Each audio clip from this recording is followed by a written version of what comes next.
compter mes doigts.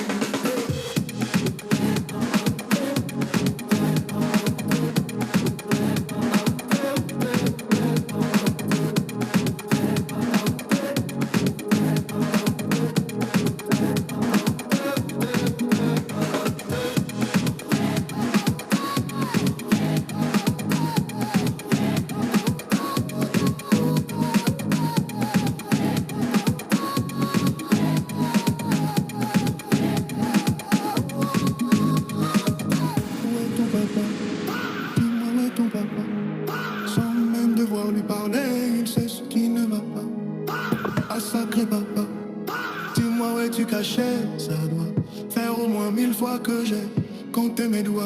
Hey. Dis-moi où est ton papa, sans même devoir lui parler, il sait ce qui ne va pas. Un sacré papa, dis-moi où es-tu caché. Ça doit faire au moins 1000 fois que j'ai compté mes doigts.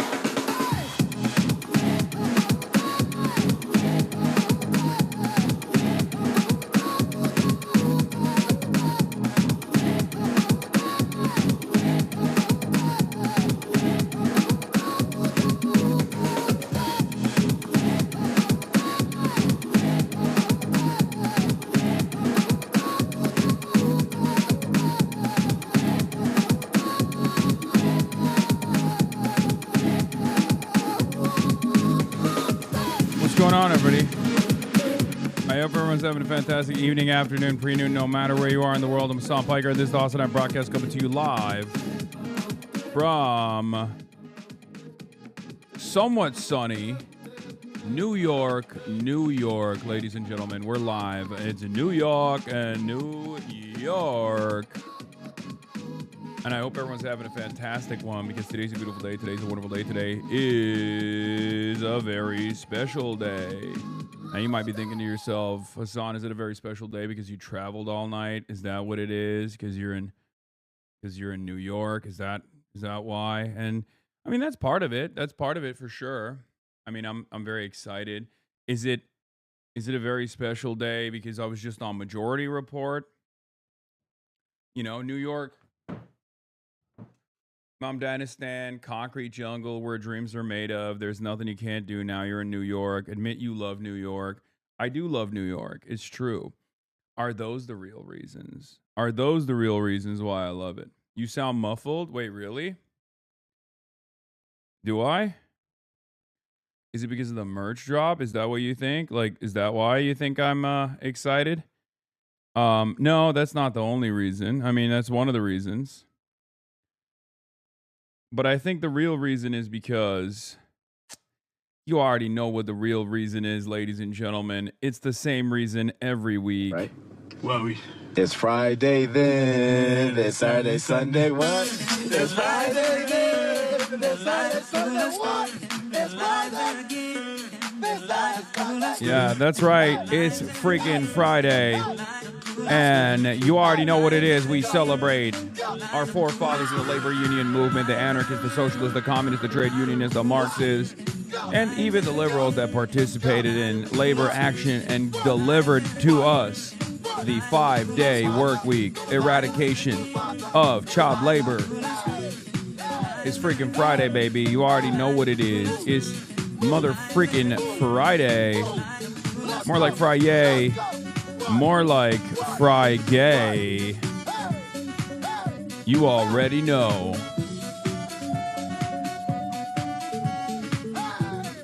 And audio coming from the browser sounds weird, like there's no bass. Okay, well, calm down. Okay, I don't know. This is what you get. What you see is what you get, baby. I don't want to hear nothing. Did you hear any strange or bizarre persons? Did you see any strange or bizarre persons on the flight?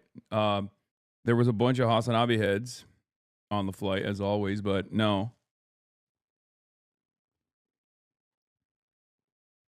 You're in the new issue of ID Magazine? Yeah. It's merch day, by the way. Put your hands in the cash register for no reason. Any Mero appearances this time?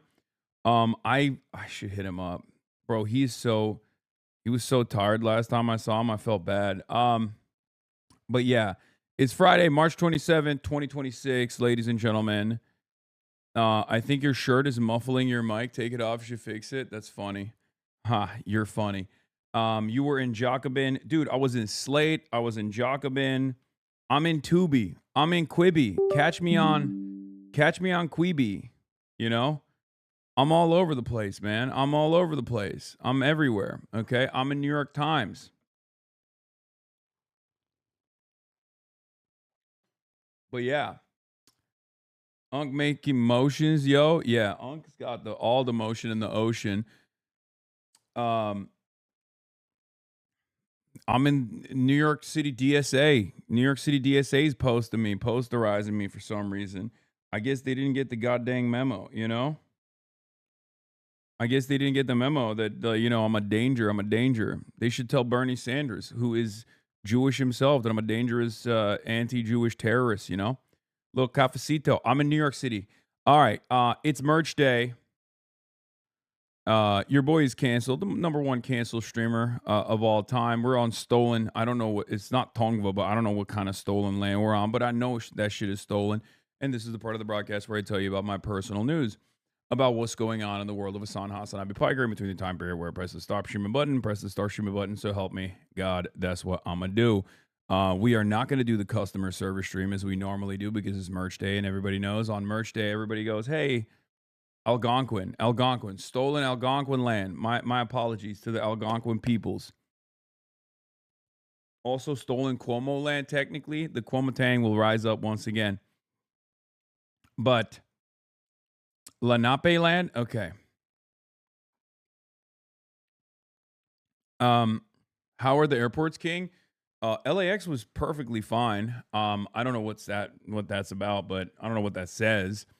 But LA, I cannot believe I'm stringing those words together. But like at a time when every other airport is collapsing, the Los Angeles airport is actually resilient and fine. Didn't see a single ICE agent, and TSA was perfectly chill. Got through that shit breezy. The real fear is leaving New York because I landed in JFK. And let me tell you, okay, JFK is actually better off, I think, than LaGuardia. Obviously, LaGuardia's got some like crazy horror stories, but yeah, no ICE agents at JFK either. I don't know. Maybe I just like missed them or something. But LAX flew out, landed in JFK, passed out instantly. By the way, this was like in and out. It was crazy. It was crazy. Like I've never passed out so fast. Like no food, nothing on the flight. Just boom, out like a light. Got on the plane, passed out, woke up during landing. It was like a nice 5-hour sleep basically. And then slept knocked another hour on my way to the hotel. Yes. I'm going to talk about Nerdine. It's right here. Okay? It's right here. Chill. Abdul Sayed talking about me on Breaking Points. Nice. Anyway. ICE doesn't belong at our airports. Our Office of Immigrant Affairs updated its guidance. Well, I didn't see him. Maybe they spooked him. Maybe he spooked them with his sex appeal. Anyway, so yes, it's merch day today. Ideology.shop, Union made, US made. You already know what it is. But as we are going through the motions of imminent collapse,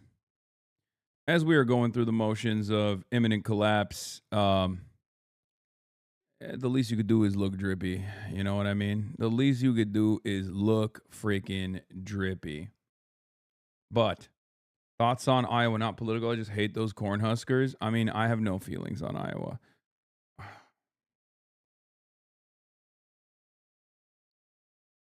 So, what else? I mean, yeah, I knocked out for another hour. I got like close to 6 hours, which is pretty good as far as sleep goes. Did an interview with Al Jazeera. Went on the Majority Report. Was working on the mini doc, and on top of that, it's merch day, so I was just like trying to get the merch drop out. I will not be doing any IRL today. It's going to be a little bit of a shorter stream today because Clavicular was arrested. And I actually came to New York for something totally separate, but I guess I'm dropping all those plans and I'm going to the school walkout. The Clavicular got arrested, free Clavicular school walkout. Yeah. Yeah, it's pretty fucked up. At least he's mogging. At least he's mogging in his photo, because like if his arrest photo, if he wasn't mogging, it would have been devastating. But in any case, will Brace come on the stream, Hasi? No, Brace is CPAC. None of my friends, you know what's funny? All of my New York friends are not in New York right now, except for Stavi Baby. And he was supposed to come on the stream today, but his voice is busted and he's feeling a little under the weather. So he can't even make it to the stream. And I was going to see him tonight, and I'm not even going to see him tonight. Tonight I will be hanging out with Zohran Kwame Mamdani, though.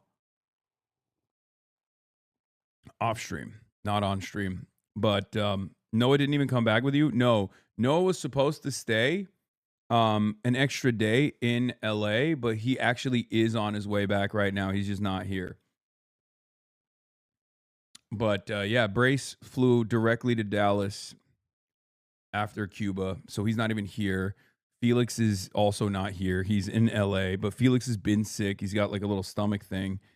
So he couldn't make it to the LA streams when I asked him to. But yeah, I'm noticing that all my friends are abandoning me. All my friends are abandoning me because they're worried I'm getting canceled. No, I'm just kidding.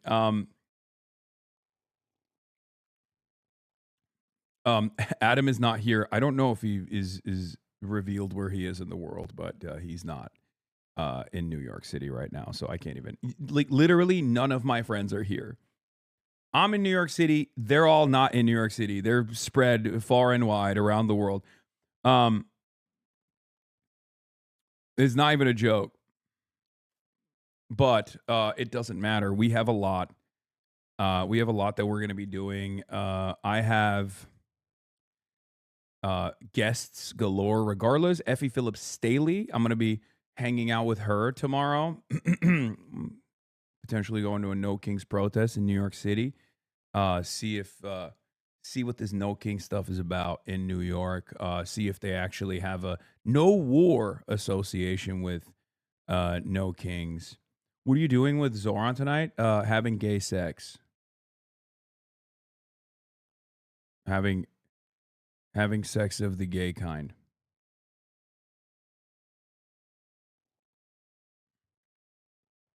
Yeah.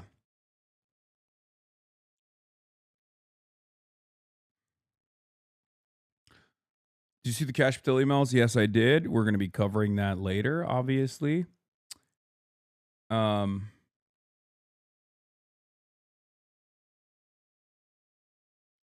in any case, what was I saying? What was I talking about? What was I going to talk about? I'm forgetting now. Oh yeah. Yeah. Effie Phillips Staley tomorrow. She's running against Mike Lawler in a gettable seat. We'll be hanging out a little bit, and then I have that that no war conference thing that they're doing online. I said yes to because a bunch of my candidates are on it. But tomorrow, Ana Lilia Mejia going to the Bernard rally. So, lots going on.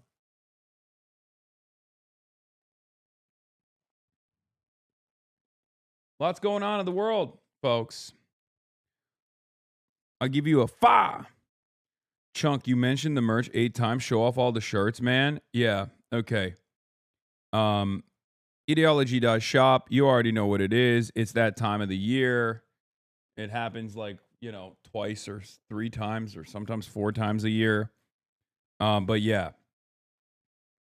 Trust the plan, everybody. New merch is out. This time I wanted to go with like a more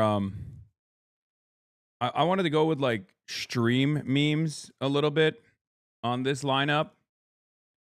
I wonder if you guys will like it. I hope you do. Will the Zoran stuff be streamed or filmed at all or a YouTube video? No. I'm going to like an event. We're going to an event. That's why it's not being streamed or filmed.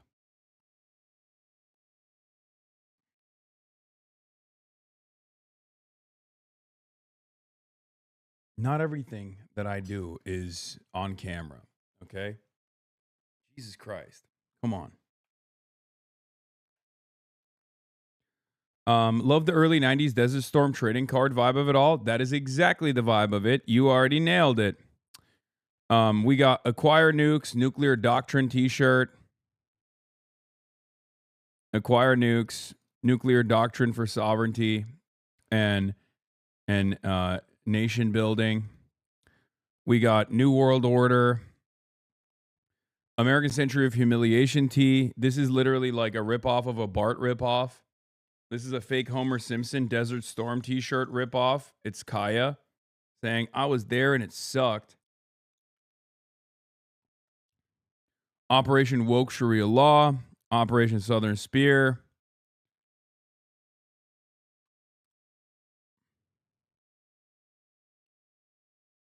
Mission accomplished. There's a baby tee in there too. 85 seconds to midnight. Barbarism in uniform. New World Order. New World Order, your freedom is not guaranteed.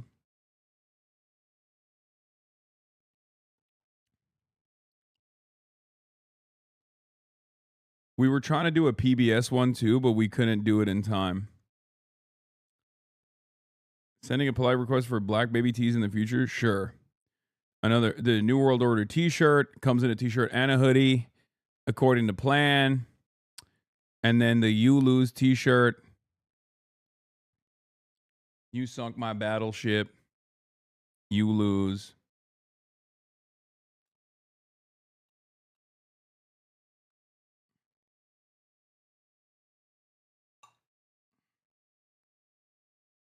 Please more black variants. If you're taking requests, please make pink. Okay, I'm not taking requests. I'm not. I promise you I'm not taking requests. You looking real white in these photos?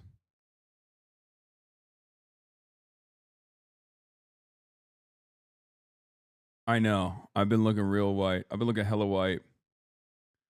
Can you make free Palestine thongs for the girlies? No, that sounds insane.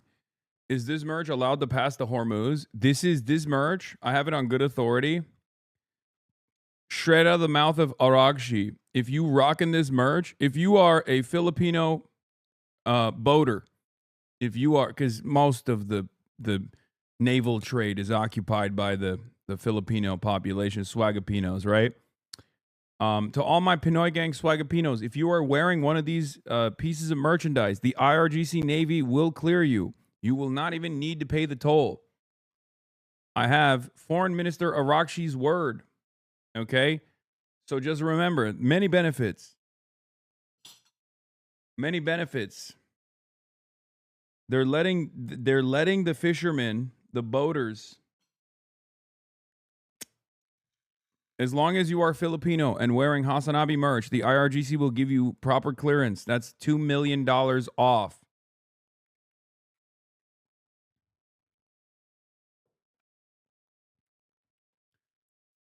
Unk gave up basketball. Now he gets 0 vitamin D. Low key, that is true. That's literally the reason. Because back in the day, I used to ball outside. So I would get I would get the um um um um um um um Iran out there. Merch giveaway when? The merch will still be available next month, hopefully, inshallah. Hasan, can you speak on Bahrain? I can. Okay. Yeah, today is the day. Today's the day. Ideology.shop, like I said, it's merch day. Today's also the day where potentially there could be an invasion. We don't know. Probably not. But I genuinely don't know at this point. I don't know anything. I don't understand anything. It's quite and by that I mean like it's not the unpredictable side is not the American state's foreign adversary here. It's America, right? It's the United States of America. It's like, will the United States of America do the unthinkable? Will the United States of America do something that is absolutely, utterly devastating and humiliating, but very violent nonetheless? So,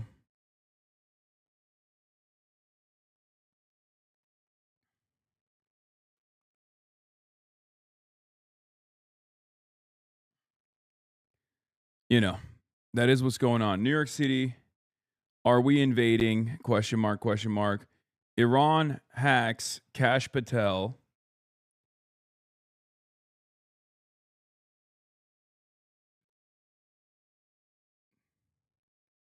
Bro, can we get more pants, please? I pretty much live in John Brown sweats. I need variety. Bro, do you only wear merch that you got from me? That's crazy. Okay.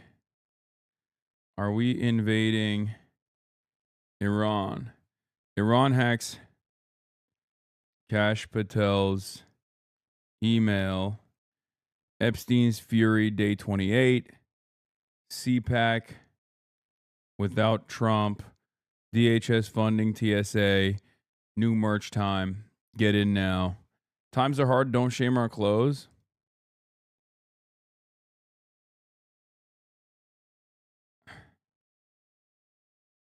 Bro, can you get a pair of slides on that site? No.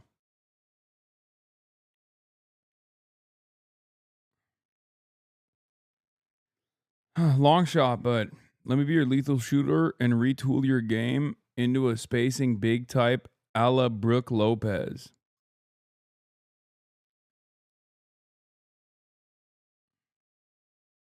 Okay. I have seen the Lego troll videos, yes. You designed the merch yourself? I mean, I don't like draw it myself, but I give the concepts, yes. I'm responsible for the concept. I'm responsible for like the vibe of the drop. So if you don't like it, you can blame me for it. Actually, if you don't like it, blame the designer, blame the artist. If you do like it, give me the credit.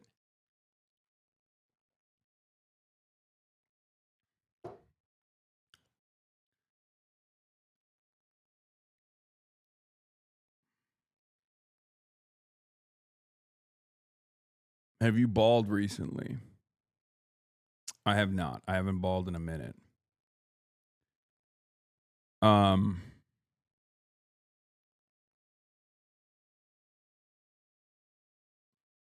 My boyfriend is listening. Please tell him to redistribute his wealth to me. I'm poor by buying me this cute bikini for the summer. Boyfriend, get to it. Have you seen the new and last Jujutsu Kaisen? No, I have not. What's up with the White House vague posting? I haven't been paying attention to the White House because why the fuck should I? They don't have anything important to say. So yeah. Motherfuckers cannot agree to fund the TSA. Okay, we'll talk about that. Yes, I know the airbase drone thing is pretty crazy. An American airbase that has like nuclear like planes with the capabilities of dropping nukes was attacked, but like not bombed, I guess, but like attacked by drones that were not interceptable, which is pretty crazy.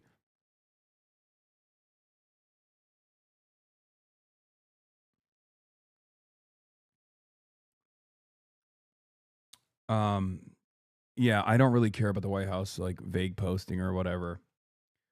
But yeah, we're gonna start off with the your segment on the Majority Report was great. They didn't read my Dr. Jihad message though. Yeah. Speaking after a meeting with Attacked but not bombed. It's just like it's they had an intimidating posture, an intimidating presence, where they like swarmed numerous times a day. We'll talk about it. We'll talk about it when I get there. Okay. First, we're going to start off by monitoring the situation. Okay. U.S. expects Iran operation to conclude in weeks, not months. This is a signal that there is not going to be an invasion. But as is the case with everything that the American government has said thus far, this could just be inconsistent messaging.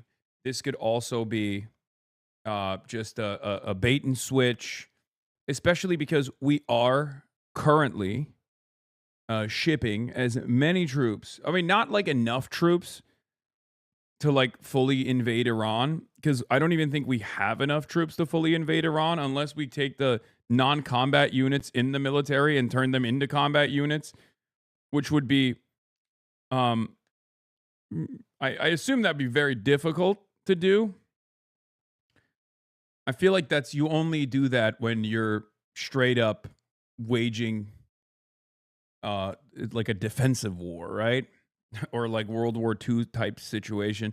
I feel like we would probably need a draft to full-blown militarily invade Iran and then like completely occupy it. It's just not going to happen. Also, speaking of which, the markets are going to close in a couple hours, so we'll know when it happens, okay? Because as you guys know, that's just how Donald Trump moves. G7 foreign ministers, U.S. Secretary of State Marco Rubio said he expects the conflict in Iran to finish in a matter of weeks. As the Department of War has consistently outlined, we are on or ahead of schedule in that operation and expect to conclude it at the appropriate time here in a matter of weeks, not months. And the progress is going very well. Obviously, we have some work to do. We have to finish the job, and we are finishing that job.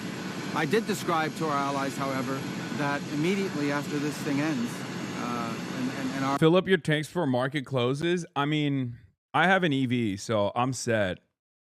You are talking like this government is competent. They're inept. I truly believe that they think they can drop boots on the ground and do some sort of shock and awe and be out within a month. No, there's a difference. Like I genuinely still believe that like before any general signs off on that you would have a mutiny. But I don't know, man. I just like maybe they're trying to ease Trump into it. Like if you're reading the tea leaves like I am, one of the things that I have found quite fascinating that these guys have been doing is like they keep feeding Trump fake information to basically satiate his appetite for destruction. Like the 8 ships passed through the Strait of Hormuz. That was a big gift from Iran to us. I think that was like someone on his team just, doing a Hail Mary. I think someone on his team saw that Iran was allowing ships to pass through as long as they pay a toll. And they used that to like lie to Trump so he feels a little bit better about it. Because I feel like, I suspect he's being heavily controlled. By that, I mean, like, I suspect the information that he's receiving is about the war initiative and stuff is like very much trying to show him favorable terms so he doesn't do something crazy. He doesn't demand something crazy, right? He's getting those 2-minute clip briefings every day. It's boring. He doesn't want to pay too much attention anyway, right? Like he's out of it. He's out of it.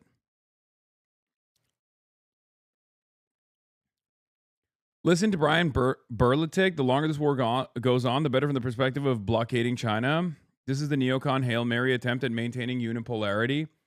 I just don't think it's going to happen the way you think it's going to happen. I think any sort of initiative that like forces China's hand into joining this battle from the Iranian side would accelerate unipolarity, but not in the direction of America.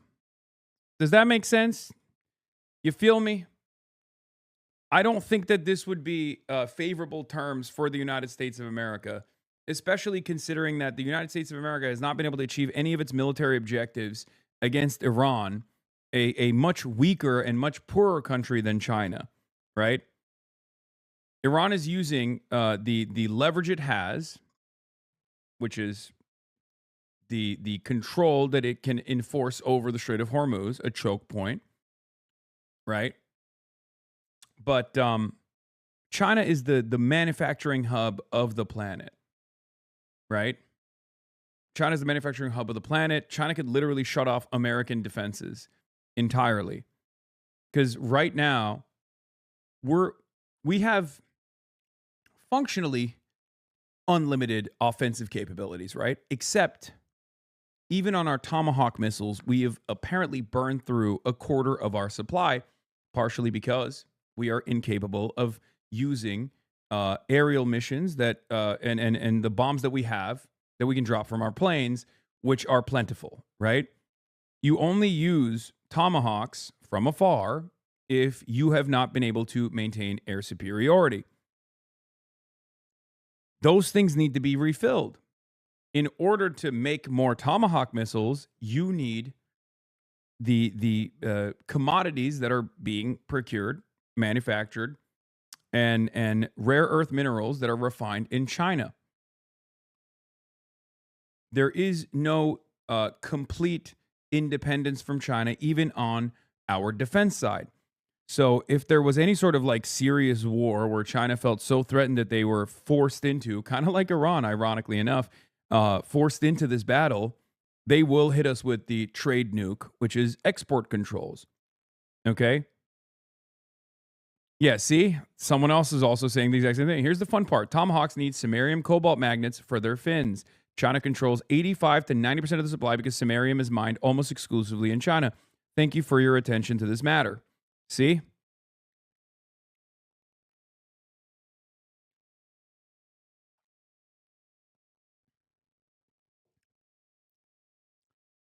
No, I mean, they got Venezuela to stop exporting oil. Now the Gulf states are stopping exports, and Russian oil exports are being sabotaged more and more. U.S. is funding guerrillas in Myanmar to blow up the Myanmar-China pipeline. It's all geared towards blocking off oil from China. I understand that.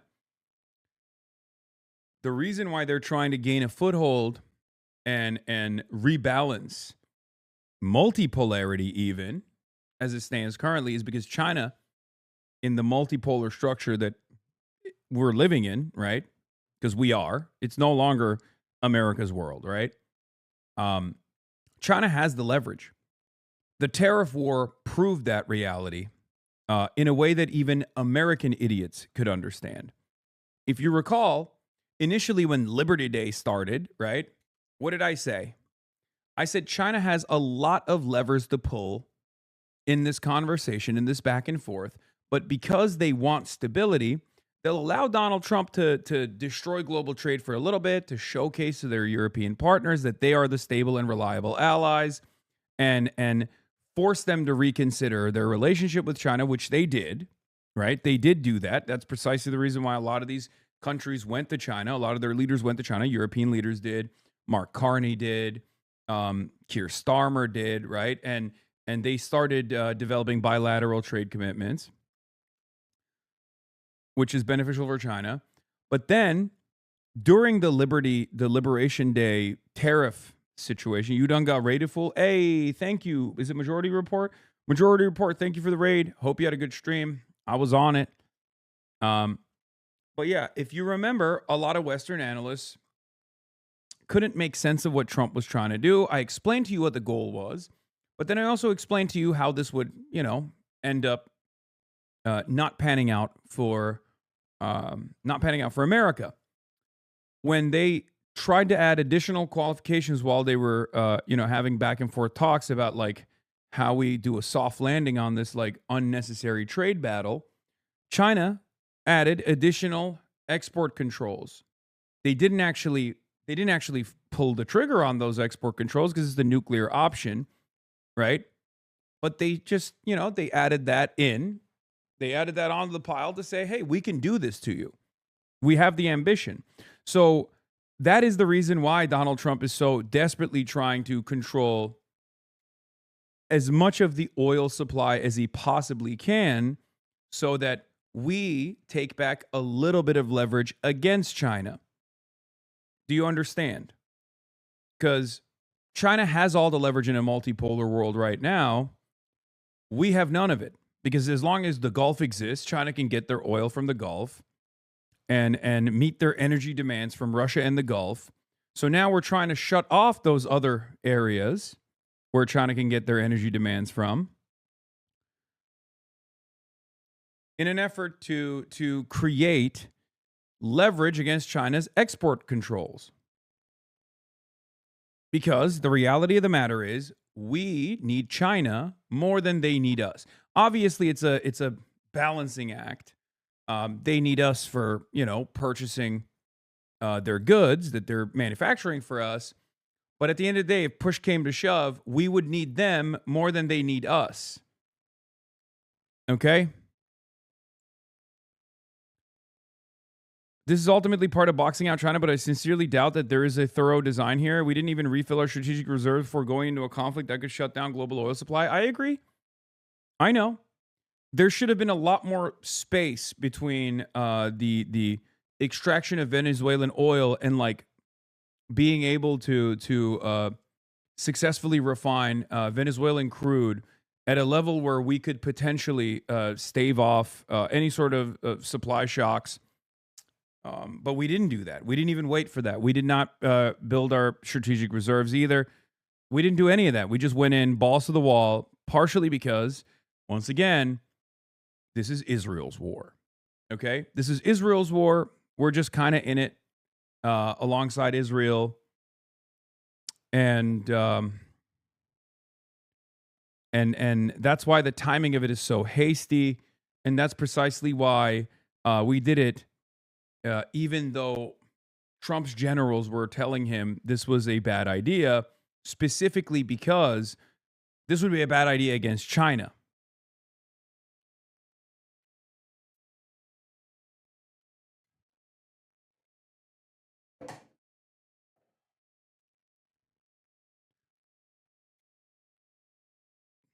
Anyway, since the war began, by the way, this has been quite beneficial for Iran. Since the war began, Iran has sent at least 11.7 million barrels of crude to China through the Strait. According to tanker trackers, every barrel outside of the U.S. dollar system moves freely, while Emirati, Kuwaiti, and Saudi tankers sit stranded. Right?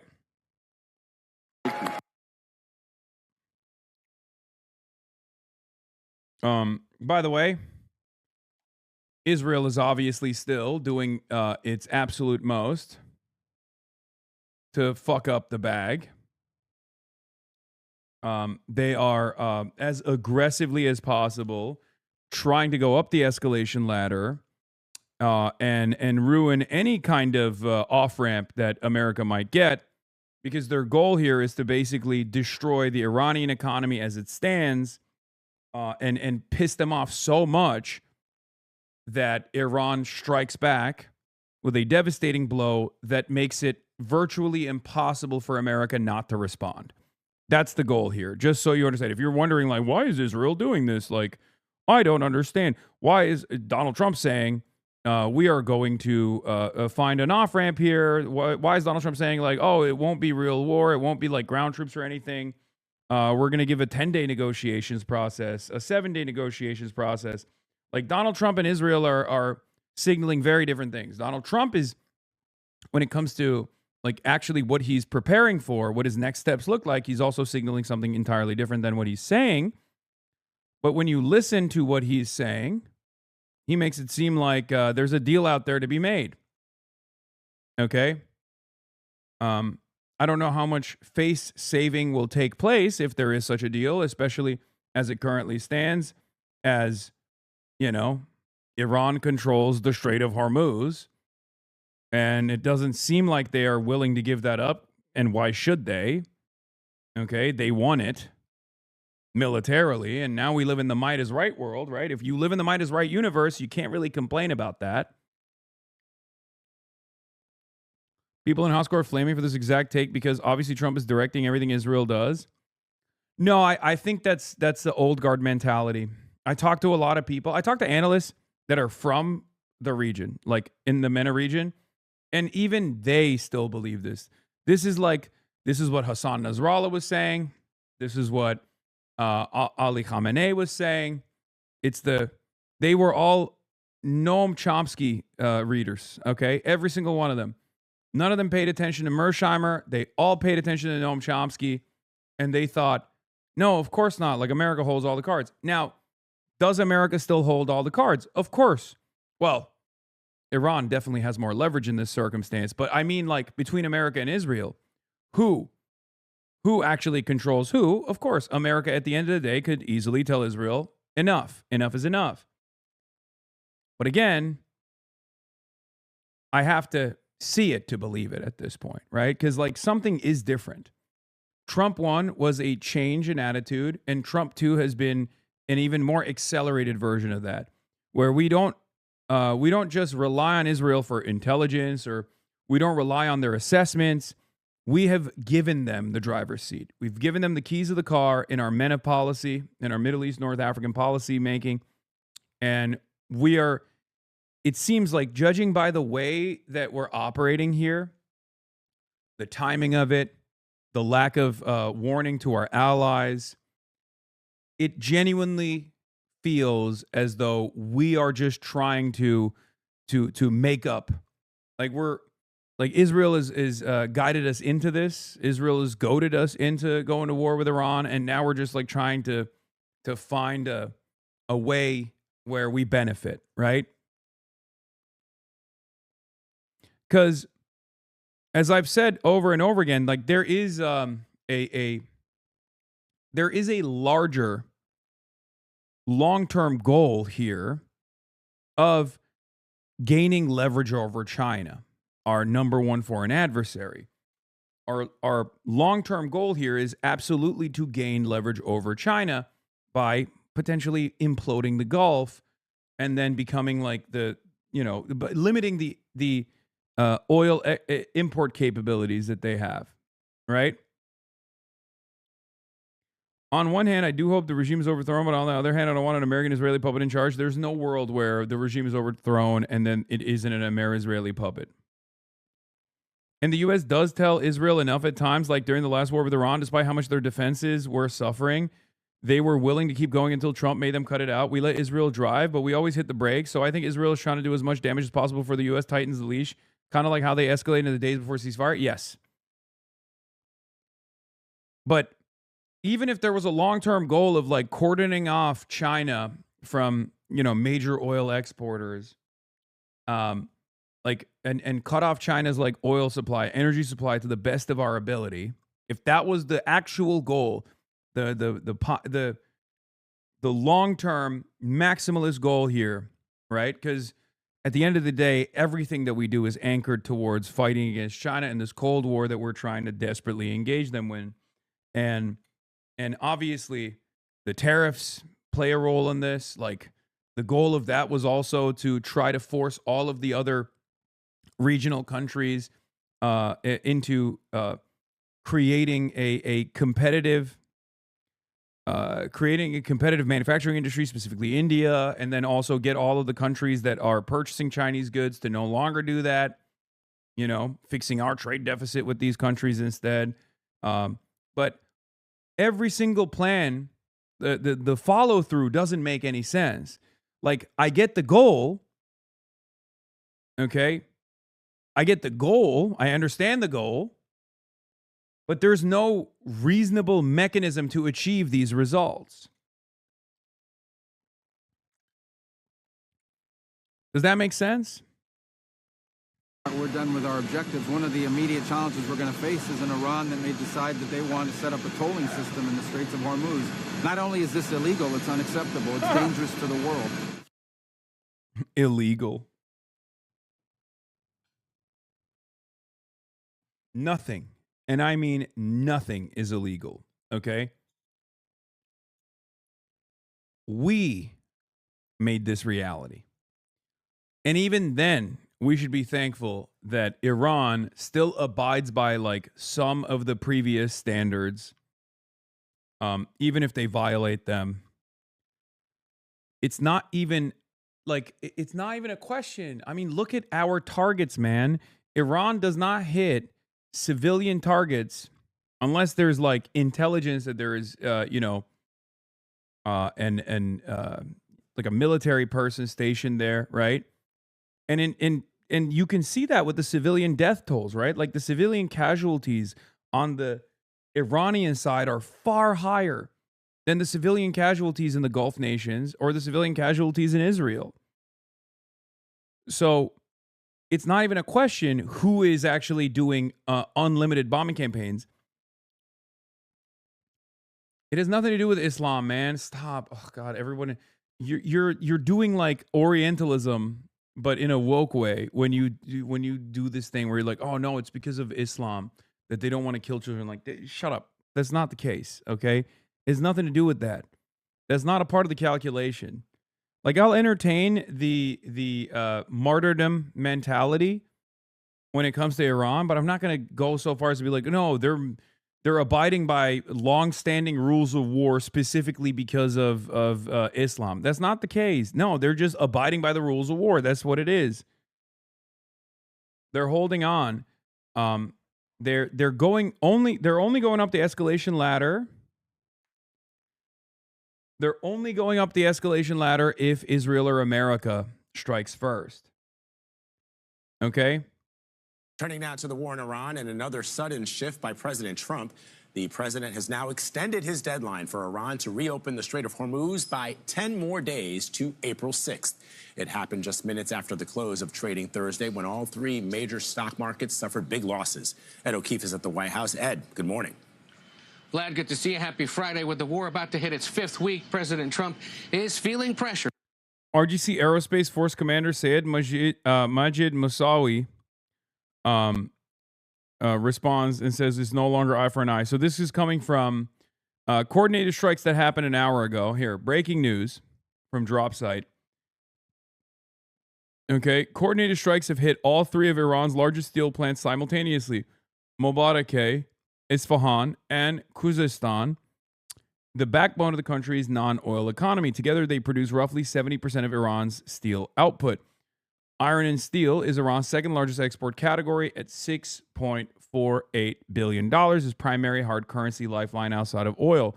Mobarakeh makes the flat steel used in cars and pipelines. Isfahan produces structural beams and railway rails. Khuzestan supplies the raw slabs that feed factories nationwide.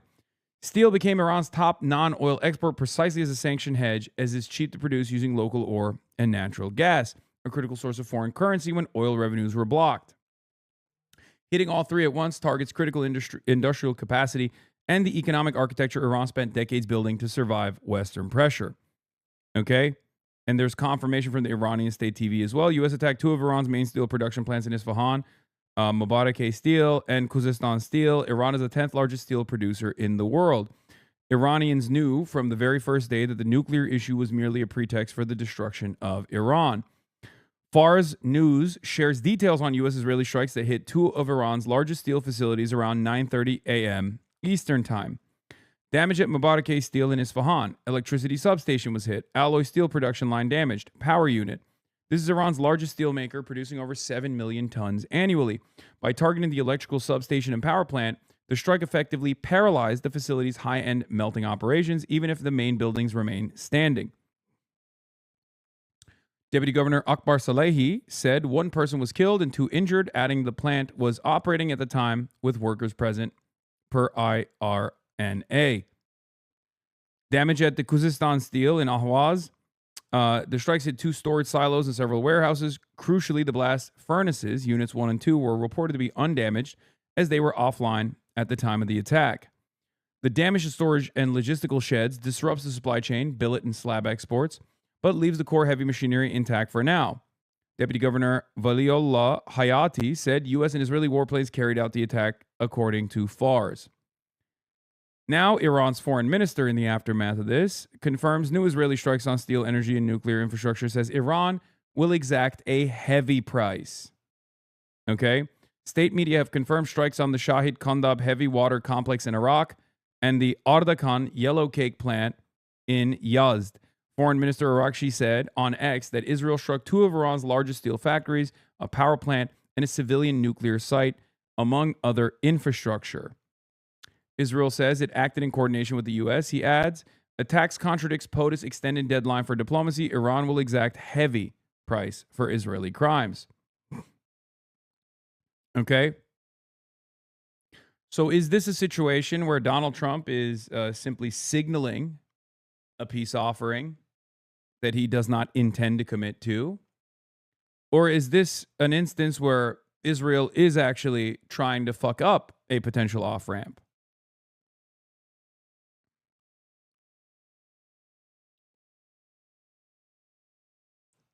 Yes. Israel also is now confirming the reports that it indeed purposely striked an Iranian nuclear reactor and the heavy water plant in Iraq and central Iran a short while ago.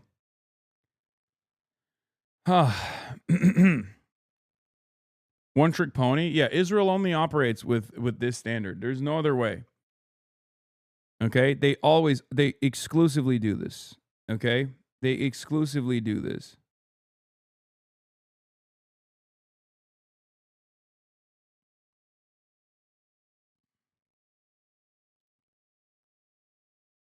Think like Trump, think like a stupid person. Yeah, I think I need to like slam my head into a wall at least 50 times before I can even begin to think like a Trump. So it's possible that while Trump has extended the deadline on hitting infrastructure, the U.S. is having Israel do occasional attacks to keep the pressure on and create plausible deniability for the U.S., or it could be Israel sabotaging, or a bit of both. In any case, IRGC Aerospace Force Commander Sayed Majid Musawi warns Iran will no longer respond proportionally to recent U.S.-Israeli attacks on infrastructure, saying this time the equation will no longer be an eye for an eye, just wait and see. Sayed Majid Musawi says, you tested us once before. The world saw again that you yourselves started playing with fire and attacking #infrastructure. This time, the equation will no longer be an eye for an eye, wait and see. Employees of industrial companies associated with the Americans and the Zionist regime should quickly leave their workplaces to avoid endangering their lives. The Atomic Energy Organization of Iran said an attack on the Kondab heavy water complex caused no casualties and posed no contamination risk to the local population due to prior safety measures. Fars News reports that the yellow cake production facility in Ardakan Yazd province was targeted in a U.S.-Israeli airstrike, with initial assessments indicating no radioactive materials were released outside the site and no immediate risk to nearby residents. Breaking, the IRGC has ordered 1 kilometer evacuation around U.S. and Israeli-linked industrial sites across the Gulf as Iran prepares retaliation. Iran's Revolutionary Guard said its forces are carrying out retaliatory operations and warned employees at industrial sites across the region with American ownership or ties to Israel to immediately leave their workplaces. The IRGC has also urged residents within a 1 kilometer radius of such facilities to evacuate, citing life-threatening risks after U.S. and Israeli strikes hit Iranian industrial infrastructure, including major steel plants, power plants, and nuclear sites. Foreign Minister Arakshi says with strikes on Iranian infrastructure, Trump has betrayed his own extended deadline for diplomacy, which, if you recall, the Iranians never asked for, or said they did not ask for at all, and Trump said he was going to do it regardless, making it seem like it was actually the Iranians who had asked for it. This betrays that statement as well. Yeah, this is happening like literally right now in real time. Here's the full statement from Iran's IRGC on the evacuation warning. In the name of God the Most Gracious, I'm going to skip all this. The American Zionist enemy, despite previous warnings to avoid targeting Iran's industries, carried out multiple attacks today on Iranian industrial centers. Our forces are carrying out retaliatory operations. Therefore, we warn all employees of industrial companies in the region with American shareholders, as well as heavy industries allied with the Zionist regime, to immediately leave their workplaces so that their lives are not put at risk. Residents within a 1 kilometer radius of such industrial sites should evacuate their homes until the attacks are carried out.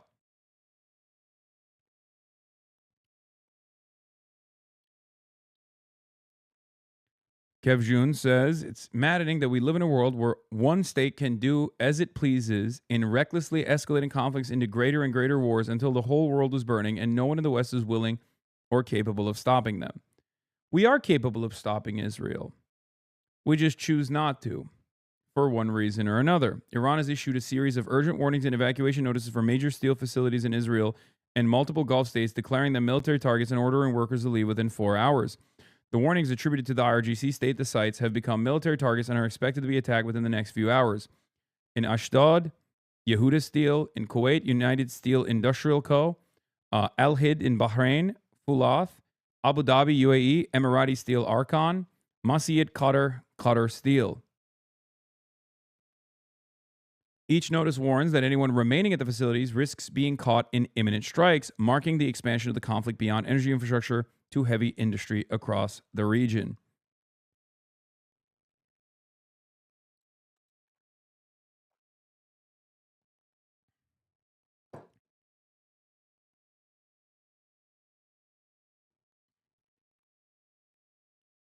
An Iranian official spoke to Reuters. Senior Iranian official tells Reuters, Tehran has yet to decide whether to respond to the U.S. proposal because of the attacks on industrial and nuclear infrastructure. Senior Iranian official says Iran's response to the U.S. proposal had originally been expected to be delivered on Friday or Saturday.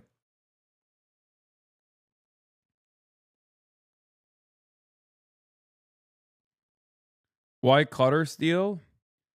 Because it's within reach. They are trying to spread out the punishment to all of the vectors of capital. I'm so glad this war is winding down like Trump said. Yeah.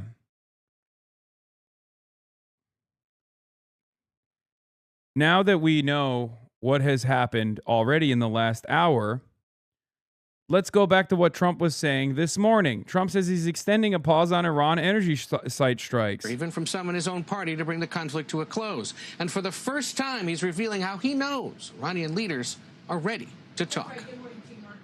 They want to make a deal. Insisting Iran is, quote, begging to bring an end to the war. I say they're lousy fighters, but they're great negotiators. President Trump rejected reports he's the one desperate to make a deal. The opposite. Market's still open, by the way? Yeah. Yeah, we wait. We wait. Of desperate. I don't care. The president said he's postponing attacks on Iran's infrastructure for 10 days at Iran's request. They asked for 7. You're going to say, oh, Trump's a terrible negotiator. They asked for 7, and I said, I'm going to give you 10. But with Iran denying any direct talks and mocking the U.S. as negotiating with yourself, Trump explained how he's confident progress is being made. Can I reveal the present? For the first time, he revealed that big, expensive gift from Iran was 10 oil tankers allowed through the Strait of Hormuz. I said, well, I guess we're dealing with the right people. He says the move proves the people he's talking to have power to control the key shipping corridor Iran has effectively closed off for almost a month. Oil tanker traffic is down 90 to 95% since before the war. Economists now expect U.S. inflation to jump to more than 4% this year because of the conflict. Mortgage rates moved higher for the 4th straight week, while mortgage applications are down. Global oil prices are up more than 40%, and the American cost of gas is up by almost $1 per gallon in the last month. Amid all that tough economic news, the president says he's not yet ready to roll back the federal gas tax, which is more than 18 cents a gallon and a quarter on a gallon of diesel. But he said it's something he could do if necessary. Gail? All right, Ed, thank you very much. Dramatic new video appears to show the moment an Iranian missile came dangerously close to striking an American F-18 fighter jet. U.S. Central Command posting on X Thursday, no U.S. fighter aircraft have been shot down by Iran. But one source telling ABC News an F-18 operating in the region did narrowly dodge an Iranian missile over southern Iran in recent days. It comes as Operation Epic Fury nears its 5th week, with reports the Pentagon is weighing sending an additional 10,000 ground troops to the Middle East. The president signaling he's in no rush to strike a deal, but Trump extending the deadline for Iran to reopen the Strait of Hormuz by 10 days. And if Iran doesn't comply, the president says he'll bomb their crucial power plants. All these stories that get printed like, oh, I want to make a deal. They are begging to make a deal, not me. Despite Iran saying that direct negotiations are not taking place, Special Envoy Steve Witkoff saying a 15-point framework for a potential peace deal has now been delivered, with Pakistan acting as mediator. Iran, though, has not signaled any willingness publicly to accept the deal as is. At a lengthy cabinet meeting lasting roughly 2 hours Thursday, the president discussing a range of issues, including surging oil prices. It's not over, so maybe it'll go up a little bit more. It's all going to come back down to where it was and probably lower. That's crazy. But are we surprised that he's saying such ridiculous things? No, of course not. Also, Yemen is slated to make an announcement. Yemeni Armed Forces spokesman Yahya Sari has announced Yemen's military will issue a statement in the coming hours. This is the first time such a statement has been made since October 2025. Who knows what this means, but the Ansar Allah might be making some clip copies soon. We'll see. Now, the president has said that Iran has let 10 oil tankers through the... Up until this moment, Ansar Allah has strike capabilities. We know that. They've demonstrated that over and over again since October 7. The very fact that they haven't actually done anything for the last 28 days implies that they didn't feel the need to do anything, right? So that's always been another lever. That's always been another point of that's another point of escalation, another point of punishment for both the regional actors, but also even commerce that's currently flowing through the Red Sea, right? Because there's another choke point, Bab el-Mandeb, on the other side. That's an entry and exit point for the Red Sea that Houthis could actually damage quite a bit. They could institute a blockade, as they have done so. They were able to bankrupt one of Israel's 2 ports. A lot. So this is the reason why things could get so much worse for the allies here, right? That would disproportionately affect Europe as well. They would get double fucked, $300 barrel oil, can't get goods on their market. I mean, we'll see. Isn't it dumb as fuck that oil prices can jump all over the place, but essential goods like food will continue to rise till we all live in food deserts? Yeah, I mean, it's out of our hands, folks. That's it. There's no other way to look at it. That ain't even me. What is this? HasanAbi doing a great job reporting what's going on. A Never Hasan guy? Oh, damn. We got a Never Hasan guy in the building who's changed his mind, at least for the time being. Strait of Hormuz, a sign, he says, that negotiations are proceeding well. But just this morning, the Revolutionary Guard reiterating that the Strait of Hormuz remains closed. They said they blocked 3 more tankers just this morning from transiting. So the Pentagon reportedly weighing in, sending more than 10,000 additional troops to the Middle East as President Trump extends his pause on striking Iranian energy plants by 10 days. Retired 4-star General, Fox News senior strategic analyst, chairman of the Institute of the Study of War, General Jack Keane joins us now. General, we're 28 days in. How many more weeks do you think we need to finish the job, and what does finishing the job look like? Yeah, certainly. Well, we got a little less than 3 more weeks in the minds of our commanders to complete this operation. Given it's taken a little over 3 weeks to get where we are, you can ascertain then that we have a lot of work still in front of us. And what does that really mean? Well, for a fact, we're going to accomplish all of the assigned objectives that President Trump has given the CENTCOM commander. And in talking to the IDF, they fully intend to accomplish all the objectives that Prime Minister Netanyahu has given to them. And the general time frame is as described, around 3 weeks. If it happens sooner, fine. If they have to take a little longer, we've said from the beginning that this is conditions-based. The enemy has a vote. And what is the enemy trying to do right now? Number one, they're trying to personally survive and keep the regime somewhat intact. And believe me, that is an enormous problem that they have. And you can see that. You're reporting on it every single day here in what is happening to the leadership. And the paranoia that exists inside of that leadership is real. and the chaotic decision-making process in there is real. So we're fragmenting that leadership for sure, and we have weeks to go to do more of that.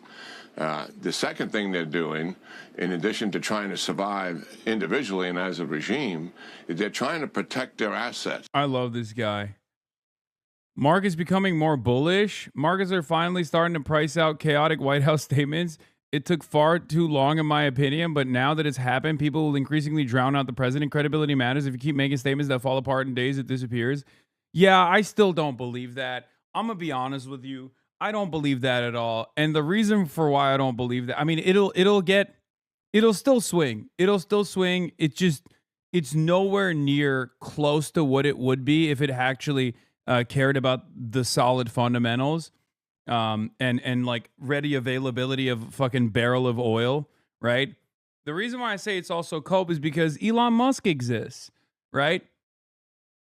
This, like the non-fundamental, inconsistent markets that simply rely on confidence, a dream, and the collective understanding that like things have to be good all the time has existed for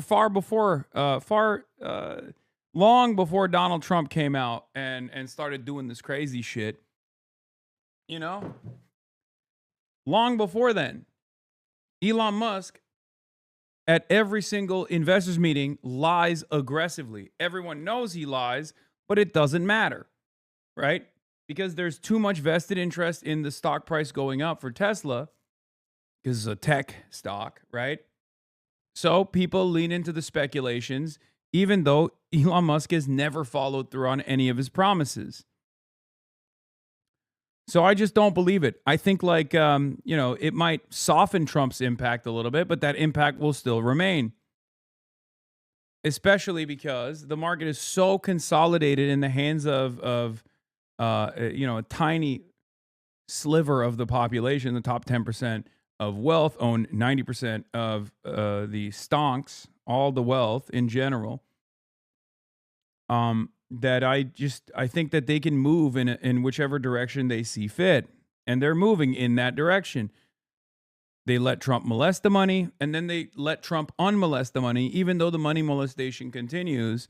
And they're incentivized to believe Donald Trump when he says, oh, things are going to go good. It don't really matter is what I mean, because money is fake. They know we know where everything is, and we're systematically taking them down. They want to save something for sure, so they have the ability to retaliate against what? When we begin to open up the Straits of Hormuz, if we're going to take Carg Island, they're going to want to do some kind of military retaliation against likely allies and partners in the region and U.S. bases would be the easiest targets. Israel, a more challenging target, to be sure. And they're trying to hide that, deceive that as much as possible, protect some of those resources, while at the same time still trying to fire missiles and drones at our bases and at Israel. So that makes those targets identification and destruction more challenging. Are we going to be able to do that? You betcha. But it takes more time, it takes more identification, more tracking to do that. I try to describe it in a football analogy. You know, we're in the red zone here. We're on the 20-yard line. We're trying to get to the goal line. And Dog, we've been in the fucking 20-yard line for the last, 3 weeks. What do you mean? This guy's entire job is to go on Fox News and be like, yeah, no, you don't understand. Israel, hi. Israel's doing a fantastic job. It's Iran. Iran is in our crosshairs. Why are they fighting back? Well, they'll soon learn the lesson to never do this again. Another fresh KC-135 loss. Oh, my God. Another one, dude. Another one. Fantastic. What do you say to this, dude? We're just fucking melting. Another lint laundry machine incident. And the opposition is putting as much impediments in because they can see how close we are to attaining our objectives, and they're doing everything they can to prevent that from happening. Right. We have the wherewithal to get this done for sure. And major events in front of us is take down as many missiles as we can, all the drones and nuclear enrichment, all of those targets still there, not all completed yet. And obviously, we fully intend to open up the Straits of Hormuz and keep that open. And that means it's not just about escorting ships, it's about securing it to make certain it's protected. Right. And that it's an acceptable risk to begin and to move ships through the Straits. And Iran's not going to sit on their hands while we attempt to do something like that. They're going to come after us, and we got to make certain we stop them. And, General, I guess they're charging $2 million if you want to move your tanker through there, so they see extortion's got to stop. I understand, too, what the Iranians are saying is, and the Houthis are confirming, they say they're ready to get into the act and essentially try to shut down the Red Sea if they say if the Iranians ask them to. What would we do if the Houthis get in? And why don't you think they're in yet? Well, I think the reason why Hezbollah isn't full in, they're only largely attacking mostly in the north, and they have capability to range all of Israel's major cities. And the Houthis, it's self-protection.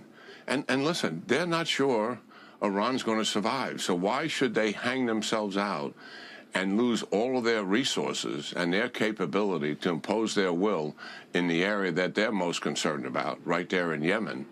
Why do that if they don't think this regime is going to survive? And believe me, that has got to be a question mark for all of those proxies out there.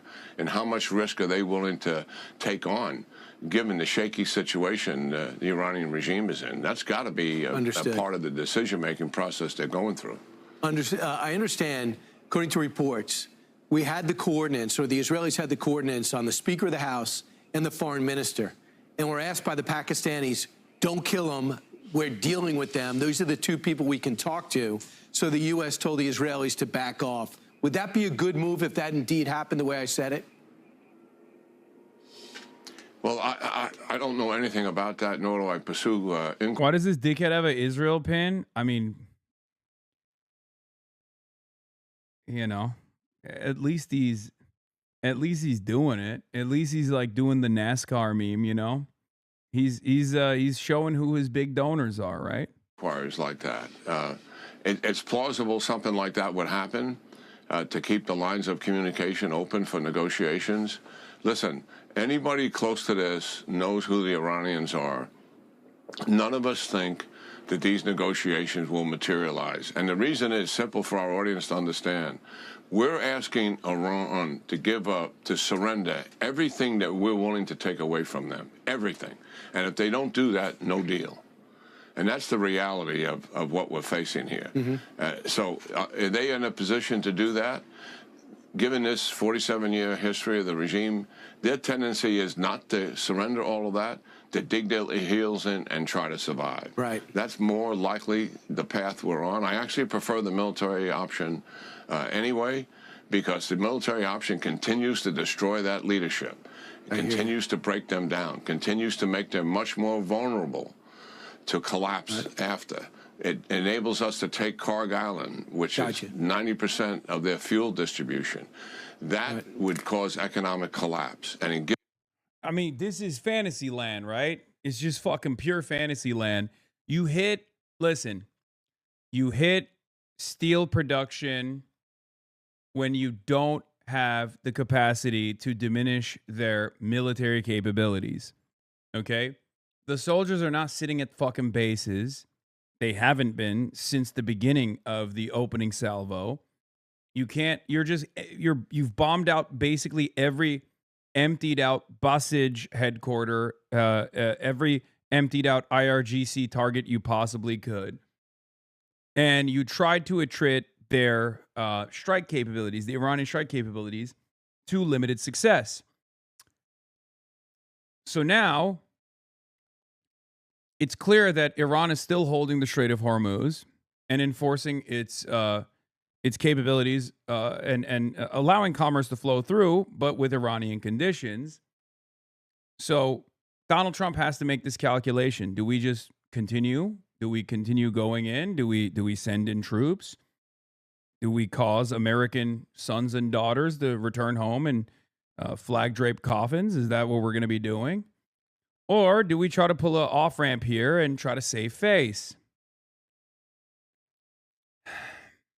Guys like this, you shouldn't even listen to because they're so outside of the conversation. Like, they've been, this guy, you could have asked this guy 25 years ago and he'd have the same decision here. He'd be like, yeah, we got to strike now. We got to strike now, you know? This is his job. But Israel escalating and striking Iranian steel and iron factories, striking civilian power plants, nuclear power plants. That is a way to sabotage whatever off-ramp might exist. And if we can figure that out, I'm pretty sure Trump can figure that out too. So if his goal is to genuinely save face, if enough people in his immediate circle is feeding him this information, if they're telling him like, you got to pull out, big dog, this is not sustainable at all, right?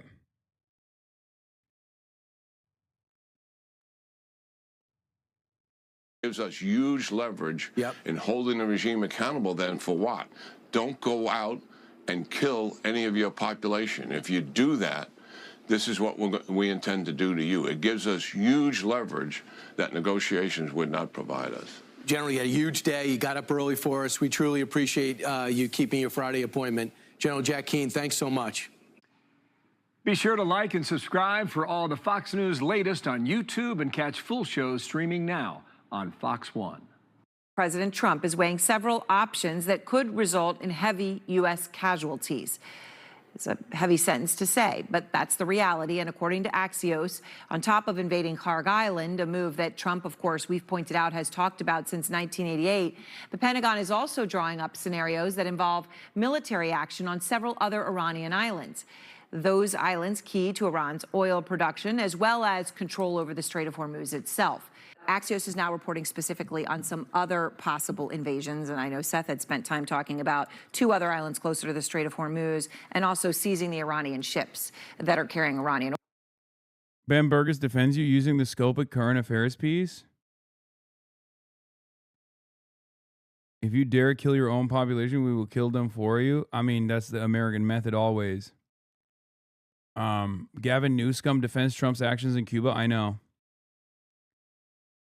Haaretz, after initial sprint, Iran missile attacks settling into marathon pace. Similar trend to strikes in the Gulf, documented by Griego. Bad news, but unsurprising, Iran's missile capacity steady after a full month of U.S.-Israel war. Yes, of course. Of course it is. As I've said over and over again, their silos are deep underground. Their production facilities are deep underground. Their manufacturing in their war industry is designed to withstand heavy bombardment. They have had 47 years to build it that way. Okay? All you can do is blow up these incredibly cheap Temu vehicles that are not real launching platforms at all. These are easy to fix launching platforms. These are just like regular cars, you know? They're like K trucks and shit. These aren't expensive pieces of machinery. These are not sophisticated machines.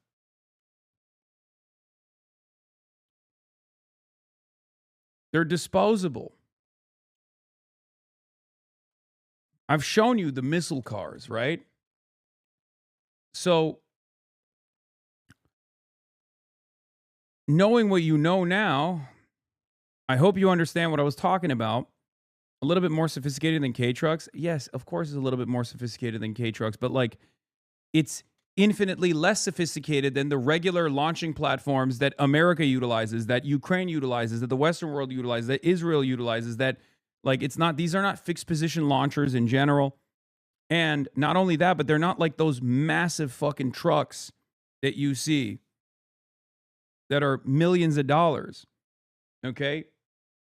Yeah, they're bolt-on launchers that they put on the back of fucking pickup trucks. Like that's not that's endlessly reproducible. So there's that.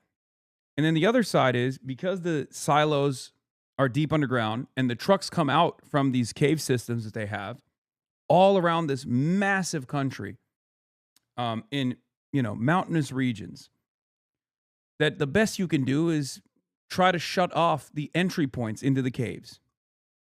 And that's what they've been doing.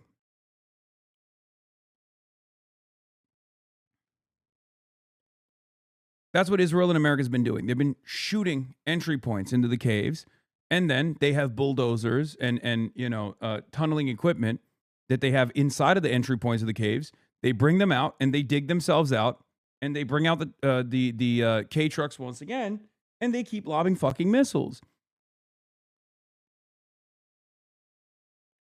Despite repeated strikes on Iran's Yazd missile base, launches continue. Missiles were launched from the Yazd region in central Iran overnight on Friday from the same mountain area that has been repeatedly targeted by U.S. and Israeli strikes. Footage from March 9th, March 22nd, and March 24th shows multiple waves of attacks on the site, including secondary explosions and sustained bombardment across the surrounding area. The continued launches underscore the resilience of Iran's underground missile city network, where buried infrastructure allows operations to continue even after repeated strikes, with entrances targeted but core systems seemingly largely intact.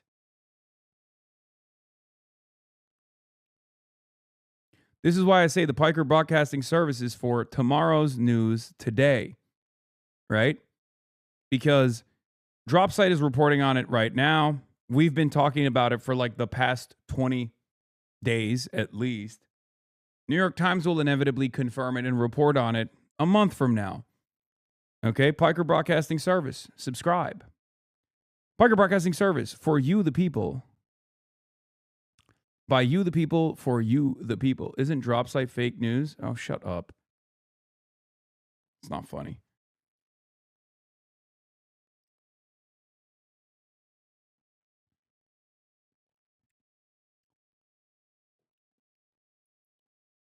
Your voluntary contributions in the form of a $5 a month subscription or a gifted sub like Closed Presents just gifted 50 bones, or a free one in the form of a Twitch Prime by connecting your Amazon Prime account to your Twitch account, are the only reliable ways in which you can support the broadcast.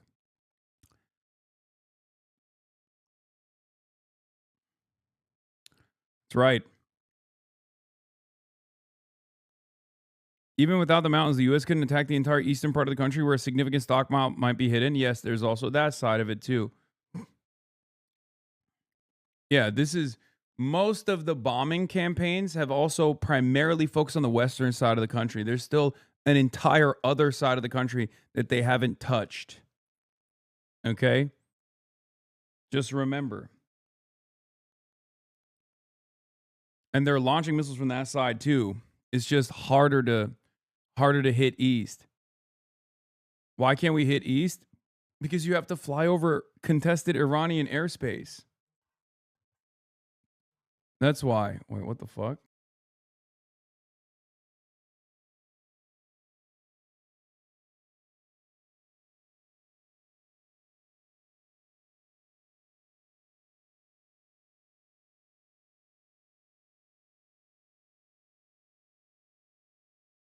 Okay, sorry. I muted myself because my brother called me and I thought it was an emergency because I'm live right now, but he butt dialed me. Zutniki Talk. Thank you for the 5 gifted. Conservatives don't think DropSite is fake news, and they're worried that it's pulling America First young guys towards the left. I know. Yeah, DropSite is the most reliable source of news that's out there. Conservatives are worried. Mike Cernovich was posting about it the other day. I saw that. Mike Cernovich was like complaining that there is no like reliable coverage coming from there's no reliable coverage coming from any of the right-wing news outlets. So like so many of the anti-Israel youth, even on the Republican side, have now almost exclusively started relying on DropSite news. Turn off the air compressor or shut the door. That's funny. Yeah, look, he said, we are losing our young guys to the left because they all read DropSite news for Israel news. American conservative media won't cover issues that are all over Israeli press. Zoomers go to left-wing sites instead. Fucking centrists are worried because they're calling Hamas sympathizing media. Yeah. But that's the role I occupy as well, alongside Dropsite News. Like, centrists think that they can just like brush this aside, that people are not, in this day and age when the media diet is so diverse, when you can get alternative perspectives, you can actually get the perspective of the opposition, you can get the logic behind our foreign adversaries directly from places like, my broadcast, places like Dropsite. That it is so funny that these guys think, like centrist Democrats think, they can just like keep pushing people like myself and even people like Dropsite aside with the hopes that like no one goes there. It's too late for that. If you understood exactly what was going on, you'd be dropping everything you're doing and trying to come to us.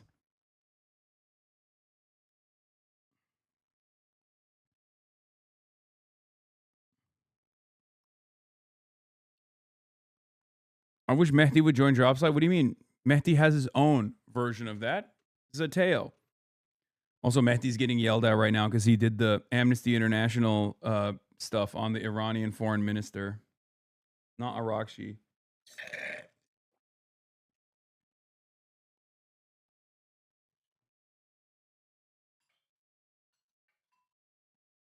But yeah, Zateo's great too.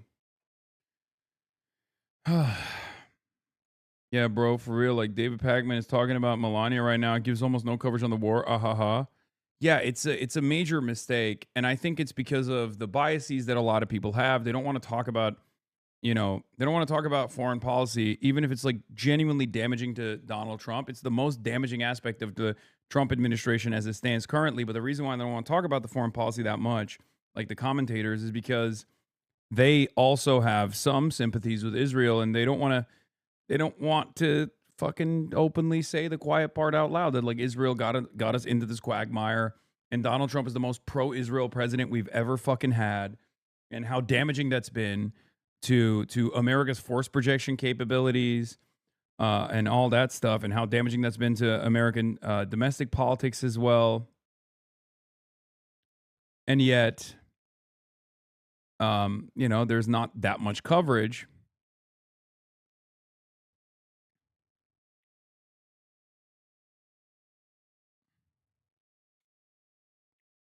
Sometimes I feel like the average person today is so diminished by capitalism, they're functionally children. I mean, there is that too. But yeah, we've gone from destroying 90% of Iran's missiles to 75% to 70%, now 30%. Do I hear 20%? You in the back, 15%? Yeah, this is the scoop from Phil Stewart, chief national security reporter for Reuters. The United States can only determine with certainty that it has destroyed about a third of Iran's vast missile arsenal. The status of around another third is less clear, but bombings likely damaged, destroyed, or buried those missiles in underground tunnels and bunkers, according to U.S. intelligence, our sources say.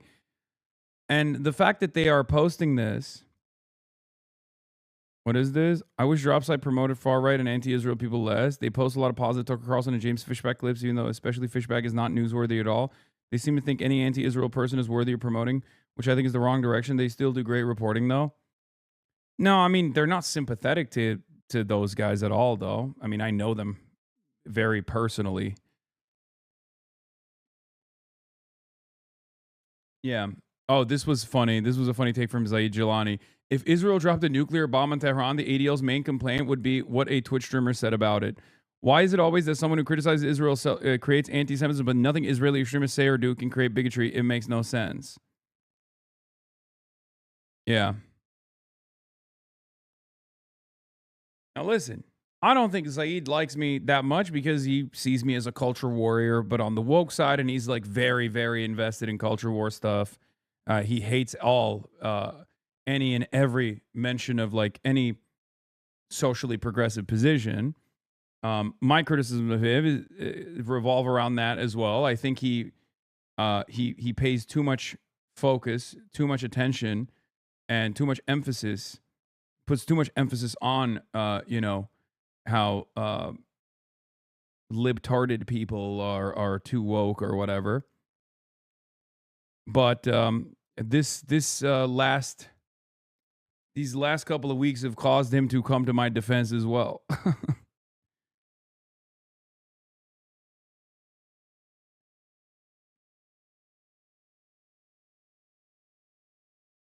What is this? I genuinely don't understand how people are surprised candidates are distancing himself from an event with Piker in it. Like, did we forget about Mamdani distancing himself during the New York City mayoral debate? Wait, what? Graham Plattner backed out because they think it's because of me? What? Brother, what are you talking about? Graham Plattner literally had a Totenkopf tattoo. What are you saying? Are you out of your fucking mind? He gets it worse than I do. Well, maybe not worse than me. Polling USA is a moronic centrist?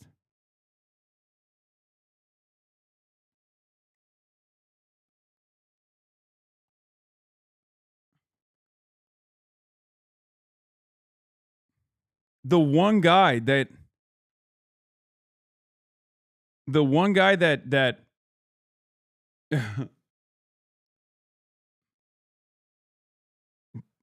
Jews aren't the secret cabal, you are, lol, yeah.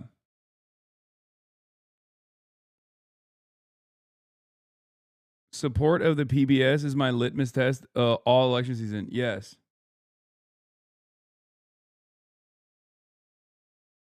Doesn't he still have the Nazi tattoo, liberals man? No, he doesn't. He covered it.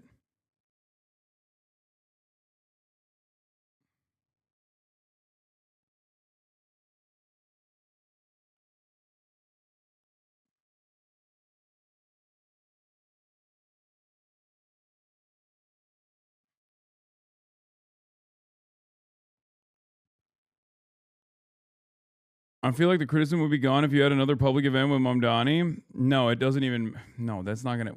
I'm literally doing that tonight. It doesn't matter. It has nothing to do with that. They're still gonna keep chirping. Also, like I said, this is extremely, extremely online.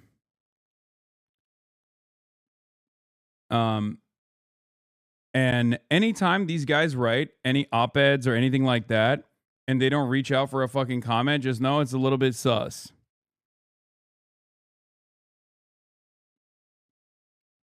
A Michigan representative dropped out of the Abdul event and people are claiming it's because of you. I mean, it could be. I don't know. I have no idea who the Michigan representatives are. Guys, there are malleable lower level politicians that can be pressured, that don't know who the fuck I am, that are going to be like, oh, I'm scared. I'm worried. Everyone's yelling at me. Okay.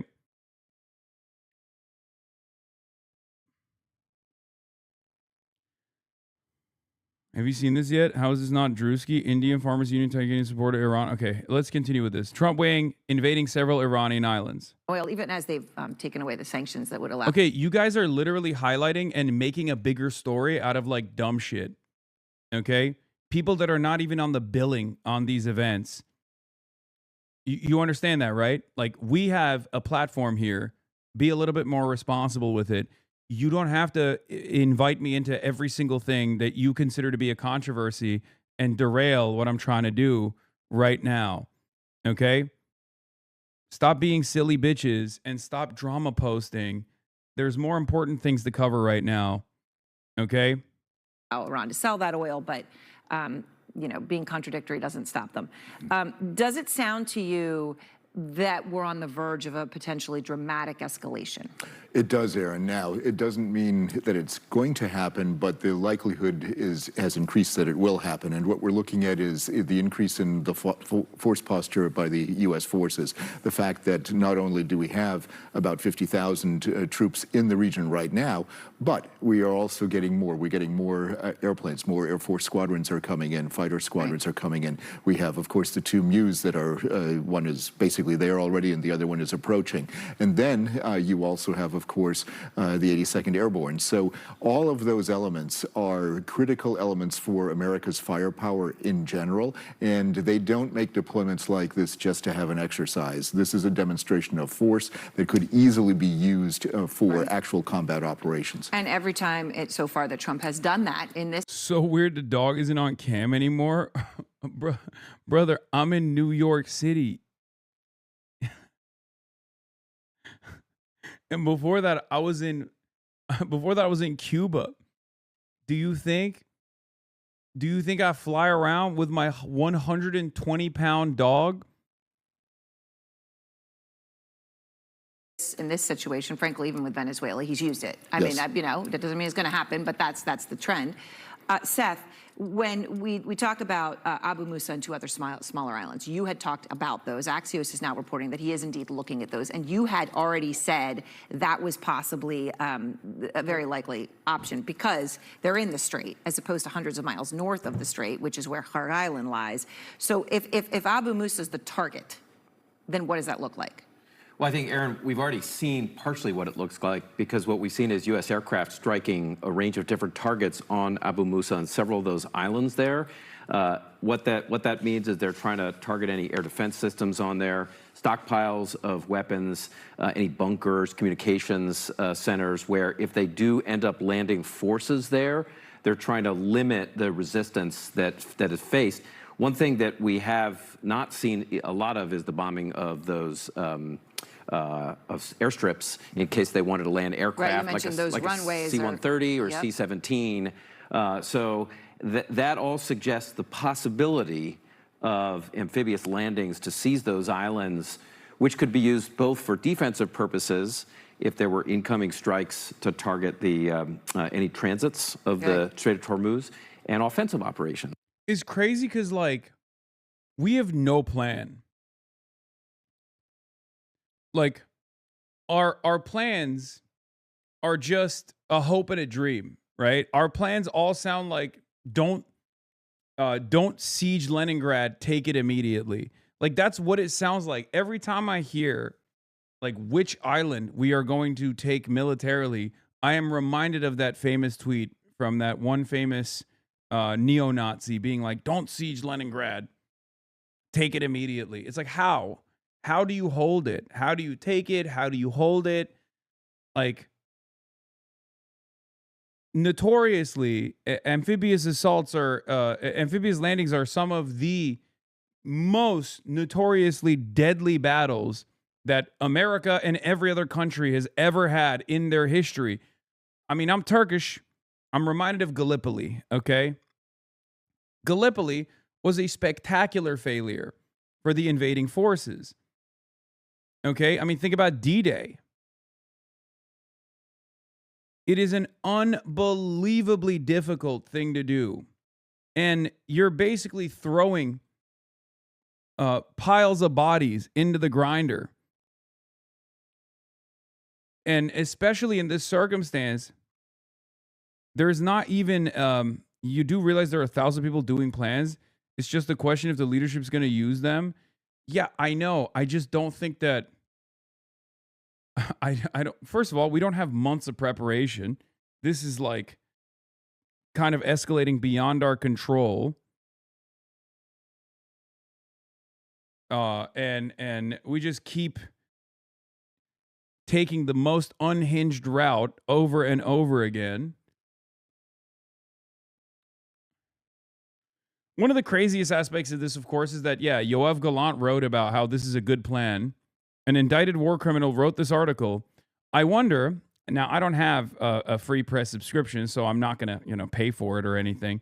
But I would love to find out if Yoav Gallant is, holy shit, seriously, 200 total gifted subs. Thank you. 200 total so far. 50 in this last one. Hype train incoming. Shouts out.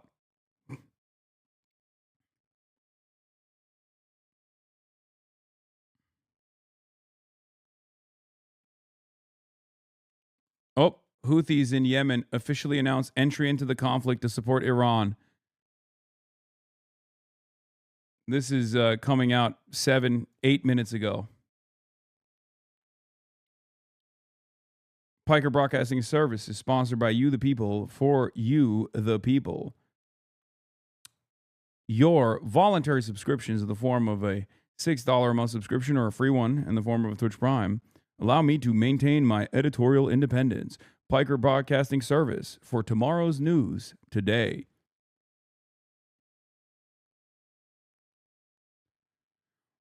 Anyway, as I was going to say, I wonder if the I wonder if Yoav Gallant volunteered Israeli troops to engage in this land incursion. I somehow doubt it. Who took Mariam? Thank you for the 20 gifted. And Holo Sydney, thank you for the 25 gifted. Swiss P, thank you for the 5 gifted. We haven't gotten to the Cash Patel emails yet. We're still monitoring the fucking situation. TLDR is what? Former Israeli Defense Minister, war criminal Yoav Gallant, in an article for Barry Weiss's Free Press, says the U.S. should seize Karg Island. Maddie Icicle, thank you for the 10. And Lil B Stan, thank you for the 10 gifted. Sento1, thank you for the 5 gifted. Yes, there are risks, Gallant acknowledges. Any operation to seize Karg would require thousands of troops, sustained air and naval support, and detailed intelligence, and it would carry a real and expected cost in human life. Nonetheless, it's a risk he's willing to take with American soldiers' lives. Nice, nice, nice.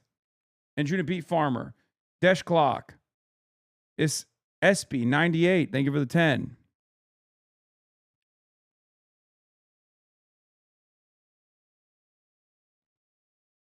Howley Bop, Turbulent Pancakes.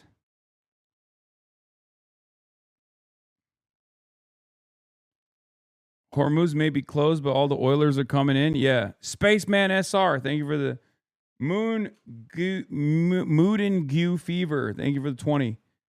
God of Nativity, EP Lupo with the 10. Juliet Home. Nice.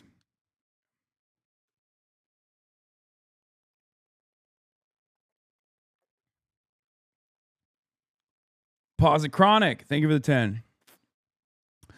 Yeah, Yoav Gallant hit the some of you may die, but that's a risk I'm willing to take. About American soldiers, by the way. Deleuze, thank you for the 10. Yes, I know what happened in Hoboken yesterday with Nurween Kaswani's attempted assassination being thwarted. I know. And Thamion, thank you. Anathika, thank you. God damn. Angry Raw Grinder, thank you for the 10. Fuzz, 3 Mug, RL, Techno Kitty. All right, I'm done. I'm done reading it out.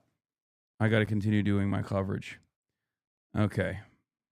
Mooker T, thank you for the 10.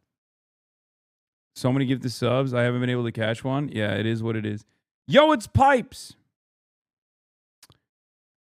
Into Iran itself for strikes. And I know that, Colonel Layton, you said that the amount of warning time that troops on those islands would have from a missile from Iran could be as little as 10 seconds. That's right, so, depending on where the missile is and what type of missile. Which fits with what we're hearing the Pentagon is saying, that the scenarios they're looking at involve a very high level of potential casualties.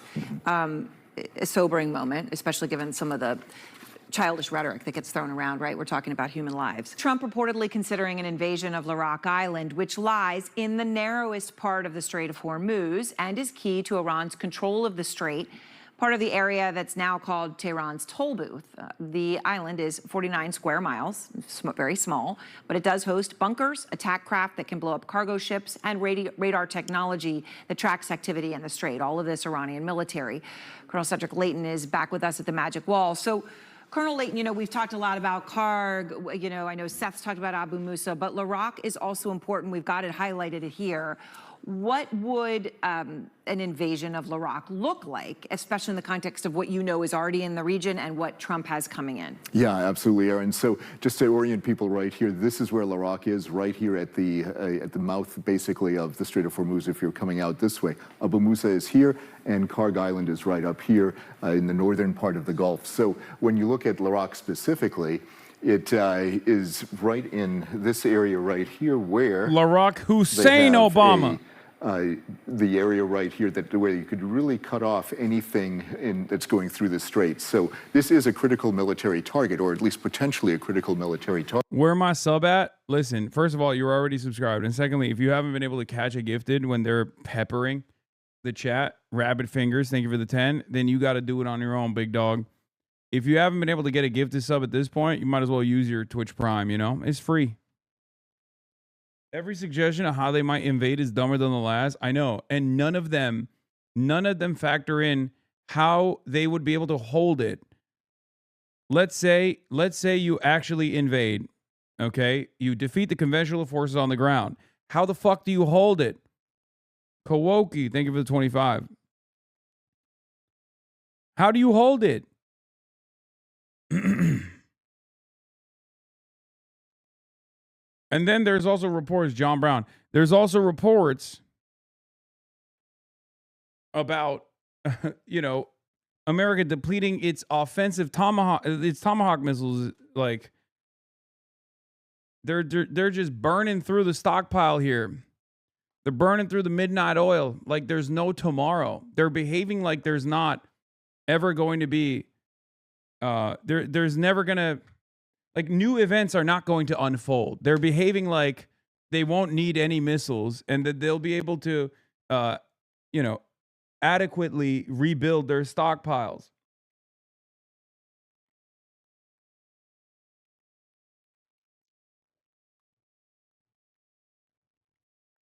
Target. And one of the key things is, how would you actually go about doing this? Well, you would bring in the Marine Expeditionary Units. This is the kind of thing that they do. They can invade using their Marine infantry to go across the beach. They have armor that they probably wouldn't use, but they might use helicopters to fast rope into an area. And they would also be able to use some of their other things, such as the... No one understands what you stand for.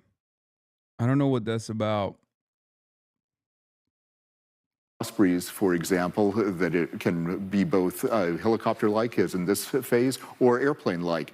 So it's a very versatile platform. And then, of course, you have combat vehicles that they can actually send in. These are amphibious vehicles that can actually hit the beaches and disgorge Marines. So that becomes a critical thing, because when you look at Here we go, back to QVC. Back to QVC. This is our favorite. American news broadcast is doing QVC for like all the coolest gear. The coolest gear that will be fucking exploded by like $10,000 lawnmowers, dude. $10,000 flying lawnmowers that like drop multiple grenades worth of bombs. Like, it's just, they got, dude, they have like tens of thousands of these fucking things, dude. It's crazy. You could talk about your amphibious shit all day, every day. But once you establish a fixed position, a forward operating base, it's over.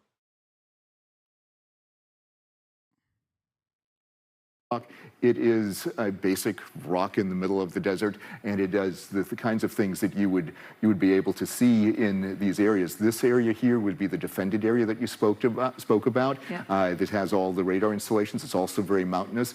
This might be an area that they could consider for invasion, but there are roads and other things here. So there are several different targets that could potentially... Oh shit, Mike Prisoner. Breaking, U.S. Marines and sailors are actively revolting. Troops in the 31st MEU and on warships headed to the Middle East are filing emergency conscientious objector claims to stop their deployment. The Pentagon is terrified as the ranks refuse to fight Trump's war. Yeah. You can too, by the way. I'm going to keep posting the phone number and keep showing it to you. You can apply for conscientious objector status, okay? You can do that, even if you're being deployed. Oh, absolutely. We have more than one client in the 31st Marine Expeditionary Unit, others who are out of Pendleton, that other Marine force that's being sent over. We have a client who's on a ship headed to the Middle East right now to be presumably part of an invasion force.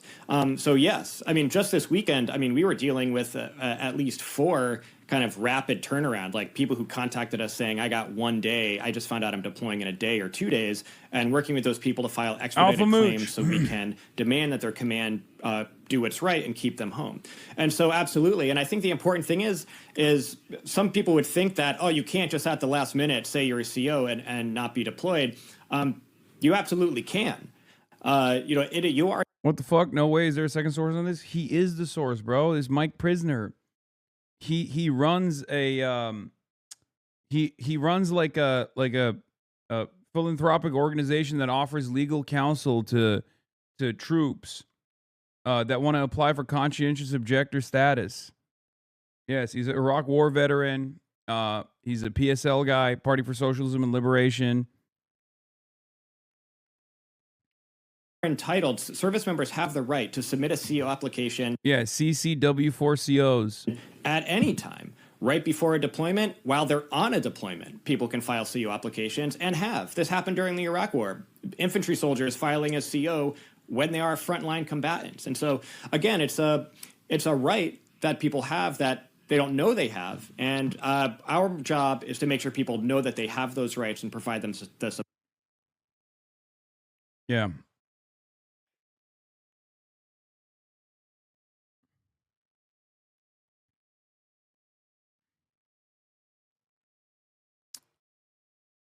Okay. Okay. Another strato tanker hit, by the way. Be beachheads, but it is a difficult place to invade at this point. Yeah, I mean, and obviously that is where some of those casualties come in. Yes. I mean, the potential casualties, the risk here when you talk about. My 78-year-old mother just bought my 42-year-old ass some new merch as a gift. She sometimes finds her words a bit harsh, but still supports you. Thank you from both of us. Hell yeah.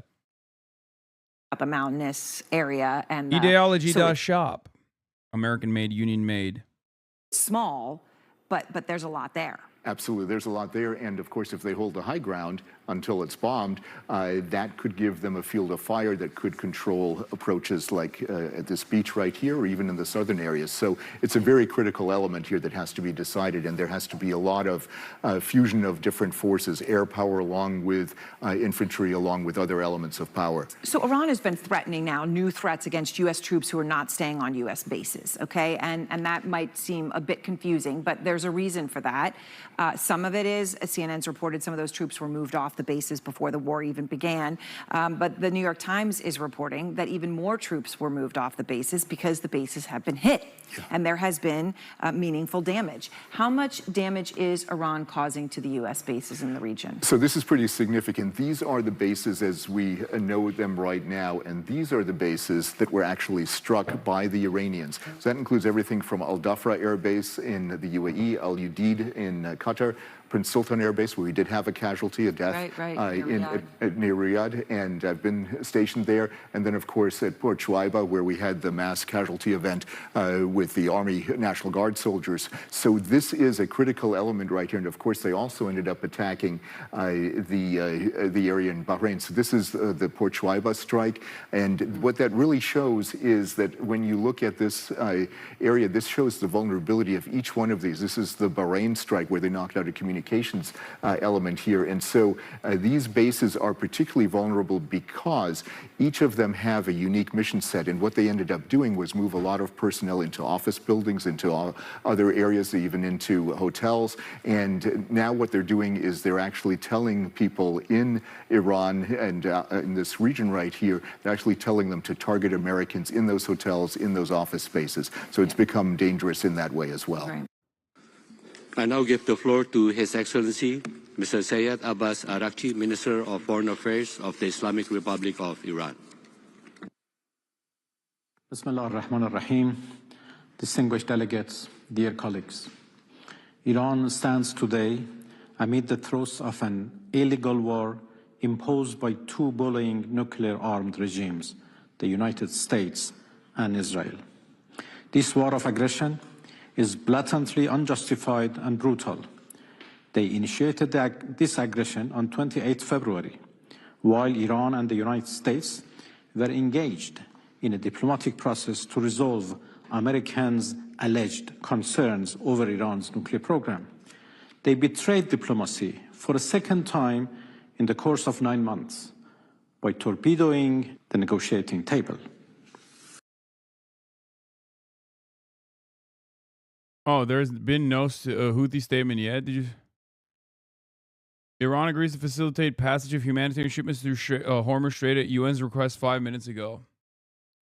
See, look, this is what I mean. They are still playing by the old rules, no matter how much America and Israel does not. And I don't know. I don't think it's a weakness necessarily, but I think it's just like what the Chinese were doing initially, which is, look, in spite of all of the things that are happening to us, like, we are still willing to show stability. We're still willing to play by the old rules. I find that a strange choice, but who knows? Because the United Nations has no capabilities, right? Not sure if you mentioned it, but for military members to successfully grant CO status, they must state their outlook changed after joining the military. Well, the fucking legal counsel probably will tell you exactly what you can and can't say. Don't try to like apply for conscientious objector on your own. That's why there are, there's legal aid that you can get. Galabav is looking at the markets. They've spammed so much fake news by trying to push energy prices down that the market's just numb now. Keep going. Nobody's buying it anymore. The real prices will show up anyway. Powerful, maybe, but smart, not even close. Burned that fake news card way too early. They're just shit posting.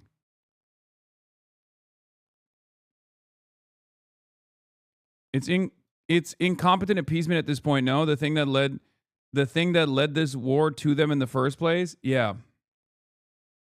Global opinion matters. The rest of the world sympathizes with Iran. It makes it very hard for EU to just justly join the fight.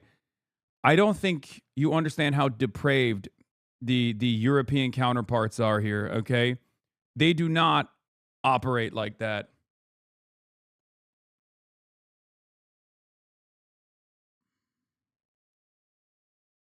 I don't think they operate like that, but we'll see. In defense of speaking with Hasan, the Hun on breaking point. Yeah, I know.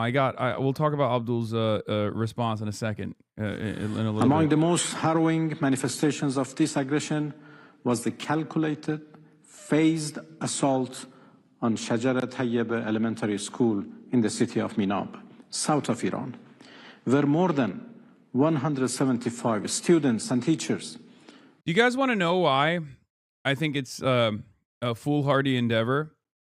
Because Israel did a genocide for the past 2.5 years. And they received such little state pushback. Like, in terms of what they deserved, they received basically no state pushback. Yes, broad awareness initiatives and steady protests were launched. And the consciousness, the collective consciousness shifted in the direction of truth and justice. Overwhelming majorities in the Western world now are they've arrived at the same conclusion that developing nations already knew a very long time ago. Having said that, liberal capitalist nations do not have real democracy, especially when it comes to foreign policy. European nations are vassal states, and therefore they cannot betray American interests. Okay? The most successful decoupling initiative that Iran could engage in is actually forcing European capital owners to realize that they must tell their elected representatives to decouple from the United States of America.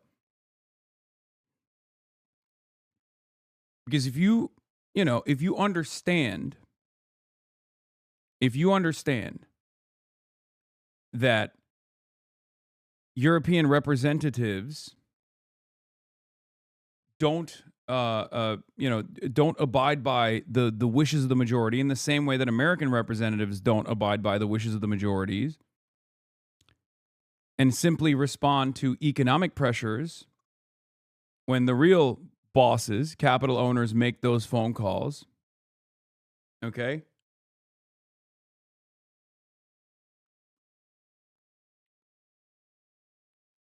Only then will Europe move in a different direction than the United States of America. So far, they have abided by, they haven't abided by the wishes of Iran or anything, but so far they've demonstrated restraint when Donald Trump is clearly demanding that they join. Okay? Donald Trump wants NATO to come in, all the NATO countries to come in, all the European countries to come in, not necessarily for additional military, additional units and additional assets and firepower, but more so for the diplomatic pressure that it will create for Iran, because Iran is responsive to that sort of thing. Okay? They have not done so thus far, but I don't think it's because there is this mutual agreement on maintaining stability or abiding by international rules, international standards. I think it's more so because they're worried about the impact. They're worried about the damage that this may cause to their assets. Were slaughtered in cold blood. This barbaric attack is but the visible tip of a far bigger iceberg, one that conceals beneath its surface far graver catastrophes, namely the normalization of the most abhorrent violations of human rights and humanitarian law, and the audacity to commit atrocity crimes with impunity. Mr. President, at a time when the American-Israeli aggressors, in their own assertions, possess the most advanced technologies and the highest precision military and data systems, no one can believe that the attack on the school was anything other than deliberate and intentional. Targeting Shajar Tayyib School was a war crime and a crime against humanity, one that demands unequivocal condemnation by all. And unambiguous. The actions of the European states should not be assumed to be popular or even substantially unpopular. No, the European populations, just like the United States of America, don't want this. Okay? But Europe has two different pressure points. One, European leadership, European countries have to abide by, one, their own capital masters, their own capital owners. And two, they have to abide by whatever America's interests are. So far, they haven't fully committed to whatever America's trying to do. Because even for them, it's a bridge too far. It kind of reminds me of like Donald Trump saying, we're just going to forcibly take over Greenland, right? That's what it reminds me of when they were like, okay, that's too much. Like, you're embarrassing us. This goes far beyond, previous incursions. Like, you're violating the principle in NATO, right? Their populace has way more power to actually protest because they aren't nearly as car-centric. Accountability for the culprits. This atrocity cannot be justified, cannot be concealed, and must not be met with silence and indifference. The attack on Shajar Tayyib School in Minab was not a mere incident nor a miscalculation. The United States' contradictory remarks aimed at justifying their crime could not, in any manner, elude their responsibility. To denounce such a merciless assault on a place inherently civilian, a place where the most innocents reside and pursue knowledge, is not merely a legal obligation under human rights frameworks. It is a moral and human imperative. Our conscience will judge us more profoundly than any tribunal ever could. Distinguished delegates, Shajar Tayyib Elementary School has not been the only casualty of American-Israeli atrocity crimes during the past 27 days of their illegal war. Human rights and international humanitarian law have been massively and systematically violated by the invaders in an unprecedentedly brutal manner. They are targeting civilians and civilian infrastructures with no regard for laws of war and basic principles of humanity and civility. More than 600 schools have been demolished or damaged across Iran, and more than 1,000 students and teachers martyred or wounded as the result. The aggressors, who are arrogantly shouting, "No mercy, no quarters," and threatening to strike Iran's vital infrastructure, have been attacking hospitals, ambulances, health workers, Red Crescent rescuers, refineries, water sources, and residential areas. War crime and crime against humanity are not sufficiently describing the gravity of the atrocities they are committing. The aggressors' targeting pattern, accompanied by their rhetoric, leave little doubt as to their clear intent to commit genocide. Distinguished colleagues, the Houthi this statement unjust was war fake. of whims by the United States and Israel against the noble nation of Iran is the direct result of silence in the face of earlier manifestations of lawlessness and atrocity in occupied Palestine, Lebanon, and elsewhere. Indifference and silence in the face of injustices would bring no security and peace. It would invite more insecurity and right violations. The United Nations and the core values it embodies as well as the overall human rights framework, are at serious stake. You all need to call out the aggressors and let them know that the community of states, the human collective conscience, hold them accountable for the abhorrent crimes they are committing against Iranians. Iran has never sought war. Iranians are a peaceful, noble nation inheriting one of the richest civilizations on earth. Yet, they have demonstrated absolute resolve and determination to defend themselves against the brutal aggressors who know no boundary in perpetrating all sorts of crimes, a defense that shall persist as long as needed.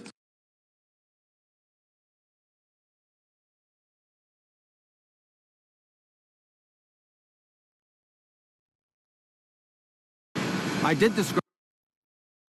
Marco Rubio was asked a bunch of questions off the runway too. Rubio says there should be a plan to keep the Strait of Hormuz open after Iran war. Yeah, after. How do we get there is the real question. To our allies, however, that immediately after this thing ends, we're done with our objectives, one of the immediate challenges we're going to face is an Iran that may decide that they want to set up a tolling system in the Straits of Hormuz. Not only is this illegal, it's unacceptable, it's dangerous to the world, and it's important that the world have a plan to confront it. The United States is prepared to be a part of that plan. We don't have to lead that plan, but we're happy to be a part of it. These countries have a lot at stake, not just the G7 countries, but countries in Asia and all over the world have a lot at stake and should contribute greatly to that effort to ensure that neither the Straits of Hormuz or, frankly, any international waterways should ever be something that's controlled or tolled by a nation state or by a terroristic government like the one that exists in Iran today in that radical clerical regime. So there seemed to be a lot of buy-in to that concept. There's a lot of work happening right now. The UK has played a prominent role in bringing that together, but other countries as well. And there seems to be a lot of acceptance of all that. And our allies and partners here, at least to me, seem to be appreciative of updates on our operation and an understanding of what lies ahead over the next few weeks. I think they all gave a commitment that they understood the necessity for it potentially, and that there would be a need to participate in something like that. I think some of the confusion over the first couple weeks, maybe in the media, maybe in other forums, is this idea that somehow we were asking for that to start immediately. I think we've always viewed it as a post third way neoliberal TV. Look, I don't care what Iran says. The first few tankers that go through the Straits after this operation is over, they're going to want an escort from somebody, or they're not going to be able to get insurance. So the world better step up. This is Manila, the capital of the Philippines, and the people.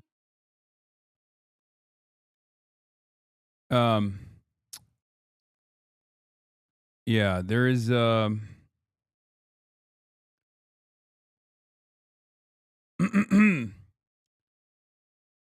Let's take a little sidestep here. Here was Dr. Abdul El-Sayed on Breaking Points.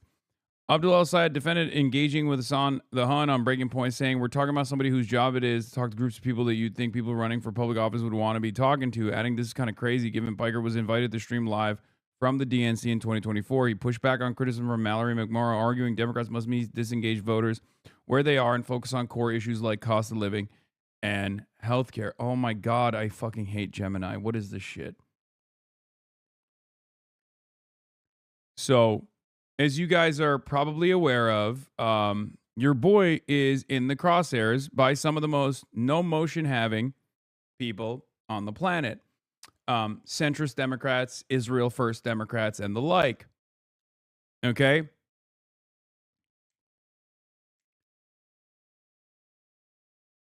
It's, ADL, AIPAC, all of these groups that have completely lost the public battle are trying to enforce their institutional muscle in the last area where they think they have a little bit of power. And that is, of course, I just unpinned Gemini. Thank you, chatter. That was very helpful. Holy shit, helpful chatters. Okay? So for organizations like Third Way, whose entire purpose on this planet is to enforce the wishes of billionaires upon the Democratic Party, there is no real popular base for these guys, right? And the same goes for ADL. The same goes for AIPAC, especially within the Democratic Party. That's why AIPAC, as a lobby for a foreign country, has to engage in these like somewhat sophisticated, insidious ways of destabilizing American democracy. You know, funding groups,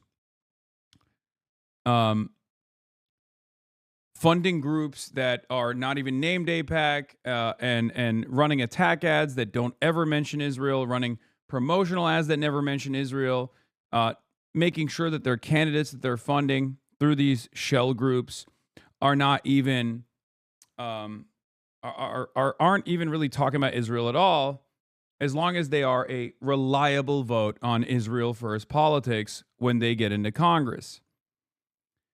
So they don't really have any real popular support, but they do still have access to politicians.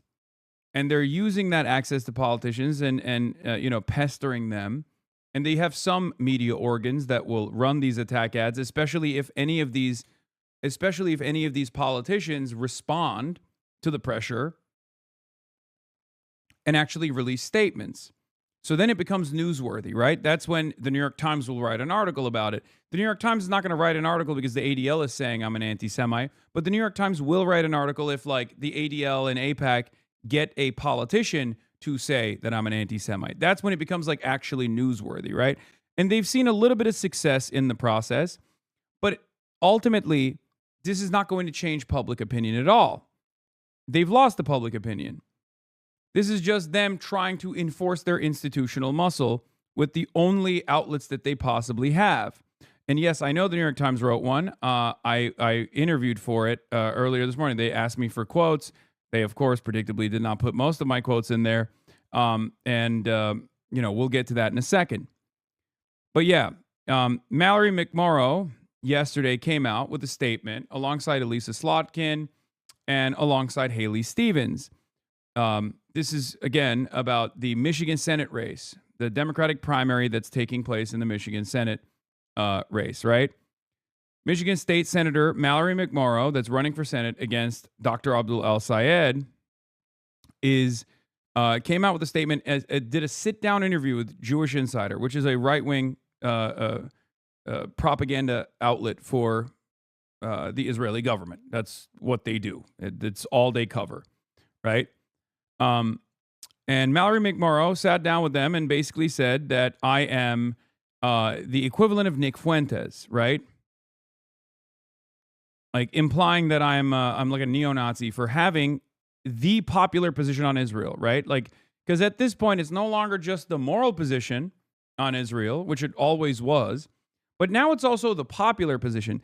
And it's actually unimaginably popular in the Democratic Party's base.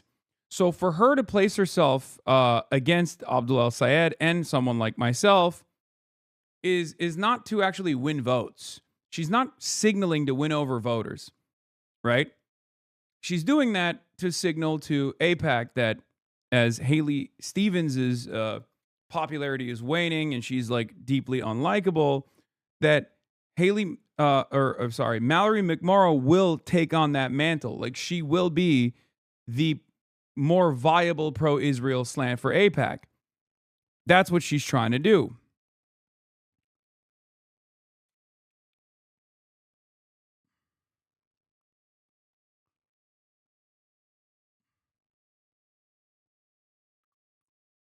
Matt Stoller has some words on this. He says, pretty obvious McMorrow stands with big money in Israel. The criticism of Hasan the Hun is just straight up racism. It's also a problem if you want Dems to communicate to podcasters. You got to be willing to talk to everyone instead of being in a tiny club. Jews need to reject the racism underpinning the smears of Hasan the Hun. Piker will be a key figure in pushing back on anti-Semitism because he doesn't conflate Israel and Judaism. It doesn't really matter, though. A lot of these groups will still continue saying, no, you don't understand. This is the most viable way that we can continue waging this information war. This is the most viable way that we can continue having the conversation on our terms by not necessarily tackling the issue at hand, not talking about Israel at all, but instead trying to cynically smear all of Israel's critics as vicious anti-Semites. You only do that when you don't have any other option. And to be fair to these people, it's very difficult to defend Israel, especially now, especially after 2.5 years of genocide. It's become unbelievably difficult to defend the state of Israel when the American consciousness on this issue has shifted in the opposite direction, right? So they're in a desperate attempt. They are trying to diminish, because they think like, I need these politicians for legitimacy, because they're operating in the old guard mentality, right? From their perspective, they're like, oh, dude, he's going to Vanity Fair parties. He's going on the New York Times. He's giving he's being given favorable coverage. We have to stop that. What they don't realize is, I don't need the favorable coverage, right? It's a mutually beneficial relationship. And for politicians that appear alongside me, it's not necessarily beneficial for me at all. I just get a lot of fucking endless amounts of hatred. It's actually beneficial for them. That's why I do it, regardless of the additional unjustifiable smears that I receive, right? So if there are politicians out there who actually get worried and are fearful of this kind of backlash and shy away from collaborating with someone like myself, well then, sucks to suck. As long as you still continue putting out good policies, I will most likely defend you. I don't give a shit about, politicians being my friend. I care about politicians doing the bidding of the masses, okay? I have a very pragmatic approach to this kind of stuff. So, the ADL... No, thank you. Sorry, housekeeping. Jonathan Greenblatt also came out with a statement after the ADL Michigan came out with a statement. Except Zoran, though. No, it's same goes for Zoran, too. Put the policies in the bag, little bro. Remember, this is what I've said over and over again, right? Put the policies in the bag. That's all I care about. I've been very open about this. I have no, I have no interest in, I have plenty of friends, okay? Plenty of wonderful friends and family, okay? I have no interest in making new ones, especially in the realm of politics, okay? Having said that, as long as politicians are doing right by their constituents, that's great. I'm happy. I'm excited. So, Jonathan Greenblatt puts this smear out there because it's the Always Defaming League, and he's the head of the Always Defaming League.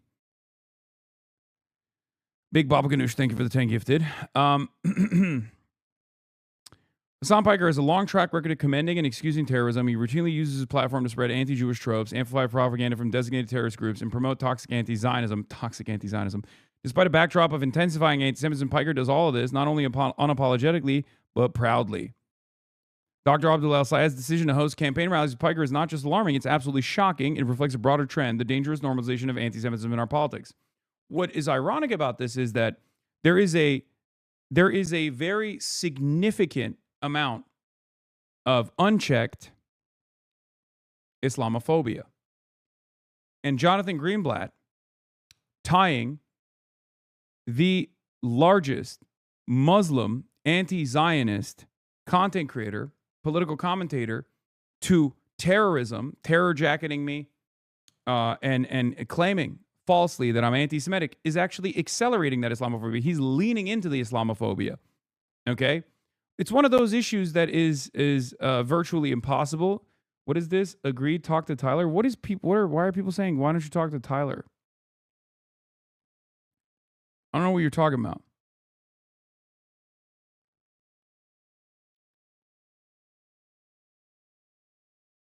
You're not a Muslim at all, though? It's weird. Buddy, I don't know how to explain this to you, but this has nothing to do. This has absolutely nothing to do with how committed I am to Islam, okay? And everything to do with what my name is and what my background is.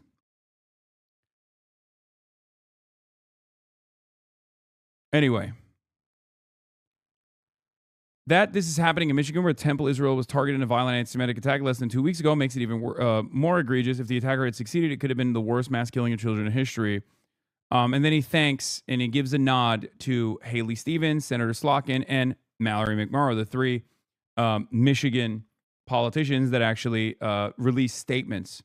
Very clearly got a call from like either, pro-Israel donors or a pro-Israel lobbying arm, and released like very similar statements to one another. And the one from Slotkin was the funniest because she like openly admits she has no idea who the fuck I am and is just like very clearly going through the motions. She's like, I was told to say this, so I'm saying it. I don't know Hasan at all, but seems to me like he's really anti-Semitic. Right? But Abdul al-Sayed responded to this directly, which is good because I don't mind getting yelled at. I get yelled at professionally, right? McMorrow, Stevens, and Elisa Slotkin all said things. Elisa Slotkin's was the funniest one, okay? I don't mind getting yelled at. This is my job. My job is to get yelled at professionally. I am unfortunately, I am the sin eater for all things left. Okay? And I will forever remain the sin eater for all things left. Right? It is what it is. The positive side of this is that one of the major issues with the Senate race in Michigan is that there's not a lot of media coverage until these past couple of days. Okay? Now there's a lot of media coverage and therefore a lot of attention on Abdul al-Sayed. So the way he carries himself and the way he conducts himself going forward from this point on, it's going to be very important. Okay? This guy just called himself Left Jesus? No, I did not. I'm just responding to the things that are unfolding and reflecting on them by saying I am the sin eater for the left. It's just the way it is.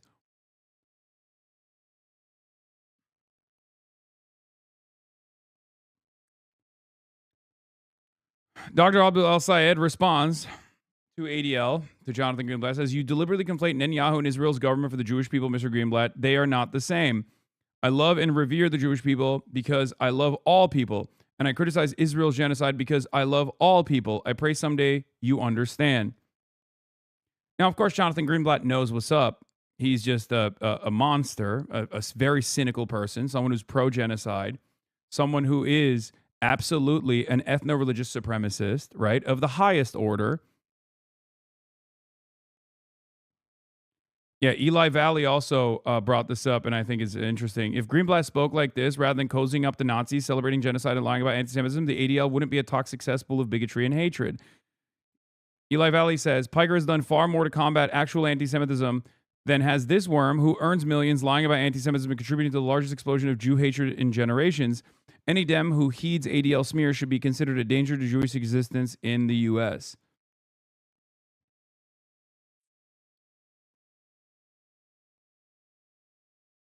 Yes, Jonathan Greenblatt, by the way, famously has even said that Jews should stop breeding with non-Jews. If you want to fully understand, like he is, I mean, a lot of guys, Zionism is a fascist ideology.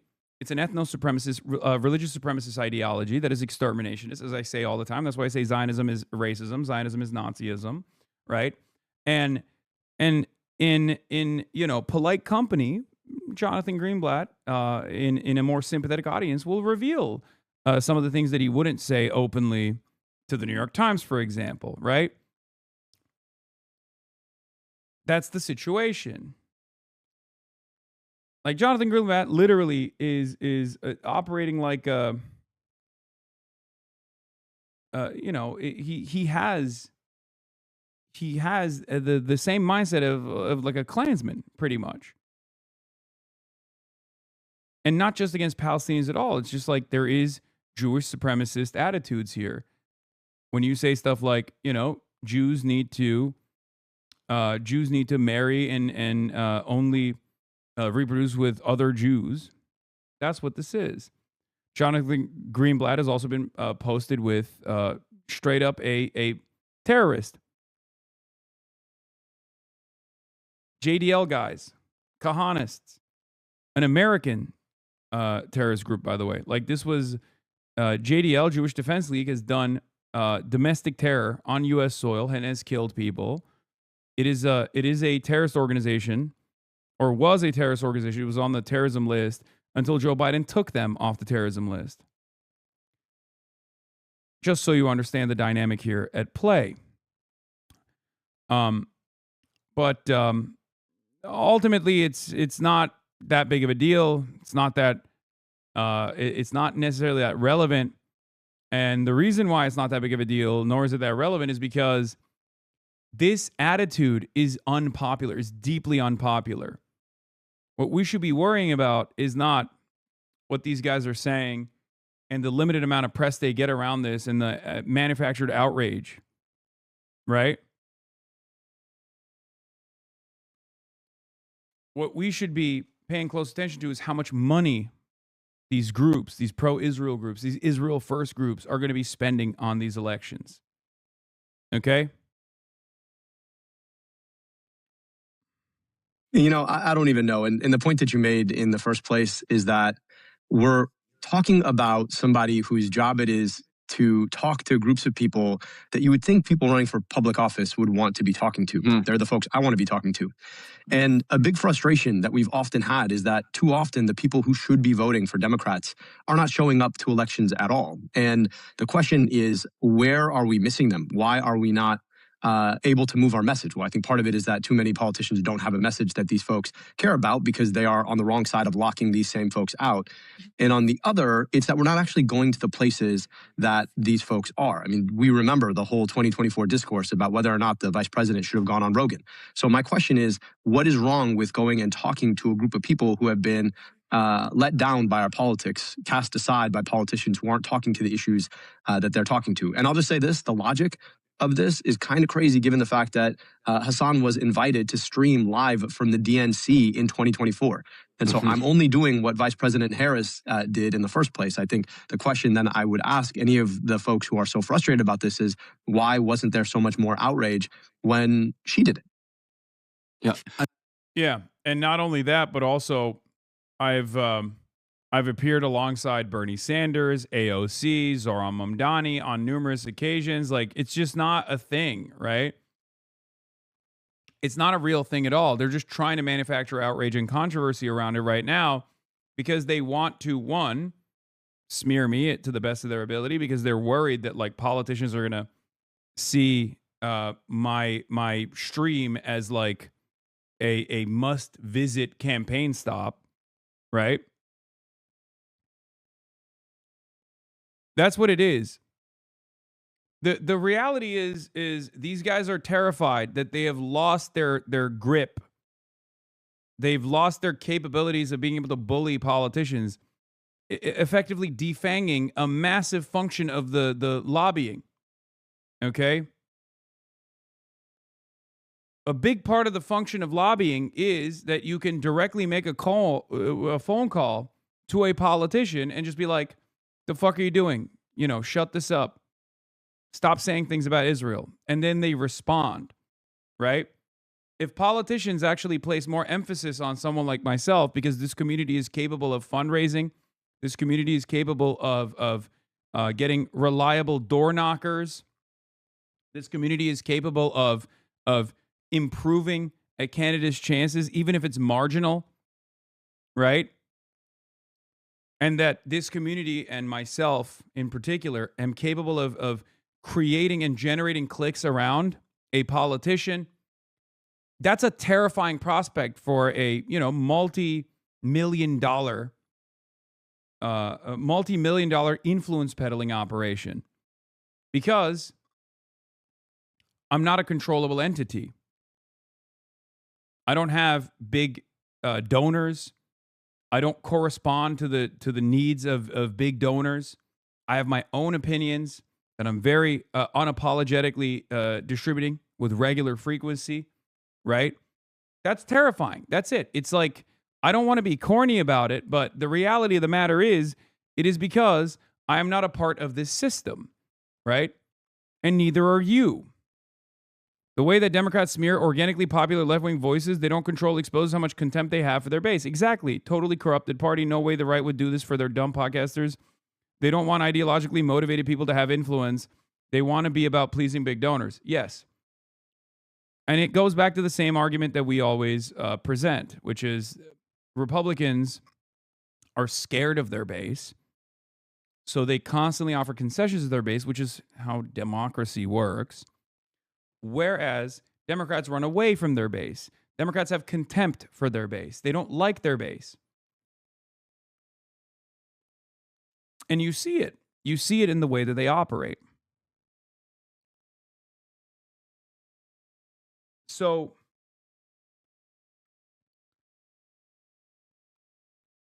that's precisely the reason why they just endlessly talked about finding a Joe Rogan to the left, landed on someone like myself, even though I said I don't take on this title at all.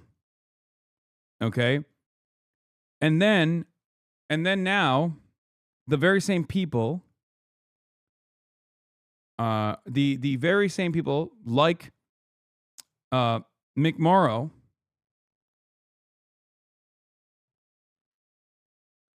who said a year ago that we need to go to Joe Rogan, we need to not turn away people that have these platforms that speak to large audiences that don't always agree with us, is doing this thing, an act of desperation.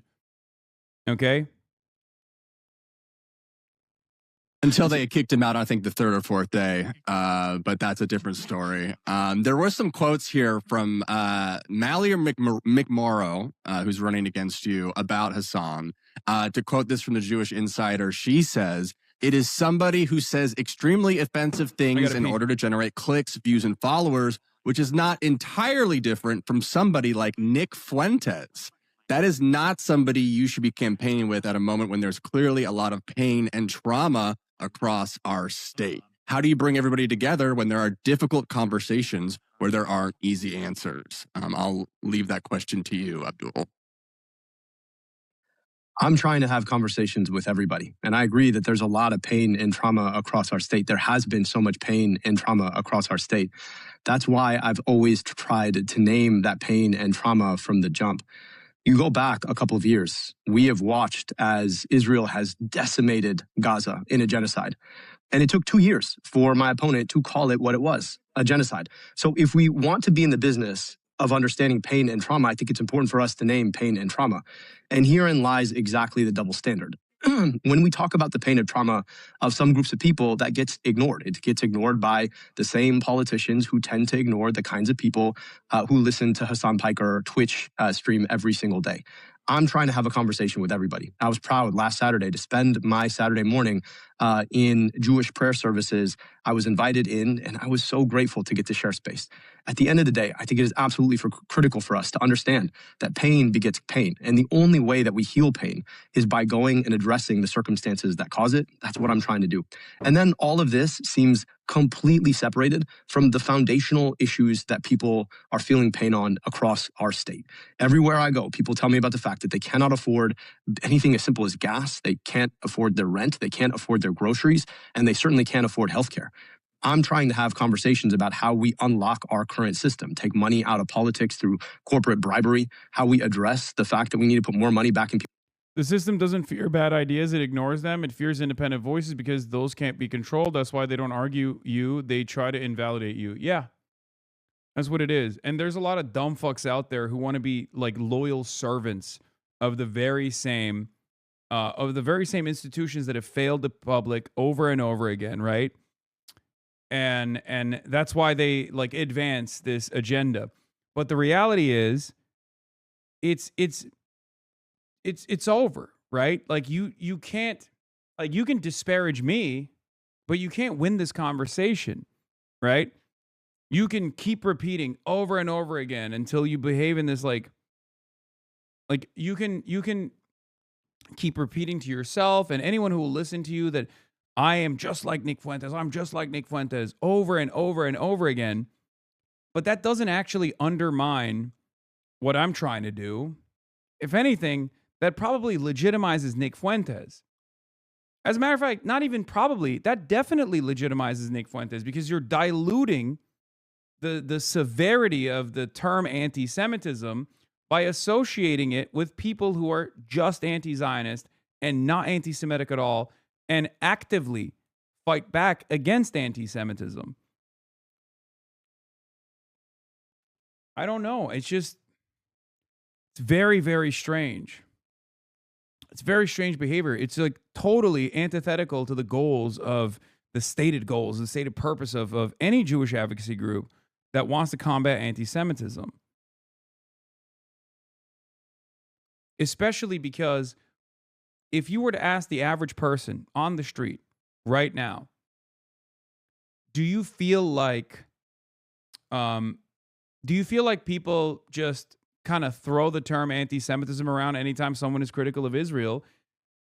It would be a resounding yes. Like the overwhelming majority of the public is already aware of this because that's all they've heard. On the one hand, they've seen children in trash bags being carried by their parents. And on the other hand, in the Western world, all they've seen and all they've heard is when people say, that's fucked up, we need to stop this right now, people come in and go, you're anti-Semitic, you need to be fired. You're anti-Semitic, you need to be canceled. You're anti-Semitic, we must do harm to you, right? So not only do people already have a severe distaste for cancel culture in particular, they also have a severe resentment towards the state of Israel.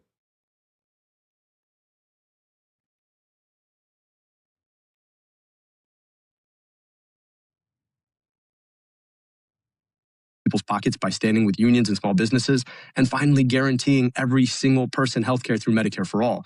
Those are the conversations I'm having with people, whether they are in town halls in places like Ishpeming, on Twitch with people like Hasan, or in churches in places like Detroit. And those are the conversations I think we need to be focused on.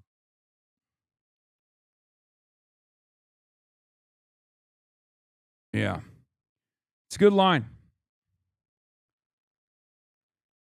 It's good. You know, I don't even know. And the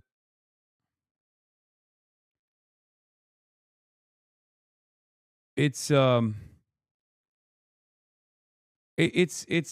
just not a successful line of attack. Like all you'll do is get a couple like scared low-level politicians to respond, or politicians that have different ambitions.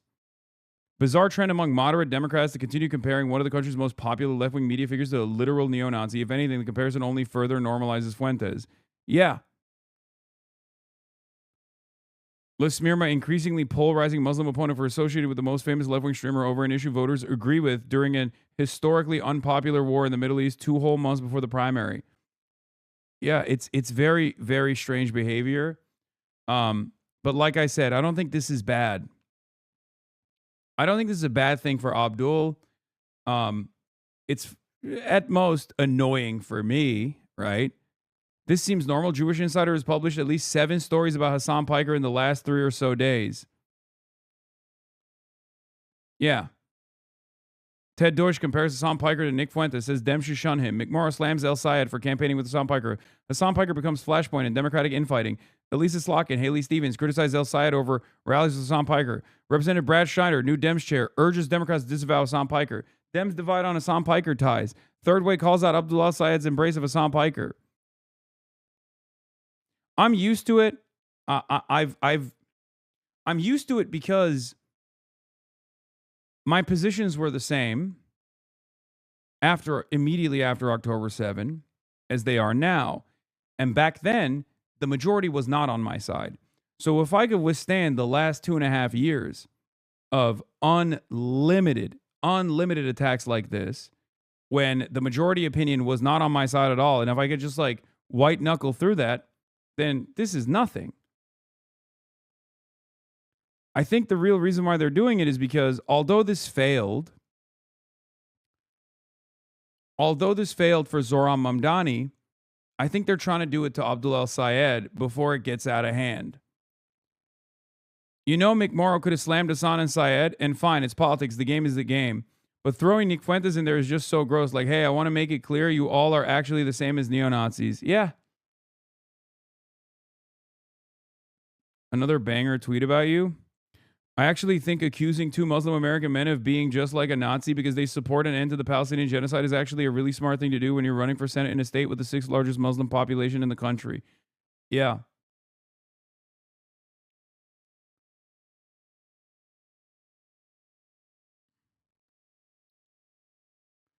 It's actually really strange, too, because, like, I don't think this moves the needle for Jewish Americans at all. Because, like, as I've said over and over again, even Jewish Americans who do care about Israel or will respond to polls saying that Israel is important to them do not rank Israel as their top priority because they're American Jews. They're American first, okay? Why the fuck would they care about that? And this was also seen in the polling for Zohran Mamdani. Right? What, you think like American Jews that care about Israel also don't want fast and free buses? They do. They do. They want it. And that's the consideration here. That's the calculation. Problem is, a lot of the lobbying arms are Israel first. Like, they don't care about anything else. That's their whole function. So when they're the only people that these politicians listen to, they also sound insane. And it's incredibly, incredibly unappealing to the average person. They hear this and they go, why the fuck? What? What the fuck are you saying? Why am I supposed to care about this?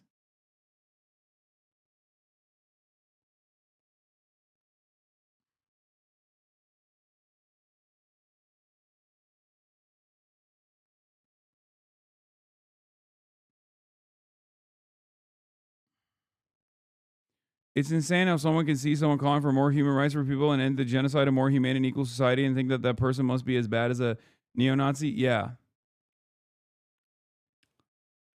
This is Loki turning the referendum on Gaza onto the referendum on Hasan, bro. They hate you for your name and stole it. Proper noun for Chad behavior regarding Gaza equals your name here is going to result in statues. Wait, what are you saying, dude? That's crazy. Also, a majority of Jews as of last year say Israel's committing war crimes and all want an arms embargo. And this is before the horrors with Iran and Lebanon this year. Yeah. Yeah. Counterpoint, what if you're a rabid ethno-supremacist and a racist?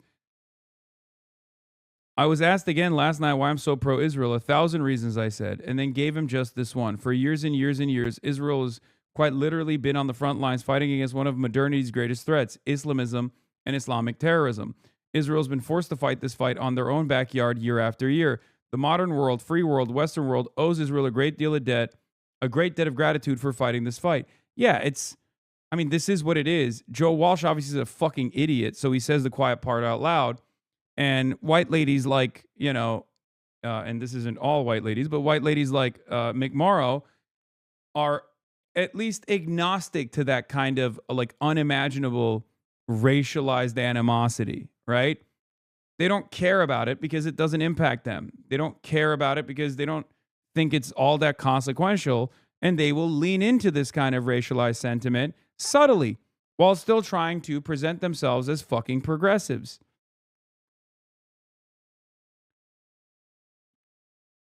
Yeah, this was also ridiculous. Nurdin Kiswani.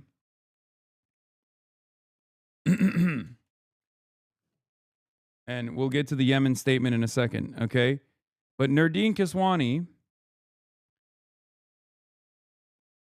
is a Palestinian activist, okay? And they've been coming after her nonstop. This is also part of the reason why I say point to a single Muslim advocate or activist that hasn't been destroyed by smears.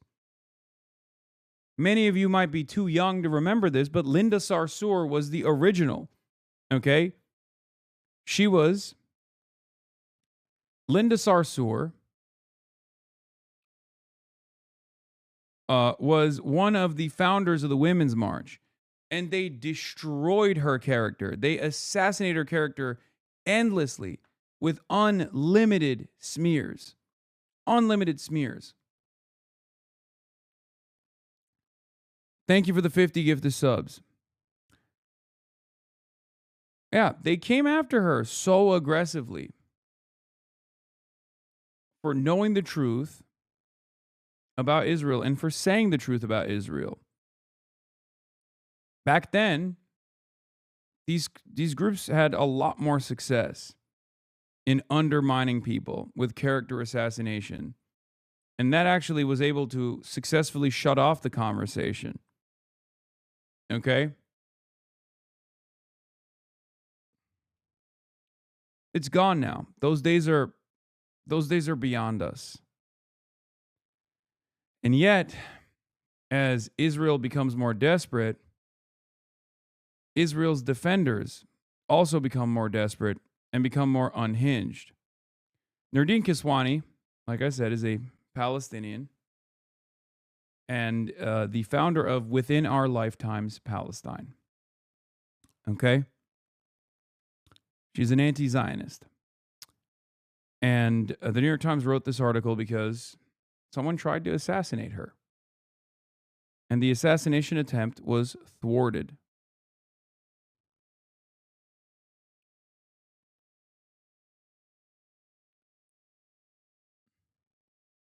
An official who was briefed on the investigation said Heifler, 26, identified as a member of the JDL, the Jewish Defense League, 613 Brotherhood, a New Jersey-based group founded in 2024 that describes its membership as Jewish warriors fighting back against rising anti-Semitism.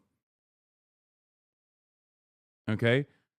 Plot to firebomb Palestinian activist home disrupted by NYPD undercover operation, authorities say. How anti-Semitic of the NYPD, by the way.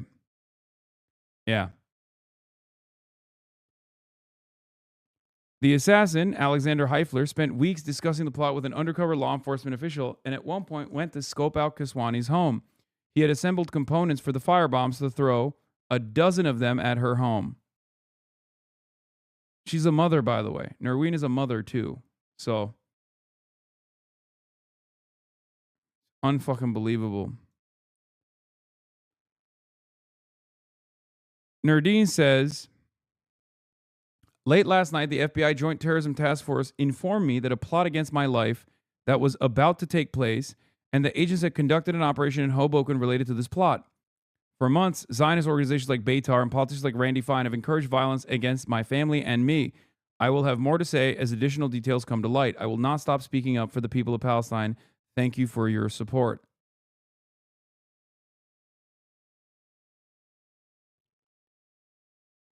Yeah. Nordine Kiswani, you have terrorized America and New York for much too long. We have had enough and we will not stop. You hate America, you hate Jews, and we are here and won't be silent. $1,800 to anyone who hands that jihadi a beeper.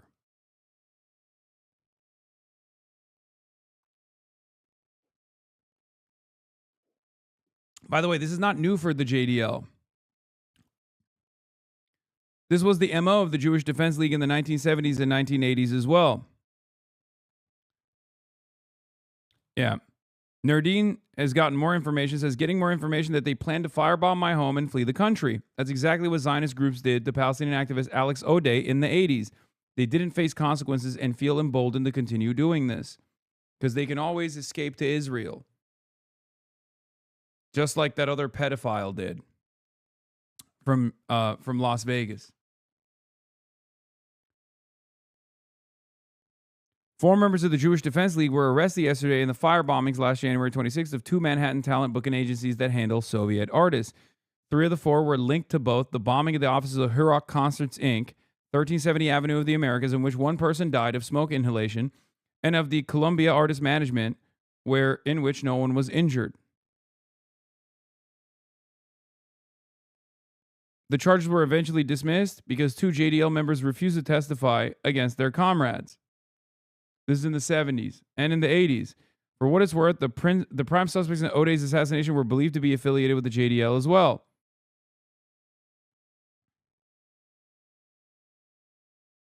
It's so unbelievable how much these guys, these Jewish advocacy organizations, get to like foment this kind of Islamophobic hatred unjustifiably.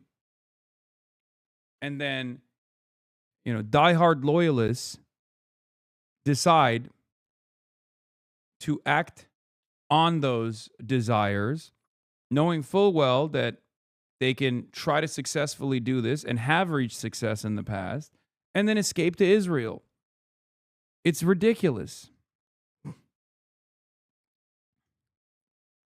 The New York Police Department and federal authorities disrupted what officials describe as a plot by a member of a pro-Israel terrorist organization to assassinate the leader of one of New York's most active pro-Palestinian protest groups, according to officials in court papers. Members of the FBI and police department's Joint Terrorism Task Force notified the activist, Nardine Kaswani, and her lawyer late Thursday that an arrest had been made in connection with an imminent attempt on her life, her lawyer and law enforcement officials said. A New Jersey man, Alexander Heifler, 26, was taken into custody after detectives and federal agents searched his Hoboken home and found 8 Molotov cocktails. A police official said Friday that Mr. Heifler was a member of a branch of the Jewish Defense League, a pro-Israel group designated by the FBI as a terrorist organization. Mr. Heifler was charged Friday morning in a 2-count criminal complaint with making and possessing the devices and appeared in federal court in Newark on Friday afternoon. The complaint did not specify a motive for the planned attack, which was laid out in detail. If convicted, Heifler could face up to 20 years in prison. The complaint said the plan had been in the works since at least February, when Mr. Heifler discussed building and using Molotov cocktails for what he described as self-defense on a group video call that included an undercover detective. Prosecutors said in the complaint that Mr. Heifler and the undercover detective met in person the next day, and then twice more in the weeks that followed, including on Thursday when they built the 8 Molotov cocktails together in Mr. Heifler's home. He was arrested shortly thereafter.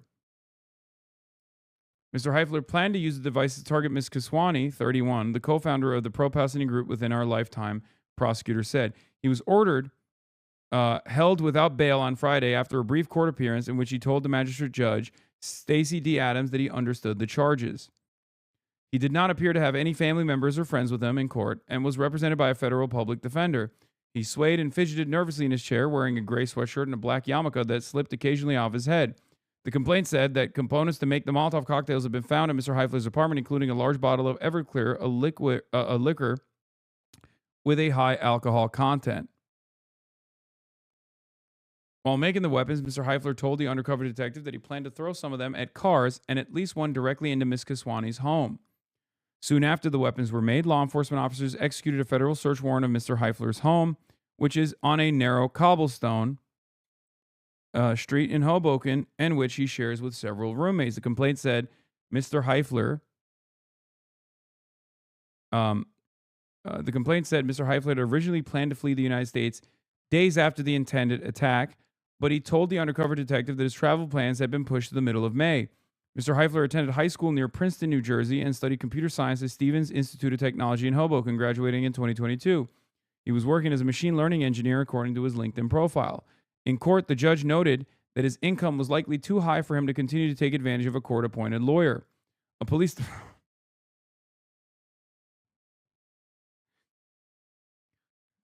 That's crazy. A police department official said the investigation began in January when the undercover detective, who was part of the department's intelligence division, first infiltrated a group chat of people in New York and New Jersey area. The New York Police Commissioner Jessica Tisch issued a statement crediting the work of undercover detective, first online and then in person, in exposing and thwarting the attack.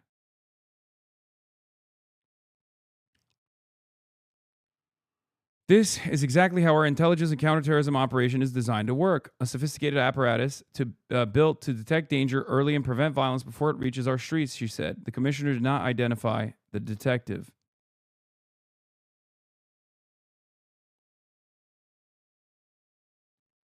Governor Kathy Hochul also praised the police, saying on social media that she was grateful to law enforcement for swiftly disrupting this abhorrent plot. Another statement made by Nardine 30 minutes ago. As a Palestinian woman, I have faced years of harassment, threats, doxing, and intimidation by Zionist men. They target us in particular, but they will not stop there. They will come for anyone who speaks out. This violent extremist colonial ideology targets Palestinians, especially women and children, to seize our homes, lives, and futures. One of the first major acts of modern terrorism in Palestine was the bombing of the King David Hotel by the Zionist paramilitary group Irgun in 1946, which killed 91 people. Since then, Zionist groups have carried out attacks of terror across the region and the world.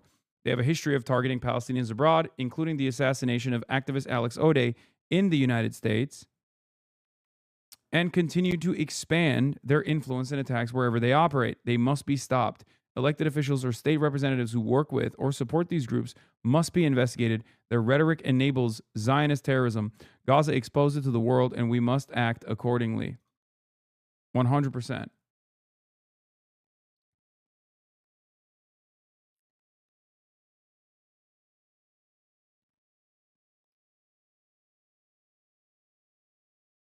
I've been warning about renewed confidence and an uptick in violence amongst the JDL and various offshoots ever since I first saw the Shai Davide get invited to the link up with the account Jewish Defense Corps a couple years ago on Twitter. Reminder that Kahan's cousin Reuven allegedly hit anti-genocide protesters with his car in 2024, but all charges were dismissed. Yeah, remember we covered that.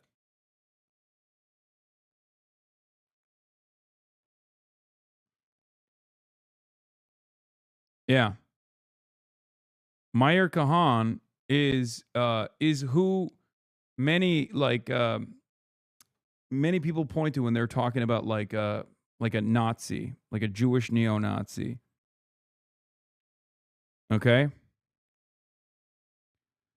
With yet another attempted Kahanist JDL terror attack, reminder that Blinken removed Kahan Chai, a violent organization with the same founder, from the FTO list in 2022. That's true. They did. Remember, I told you they did. Anthony Blinken said, oh, they were nascent, that they don't actually, they're not in operation anymore, so we must remove them from the foreign terrorist organization list. They obviously have not stopped, and they've actually grown in numbers since then. Yeah. May 2022, Biden Blinken tell Congress they're delisting Kahanist movement as a foreign terror org despite concerns by Palestinian rights groups. May 2024, literal member of the Kahan family commits an act of terror with his vehicle in New York. How is this not a bigger scandal? Reuven Kahan, a cousin of the late fascist founder of the Jewish Defense League and the murderous Kahanist movement in occupied Palestine, Meir Kahan, struck a pro-Palestine student with his car in Manhattan. All charges were dismissed, by the way. Here's Zoran Mamdani's statement. Although, Zoran and Nurdin have duked it out on the timeline quite a bit. He says, last night, an alleged member of the Jewish Defense League, designated by the FBI as a known violent extremist organization, attempted to blow up one of the home of Nurdin Keswani in a chilling act of political violence and an apparent assassination plot. The defendant allegedly planned to flee to Israel following the attack. This comes amidst an alarming rise in threats and violence across the country targeting Palestinian human rights advocates.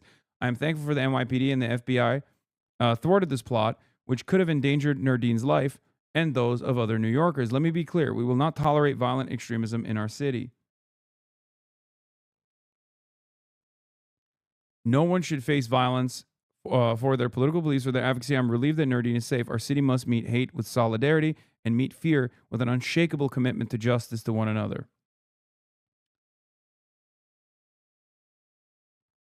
Thank you for this important statement. There's never been a New York City mayor willing to call out Jewish extremism for what it is. I also appreciate that you clarified the JDL member planned to flee to Israel. This is an important detail that confirms what I've been thinking. By the way, yeah, here's the head of ADL, Jonathan Greenblatt, caught hanging out with JDL members during the UCLA campus protests. Okay? And not only that, but also, remember that settler fair that was taking place in a synagogue yet again? And there were pro-Palestinian protesters outside of the synagogue protesting, saying, let me be clear, we support Hamas here, right? And Zoran Mamdani condemned not the settler fairs, but the protesters who were saying that. On the opposing side of that were Kahanists. The JDL, the Jewish Defense League, an open terrorist organization. Okay, if you abide by the designation of Hamas being a foreign terrorist organization, so are the fucking Kahanists. Of course, Hamas has never actually had an act of terror on U.S. soil. JDL has. Okay? Hamas has never committed an act of terror on U.S. soil. The JDL operates on U.S. soil with impunity, even after being designated as a foreign terror organization.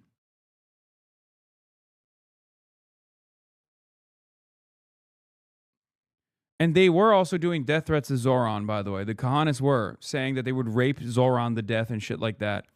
Reminder that everyone who rushed to condemn Palestine protesters in Queens last January protesting a land sale conveniently sidestepped the fact that the JDL was present and threatening to rape people. Now they're responsible for another terror plot. Yeah.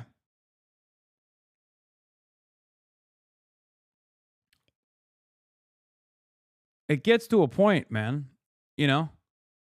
I understand the societal pressures, or I wouldn't say sympathetic necessarily, but like there's a reason why I don't bring up the Islamophobia angle as much, even though it's far more intense and far more institutionally pervasive, far more institutionally permissible than anti-Semitism actually is. Okay? Anti-Semitism is not institutionally permissible at all. Now that might change in the future, but for the time being, it doesn't, you get punished for it, right? As a matter of fact, I'll go so far as to say you get punished for it even if you're not being anti-Semitic, but some of these institutions cynically smear you as an anti-Semite, right? But it's just ridiculous. Like, what will it take for people to finally stamp this shit out? What will it take for people to take this seriously? Do pro-Palestinian advocates have to die?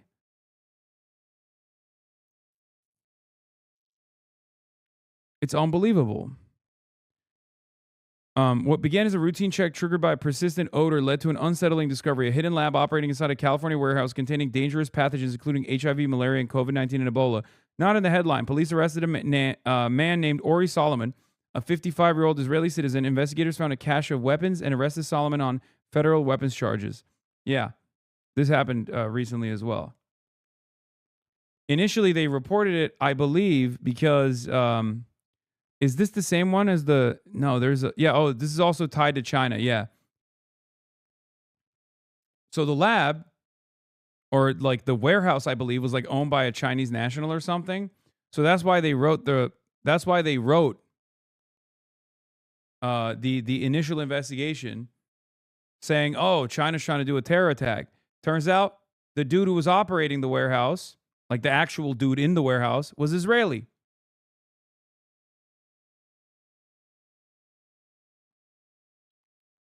Yeah.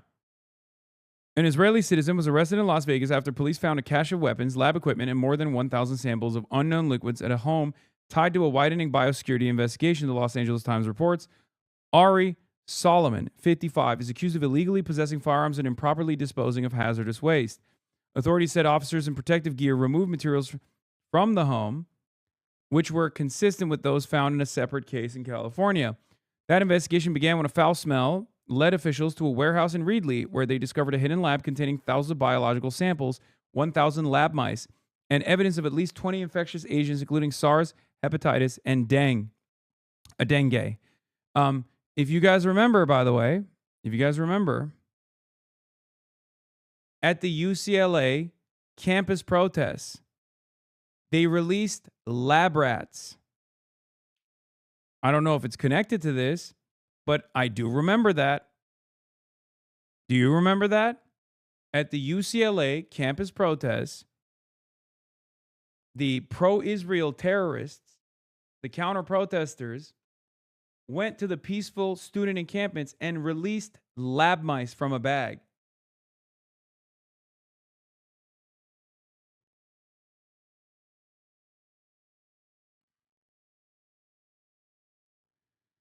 Prosecutors say Chinese national Xia Beishu ran a scheme from there, importing COVID tests from China and selling them as American-made. And a congressional report flagged over $1.3 million in unexplained payments from Chinese banks tied to the operation. Investigators found Xu had listed a Las Vegas house as a bail collateral and called it hundreds of times over the past year, making it a key lead that led police to raid the Sugar Springs Drive property, where Ori Solomon was identified as a manager.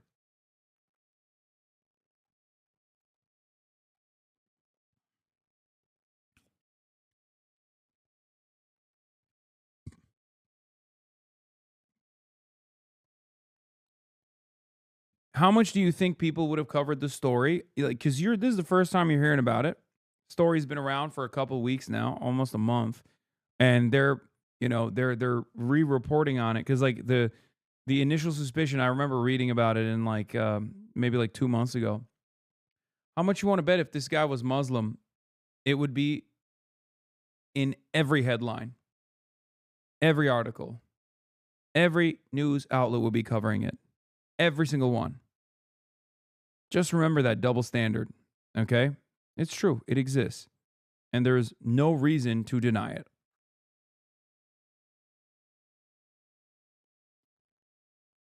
Anyway, the group co-founded by Ms. Kaswani has organized countless protests to draw attention to the suffering of Palestinians in Israel's war in Gaza. The organization has become known in New York for its at times inflammatory rhetoric and disruptive tactics, including a demonstration that led the police department to shut down Grand Central Terminal. In a statement to the New York Times, Ms. Kaswani said FBI agents had told her on Thursday night that a plot against my life was about to take place. She added, "I will have more to say as additional details come to light. I will not stop speaking up for the people of Palestine. Thank you for your support." Robert Frazier, who was sworn in on Monday as the U.S. Attorney for New Jersey, said there was no threat to the public. "We thank our law enforcement partners for this work identifying and removing this potential threat." How is there no threat to the public? That's a whole ass group that he was a part of. Just because he's the only one that is stupid enough to act out on these desires doesn't mean that the group doesn't exist. The JDL is or was a fucking foreign terrorist organization.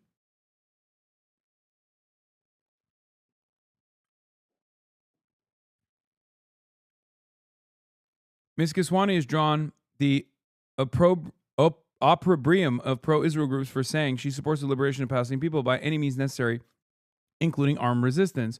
Protesters at events organized by her group sometimes wave the flags of Hamas and Hezbollah. This is the gross side of it, by the way. This is the New York Times, not so subtly, explaining to its readership that maybe she deserves this, okay? Just so you understand. Because you might read this and be like, I don't give a shit. Who cares, right? But this is a way for the New York Times. This is a way journalists do this all the time, okay? This is where the implicit biases come in. This is a way for the New York Times to just like subtly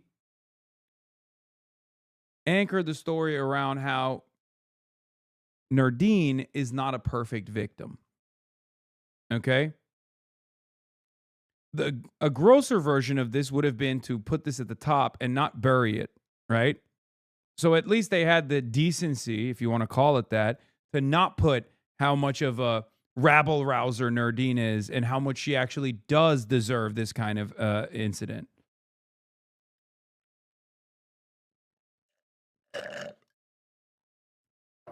The maximum worst version of this is to just like straight up victim blame. I mean, this is a little bit of victim blaming, but like straight up put it in the title, obviously.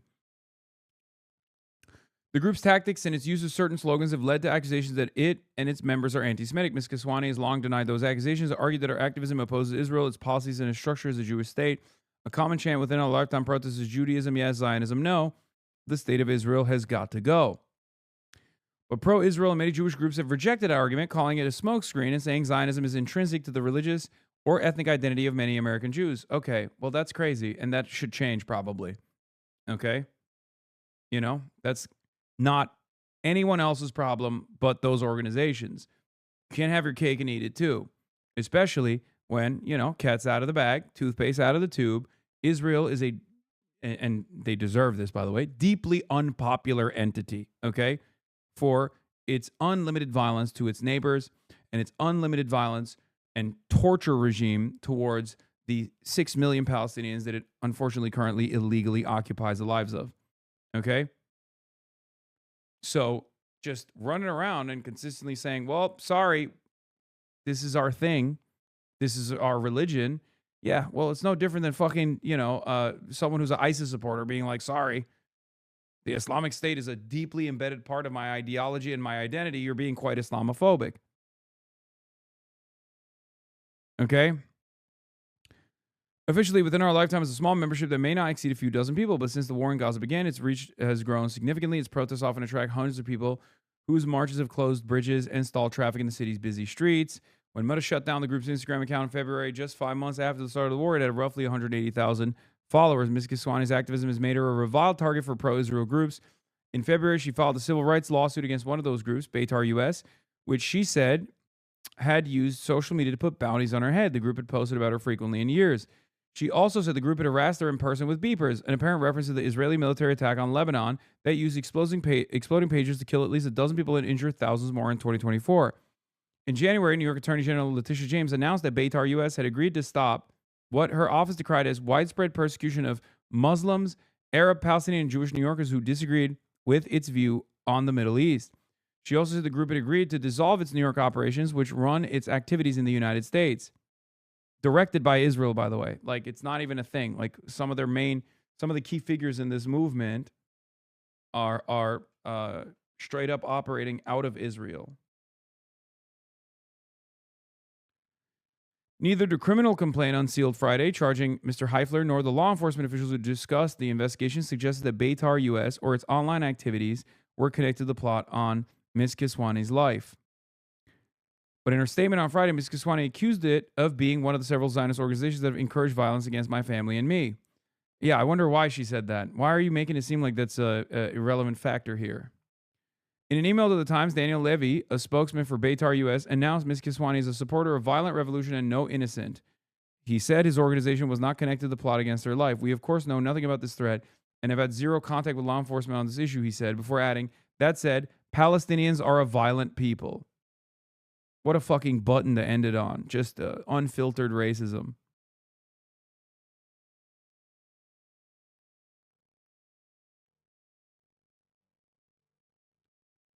Ugh.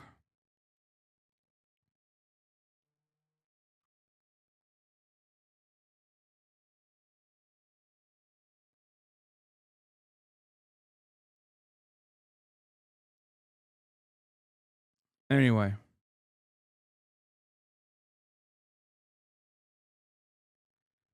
So yeah, remember that when considering all of the terror jacketing that these guys do.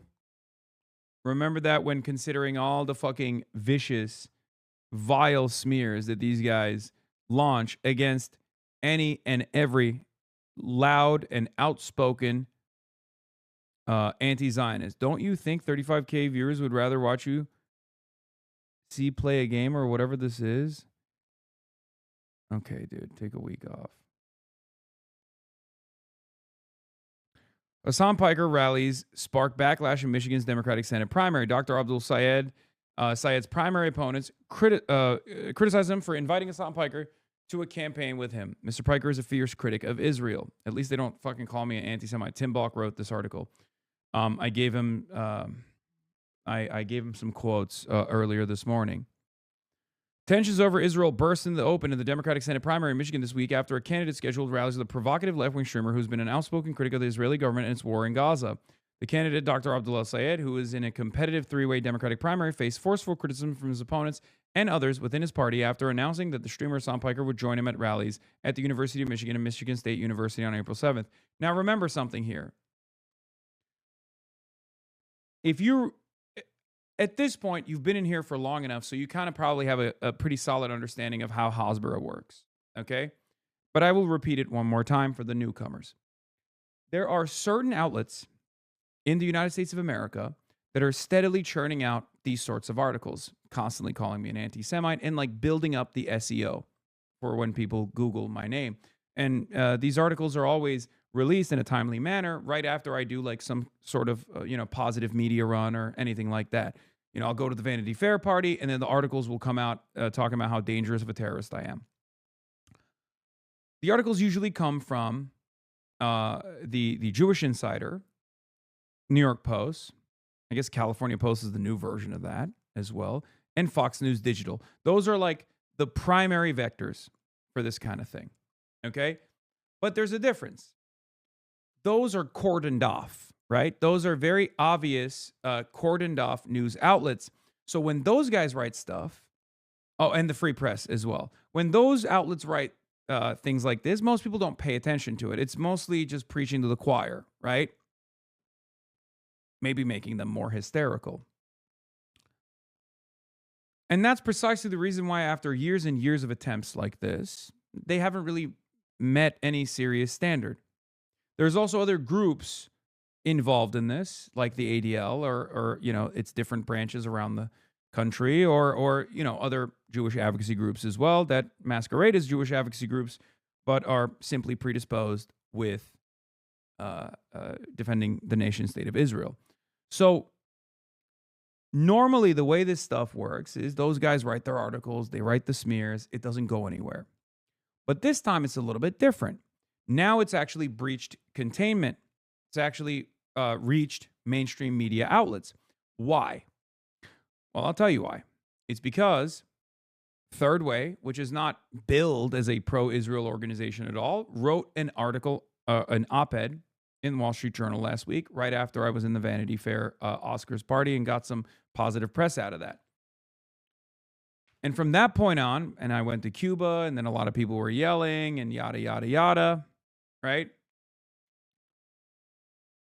But they just have not stopped. They just have not stopped doing just a faucet of a barrage of manufactured consent pieces all around, both on Twitter with botted posts and any right-wing newspaper that will write an article, right? But the reason why this time is different, and New York Times is reporting on it, is because they were able to get the ADL or maybe AIPAC or some Zionist donor, big donor, to make phone calls to actual Democratic politicians. First, it was Brad Schneider in Illinois, a person that's gotten $6 million from AIPAC. And then it was Elisa Slotkin and also both of Abdul El-Sayed's primary opponents. Haley Stevens, who is the AIPAC hand-selected candidate, and Mallory McMorrow, okay, the Warrenite in the race. So once they release statements as Democrats condemning this decision for Abdul El-Sayed to appear alongside me, then it was newsworthy. So now the New York Times is writing about it as well.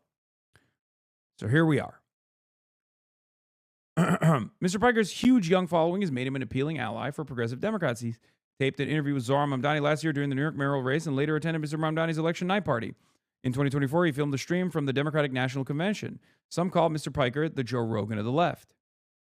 But his statements about Israel have alarmed some Democrats. He said that the Hamas-led attack on Israel on October 7th was the direct consequence of actions by the Israeli and U.S. governments, and that it doesn't matter if rapes happened on October 7th, saying, that doesn't change the dynamic for me, seeming to refer to Hamas-led violence. He also said the Palestinian resistance is not perfect.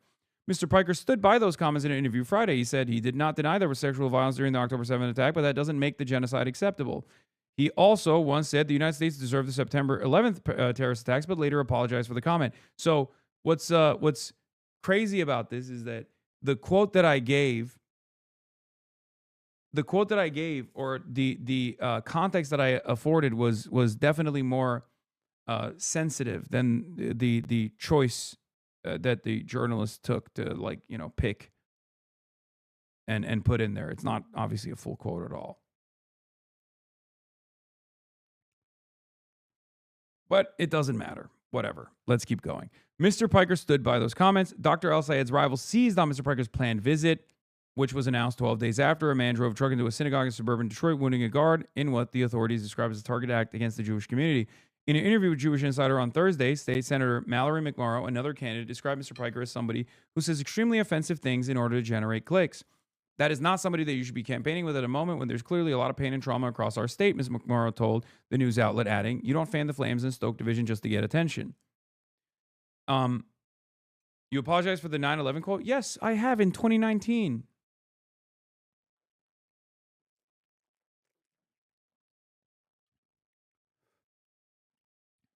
Like, it was about blowback, okay? All memes aside, it's about fucking blowback. That's it. It's something that most Americans understand. But it doesn't matter.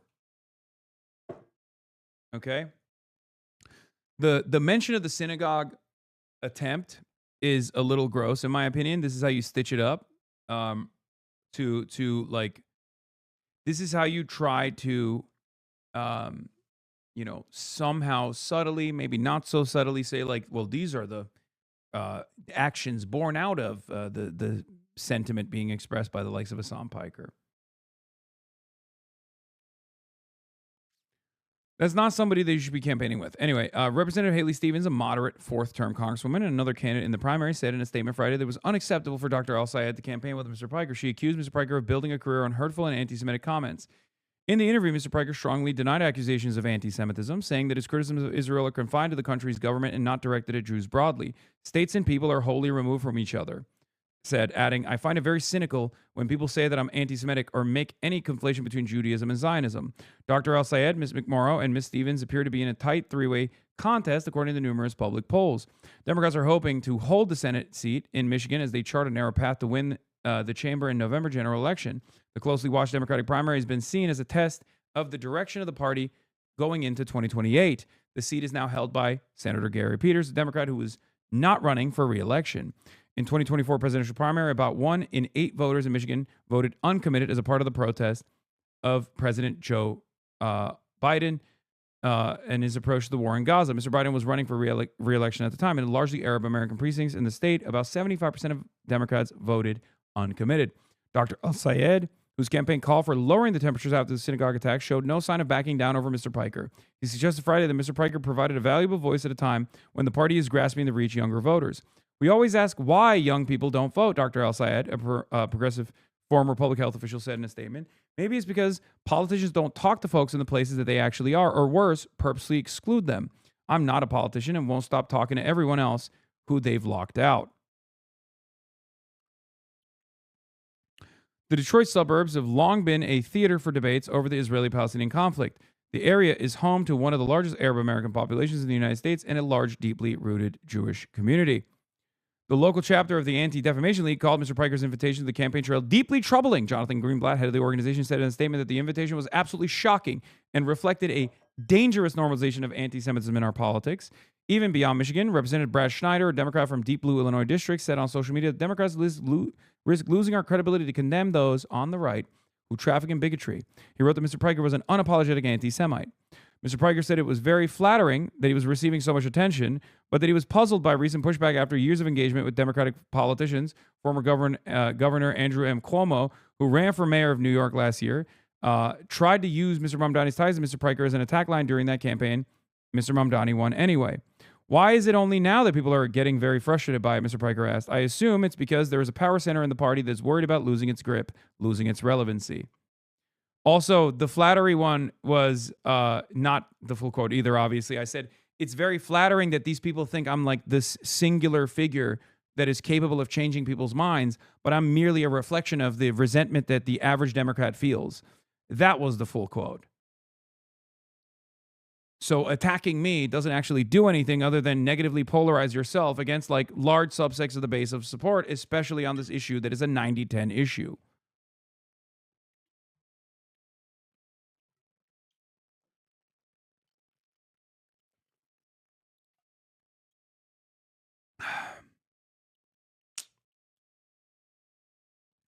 You need to tighten up your pull quotes, bro. Dog, I just gave you a tight-ass quote.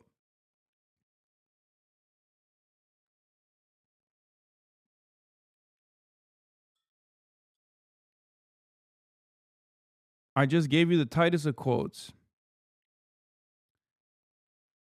But even then, it doesn't matter. Adam Carlson has gone back and forth on this, or very possible I'm way overthinking it. She really just doesn't like Hasan.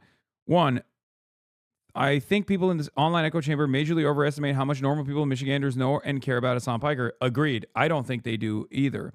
However, people in Michigan State University and University of Michigan do.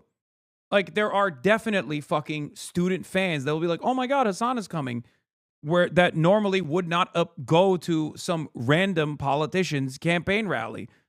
That's the whole point. That's the reason why Abdul asked me to go.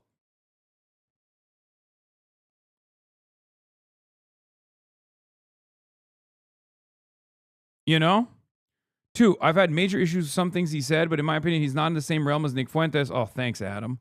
3, this pivot from McMorrow seems like a strategic bet that Stevens voters are more gettable than El-Sayed voters, and maybe, yeah, I like that when it comes to like the subtle anti-Semitism allegations, he's like leaning into it. But then this is correct. His argument here is absolutely the case. McMorrow is pivoting away from the progressive side in this race now to try to steal away not the voters necessarily, but the donors, okay? Because I don't think Stevens' voters are going to go for McMorrow. They're going to go for Stevens. They're already locked in. They're already dialed in because she's not a very charismatic campaigner. She's not a very charismatic person in general. They're already, they see something in her, okay, that I guess is irreplaceable. But the reason why she's doing this is because I think she wants to pick some of Stevens's donors. Because Stevens has a lot of money, has a lot of big donors, specifically in the pro-Israel advocacy side of things. Okay?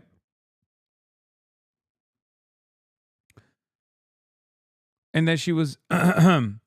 This pivot from McMorrow seems like a strategic bet that Stevens voters are more gettable than El-Sayed voters, and maybe that more undecideds are deciding between McMorrow and Stevens, and that she was never going to outflank Abdul on being progressive on Israel-Gaza, essentially conceding that the left lane and trying to chart a Goldilocks path to the nomination. Whether intentional or not, I think this will make it more likely that AIPAC will turn their fire on El-Sayed alone, rather than both McMorrow and El-Sayed, which seemed to be their plan before.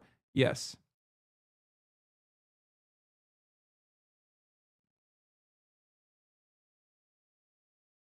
Your take is how savvy these slanders are. Yeah, I mean, she's fake. She's phony. She's totally phony, right?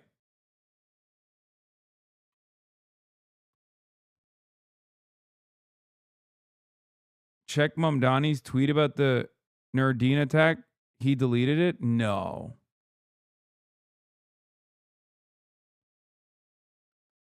Bro, she's against Medicare for all. No chance she was ever going to go to the progressive route anyway, but empty platitudes? Yes. There is a crisis born out of a good thing. The good thing is that the landscape now demands more radical, more progressive, more bold candidates. That's a good thing. But the crisis born out of this good thing is that now wise candidates are trying to fulfill what Adam Carlson there called the Goldilocks zone of being fake. Of being fake progressives. Oh my God, he did delete it? That's crazy. And then reposted it. He changed the tweet for some reason.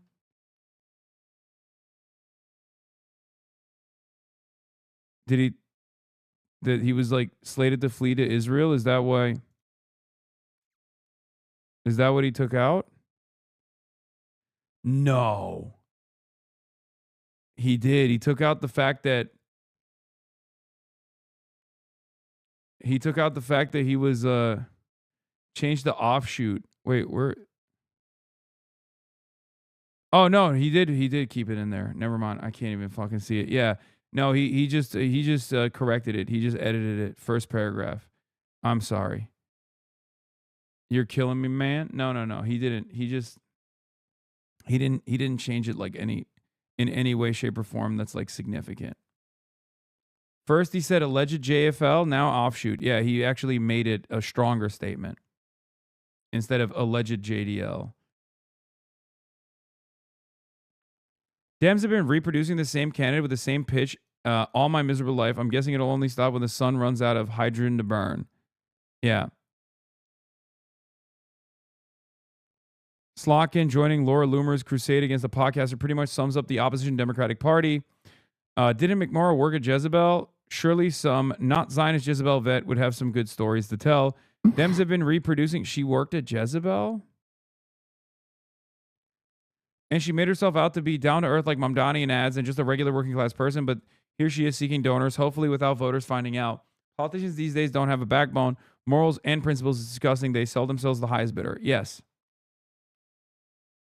Of sweeping gun violence prevention reforms here in the state of Michigan. Now, there is a brand of progressivism that I get really frustrated with. I'm going to be candid, where it is a brand that's about being right instead of actually making progress, where there are political purity tests that stand in the way of building a coalition. And yeah, this is like a candidate basically signaling to their left flank that like like signaling to their audience that like you shouldn't vote for my left flank because they're silly, they're crazy. Introducing legislation and passing it that I think is really hurtful. But I also believe we can't just chip around the edges. Moderating policy is not the solution. We need to be bold. We need to dream big. And we have to be smart enough to know that we need to build coalitions to have the votes to not only win. Bro, she's like a TV politician. I swear to God, she strikes me like a politician you see in like a movie or a TV show. It's basically just like perfectly crafted messaging that's means tested. There's just like no life behind it, right? There's no intensity behind those words. There's no real belief system behind those words. It's just like someone who is operating like a robot that's just saying what she has focus tested and assumes are the right words. Elections, but to move policy that actually benefits people's lives. She also sounds like ChatGPT a little bit. Let's be real. And this is true for Michigan. This is a state where people have voted for Rick Snyder and Gretchen Whitmer, a state where people voted for Bernie Sanders and Donald Trump. I am pragmatic. I'm practical. I am a real person. Yeah, that's the difference, though. Bernie Sanders and Donald Trump are both outsiders that don't present themselves as like moderates. They're radical in many ways. They're system breakers. I think that's part of the reason why Abdul has to be a little bit more out there as well. Because Abdul is too nice. He's way too nice. He reminds me a lot of Uncle Jank, who not like new Uncle Jank, but old Uncle Jank. Jank has always been a fighter, but Jank has always been a fighter, but I will say that he like genuinely and sincerely has like that moderate position in his heart, like loves America, so grateful to be here, you know, and Abdul has that same energy as well. Abdul loves the United States of America, like in a way that reminds me of Jank. And I care about problem solving. And I think that's what most people are looking for.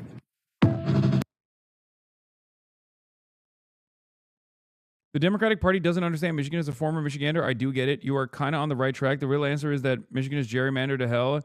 And what you really have are both ends of the spectrum and not a mythical moderate voter. Also, this is a Senate run, so it doesn't matter. That's why someone like Abdul could capture the attention of a much, much broader coalition than someone like Mallory. The thing is, Democrats still in the primaries run on electability. Okay, so that's the problem here. Like Mallory McMorrow, before this very moment, in my opinion, was locked in on presenting herself as a progressive for that reason, saying Israel's doing a genocide, all this stuff. That was specifically designed for her to show that she's an electable young candidate, right? Abdullah, on the other hand, might be scary Muslim. Maybe that's not going to work in the general, like that type of thing, right? However, Abdul, because of his advocacy, because of his work around the state, and because of his opinions, right, being uncompromisingly anti-Zionist, being uncompromisingly for Medicare for all, and consistently saying, look, man, we got to get the Republican voters back on our side on these issues. And the way he communicates makes him a far more electable candidate as opposed to this business as usual politics. Okay? Mallory McMorrow has shown that she is more responsive to the needs of the donors than the needs of the base by drawing a line in the sand on the issue of Israel. It's that simple. She has revealed her position. She's revealed her position. It's not one that is born out of a desire. She's not running to you know, do right by her constituents. She's running because she wants power. Why do the libs spend so much time hating on the left? Because they're libs, man. What do you want?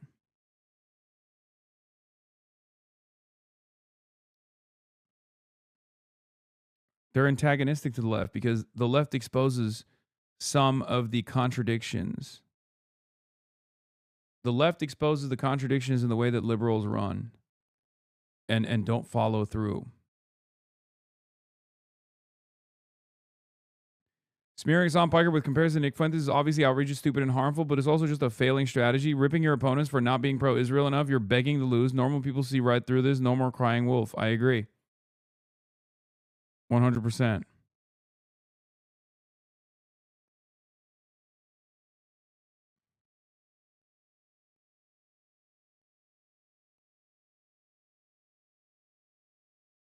We're the ones converting the voters, not the shit libs. I agree. Yeah, drop side out here doing the work.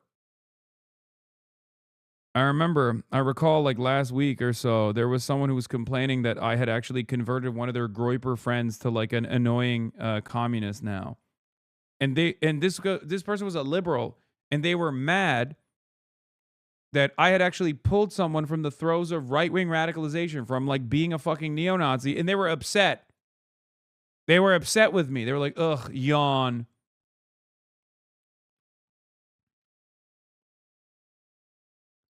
HH Tatakai, thank you for the 10 gifted subs. But yeah, all this shit doesn't matter. Doesn't matter at all. Who cares? Hasan Piker went to bars in Havana wearing Cartier glasses. There's a bigger story. This is funny. As opposed to Cash going to Cuba. Also, this generation's most brilliant mind, Nick Shitley, is at CPAC. We're going to be talking about that as well, obviously. Clavicular got arrested. Unbelievable. Unbelievable crime. And protesters taken to the streets in the Philippines over Iran war emergency. And then we'll talk about the RGC revelations in a second. I gotta pee. Are angry. They're angry about the soaring cost of fuel, the fact they can't afford it. They're angry that they feel their government isn't doing enough. And it says something so stark about the impacts of Donald Trump's war in Iran and how it's spreading all the way here to this continent, some 4,000 or 5,000 miles away. Now, the people here are marching towards the presidential palace. There's a good couple of hundred of them. I just want to show you around. There are students, there are people who drive taxis, there are agricultural workers, there are fishermen, and they are really, really angry. The cost of fuel in the Philippines has more than doubled since the start of the war in Iran back in the end of February. And the Philippines is the first country in the world to have declared a state of energy emergency, essentially, according to the government, that they are at imminent risk of running out of fuel. And the government has said just this week that they only have about 45 days of fuel left. Think of that, 45 days. And there has been real demonstrations here of who they direct that anger at. A lot of anti-American statements, a lot of anti-war statements. Let's take a step back and just remind ourselves why this is such a problem for the Philippines. The Philippines buys 98% of its fuel from the Middle East and from the Gulf states, places like the UAE, Saudi Arabia, and others. And the vast majority of that has to travel through that crucial Strait of Hormuz. But the Strait of Hormuz, of course, controlled by Iran and has been largely closed for these past weeks.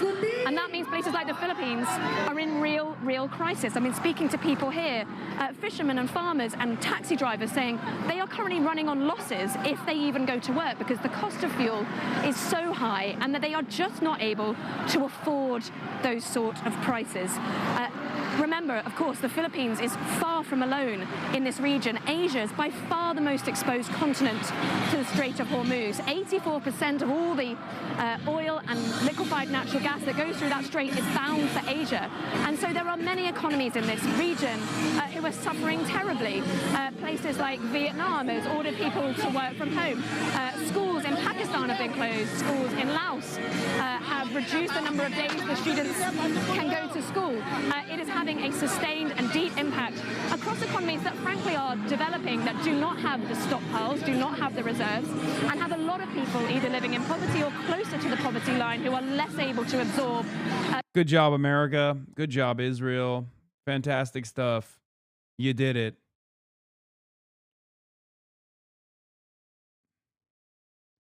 Protesters also blamed Strangers U.S. to pressure. Students, no strangers to protest. Yeah, they're also straight up blaming. They just released an updated version of this. Protesters blame U.S. imperialism for the crisis.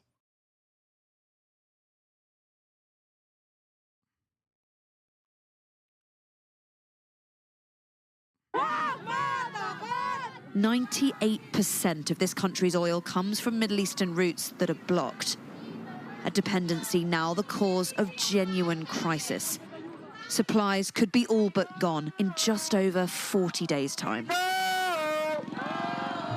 The president here is a man under pressure.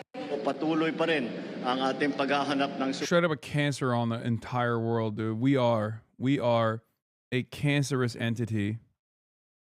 Straight up. Us and Israel.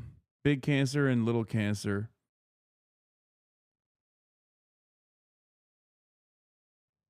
We are continuing to look for additional supply. We will also continue supporting our commuters so the impact of the conflict in the Middle East can be lessened. But there is a real tension here too, and a sense that things could well boil over. Government subsidies and scrambling may not be enough. The problem here, and the reason these people are so worried, is that there doesn't seem to be an end in sight to all this, and energy shocks, by their very nature, take a while to bite and longer to work their way through. And it's hitting a region where the economies just don't have the broad shoulders or the reserves to handle it. Indeed, across Asia, there is barely a country untouched. Vietnam has ruled working from home. Bangladesh has rationed fuel and closed universities. Back in Manila, they're not shy with their sense of what or who is responsible. Who do you blame for the fact that the fuel prices are so high? Whose fault is it? Number one, the U.S. imperialists. The U.S. imperialists? Yeah. I mean, because the Philippines is a long-standing ally of the U.S. Is that something that you would like to see change? Yes. Really? Yes. It's because all this ally thing, them helping us, it's just a front of their bigger agenda to exploit not only the Philippines, but the so-called third world countries. Expensive fuel will mean expensive food. The price of rice here has doubled already. And in a region where millions already live in or close to poverty, we may yet only have a glimpse. By the way, not that it matters, but apparently I didn't even know this was a progressive victory event until they released it. They've been constantly asking me to be a part of it for like the last week or so. And I was like, fuck it, why not? Sure. And Progressive Victory has revealed that the reason why Graham Plattner didn't actually like back out, but had a scheduling conflict from the start, and that they had released that he was going to be on it before actually getting his name on the, before getting the full confirmation. I have no reason to believe that this is for any other reason. And it's unbelievable, or I guess the most believable thing, that like all of these like fuck Hasan derangement syndrome losers literally think that this dude is backing out an event that because I'm also participating in it. Are you out of your fucking mind? Are you out of your fucking mind, dude? It's so crazy. It is so fucking crazy that dudes on the internet run on drama. They think that Graham Plattner was like, oh my God, Hasan is going to be a part of this? I have to get the fuck out of this. I can't touch this with a 10-foot pole. And there are, like, I'm seeing it. There's like people who legitimately think that this is the case.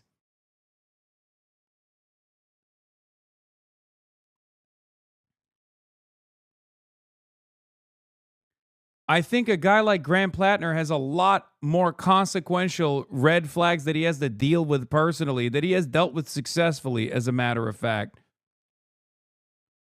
than being associated with someone like myself. Liberals are so funny. After literally calling him a fucking neo-Nazi for months, they fantasized a world where he was actually anti-me, and then they're like, okay, I guess he's not a neo-Nazi. He's good now. Like, it betrays your first principles. Like, you are so unprincipled. You literally just operate on fucking Hasan derangement syndrome, brother. I'm a goddamn Twitch streamer. Wake the fuck up.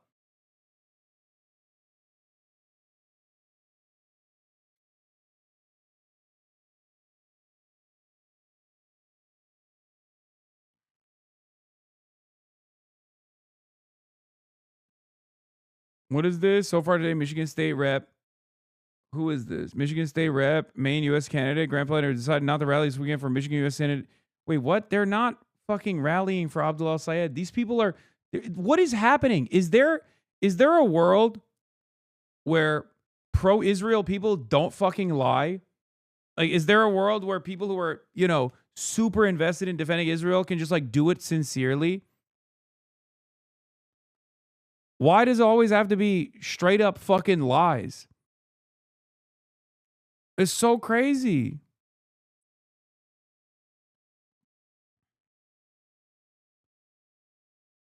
They're confusing two events because they're dumb as hell? No, I don't think so.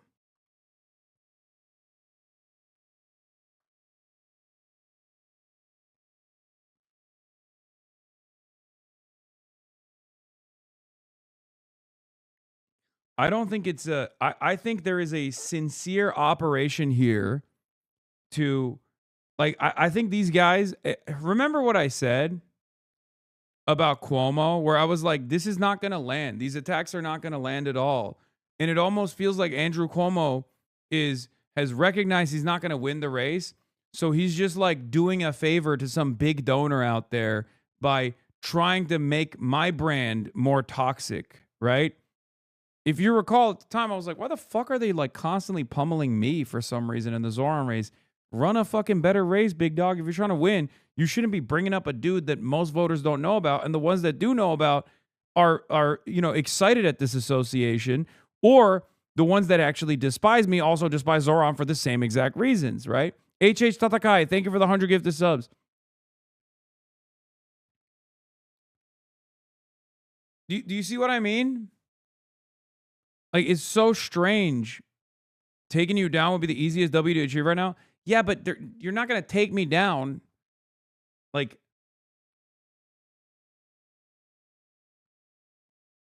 that's okay. Here's the problem. Here's what a lot of people don't understand.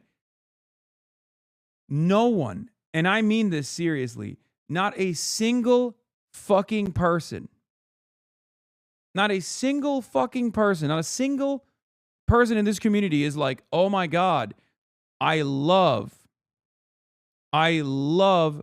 watching Hasan because he's constantly hanging out with politicians. Okay? There is not a single person that has been like, well, I love this guy because he associates with Democratic Party politicians. You are misunderstanding the fucking appeal. Okay? If you're so invested in the old guard mentality, what do I always tell you? We are in a totally different media environment. Okay? We're in a totally different media environment. It's a totally different media landscape. I get positive press coverage from these, you know, institutionally relevant newspapers, legacy publishers, and the like. That doesn't move the needle for me at all. What moves the needle is like going on the Theo Vaughn podcast, right? Like, that is actually where the real audiences are, right? Going on and doing one appearance on Theo Vaughn or a Joe Rogan or something like that is infinitely more valuable as far as like reaching out to a broader audience than getting 1,000 New York Times articles written about me. I hope people understand this, okay? However, a lot of my haters are old guard boomers, okay? A lot of my haters are old guard boomers who think, oh, associating with a politician is the peak of legitimacy, or being in the New York Times is the peak of legitimacy. Like, it doesn't work that way. Okay? Sure, it gives you a little bit of clout with like relevant people. Okay? But the reality of the matter is, if we're just looking at it from a pure algorithmic basis, a pure quantitative approach shows that when I fucking interview politicians, the numbers go down. People don't come in here to hear about the politicians and their takes. They come in here to hear my takes. That's why politicians come to me, not the other way around. And it's funny because, like, a lot of people in the media that are intelligent enough, or a lot of people in the political world that are intelligent enough, understand that. And they also falsely associate, some, I think, falsely associate me with being like the singular party for why so many young people in the base of support in the Democratic Party are anti-genocide and anti-Israel. Yeah. They think that you're the reason the base is so anti-genocide and anti-Israel. They want to make you be toxically progressive politicians so that progressive politicians don't associate with you, because if they collab with you, it lends them some authority, authenticity.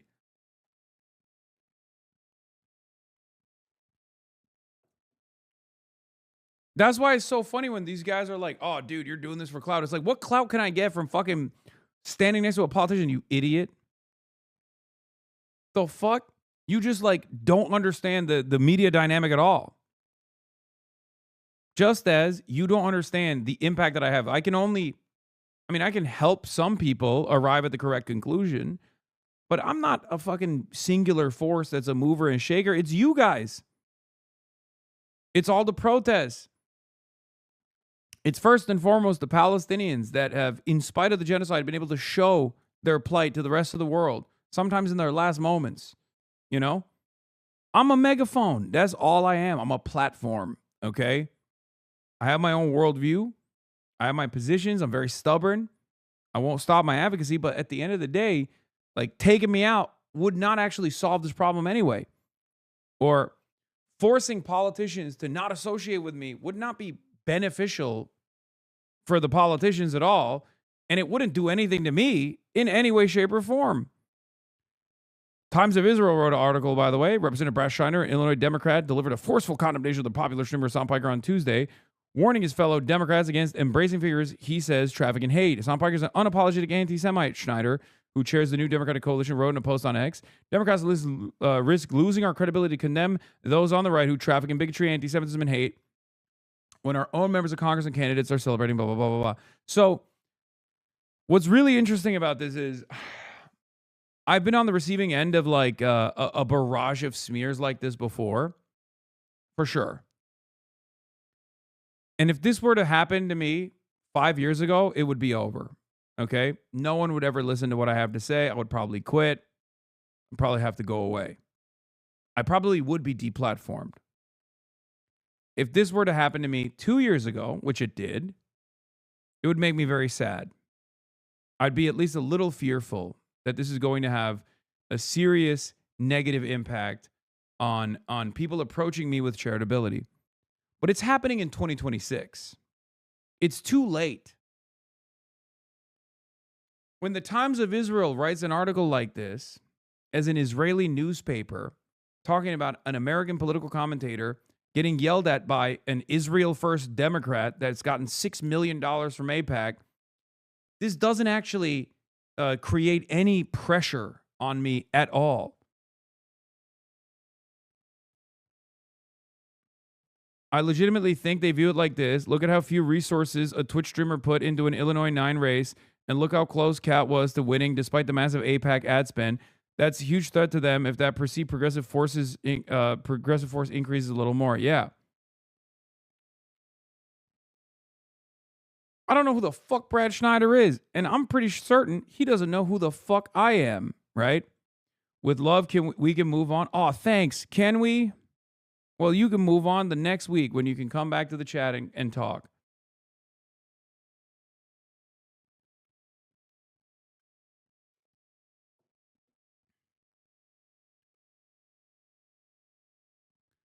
While speaking at a conference in Qatar last month, Piker said that he had lost viewers in the wake of October 7th for his commentary explaining people were not ready, especially in Western audiences, for someone to say Israel played a significant role in how October 7th took place.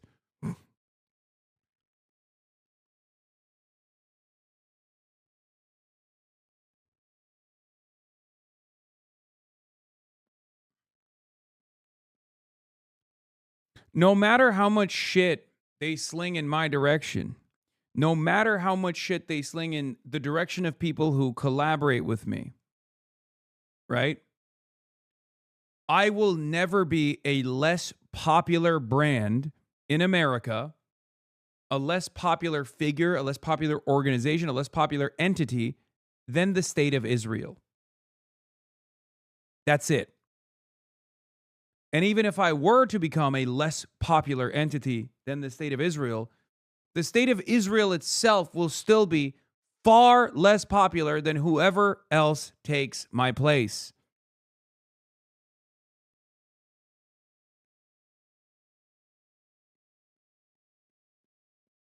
Brad Schneider's nephew is Aaron Regenberg.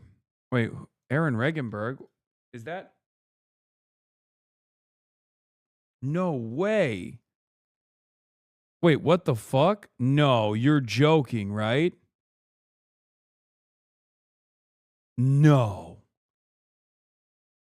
No, that's crazy. Aaron is wonderful.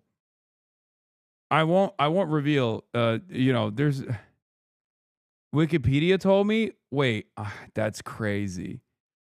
Aaron is great.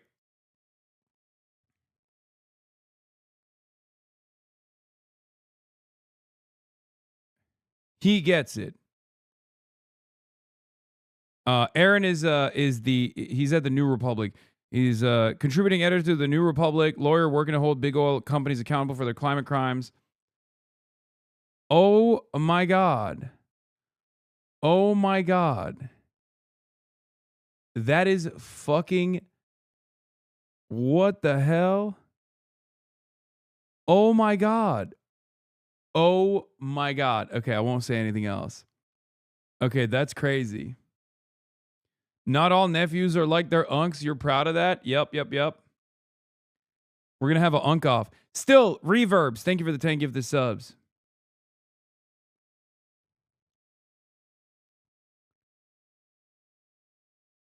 No, Aaron is great, regardless of his uncle. Actually, this makes it even more interesting.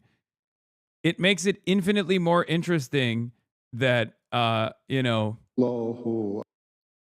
makes it all the more interesting that his uncle is Brad Schneider, and he's like, he is an anti-Zionist, and routinely talks about how like a lot of these Jewish advocacy organizations are fomenting anti-Semitism, including his uncle, ironically enough, by conflating Zionism with Judaism, like.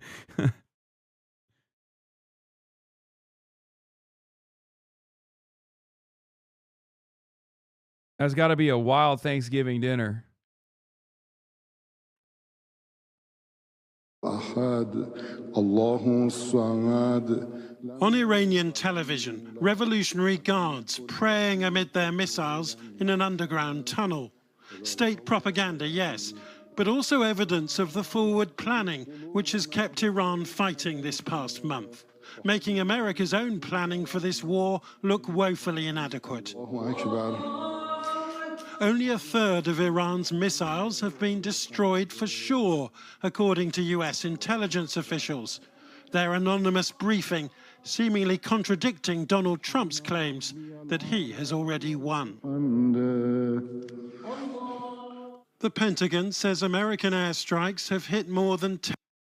Oh, Wall Street Journal revealed it? Okay, so it's real. According to Wall Street Journal, citing U.S. and Saudi officials with knowledge on the matter, several U.S. service members were injured in the Iranian ballistic missile attack on Prince Sultan Air Base in Saudi Arabia earlier today. The Pentagon has yet to respond with a comment. The IRGC also claims that it struck U.S. naval assets and personnel at Shuaik Port in Kuwait City and along the Dubai coast during Wave 84 of Operation True Promise 4.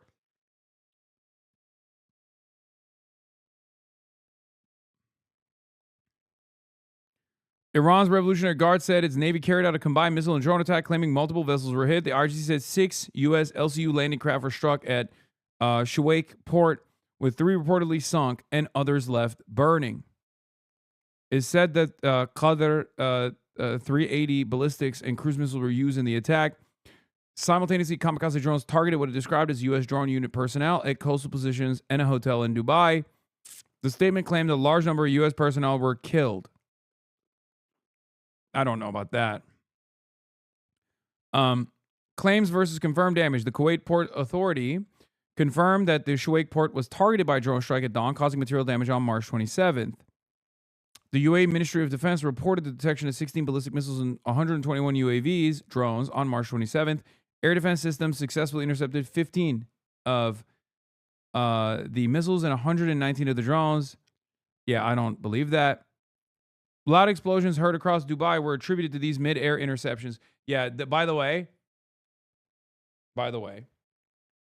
with these, with the Gulf states and in Israel, they do this too. They greatly, and Ukraine does this, Russia does this, everyone does this. They greatly beef up the numbers of how many successful interceptions take place. It's just, very commonplace. I just need you to understand. Like if you followed any OSINT, open source intelligence stuff, you know that they're just like, oh yeah, we've intercepted 750 missiles. Actually, it's crazy. I don't know how we did it. Iran launched another ballistic missile wave against central Israel.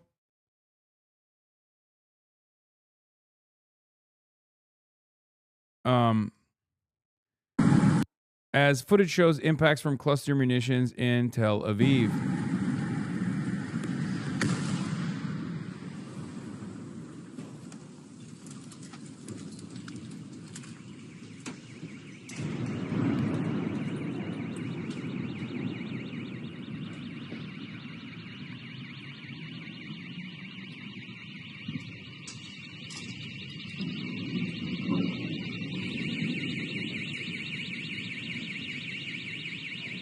How do they still have so many missiles left? What do you mean? They got fucking unlimited stock, baby.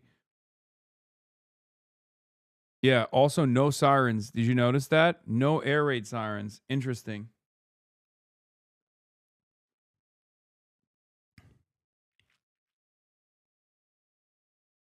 Dow closes in correction, down 10% since a record high in February as war in Iran roils markets. In a normal world, it would be far worse than that. For the record, it's just that bad because it's only 10% because everyone is like aching for any good news that they can lean into heavily. Israel Hayom documentation of the falls in the Dan block, Ynet, 1 killed in Tel Aviv by an Iranian fragmentation missile.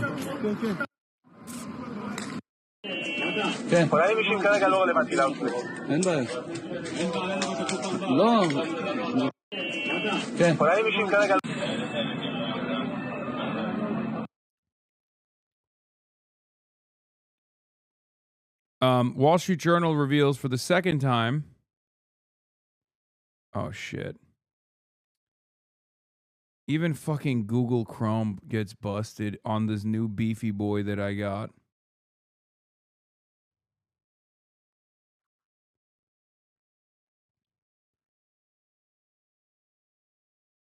Hold on. I gotta run it back and restart it. Is your body cold now? What do you mean? Where is the history?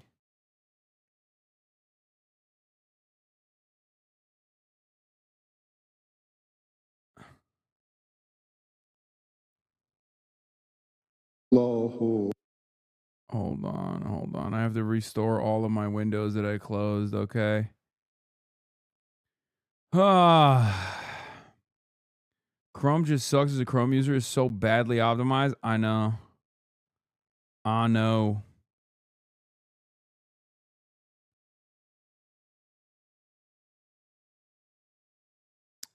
know. Hold on. Is Chrome not your PC, big dog? I mean, obviously my at-home desktop is much better. at managing the unlimited tabs that I have open at all times. So just get a Mac. You're crazy.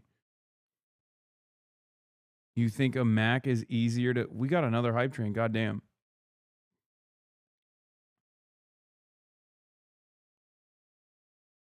You think a Mac is easier to stream with? You can't stream on a Mac. Macs are notoriously worse at... Like, you can't stream on a MacBook.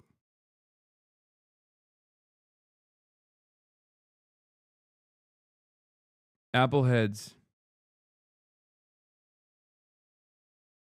Bro, Mac is infinitely better than any Windows laptop you can get. Yeah, it don't matter. You can't stream on it, though. It's, like, much more difficult to stream on. You are 100% wrong. I started initially streaming on a Mac.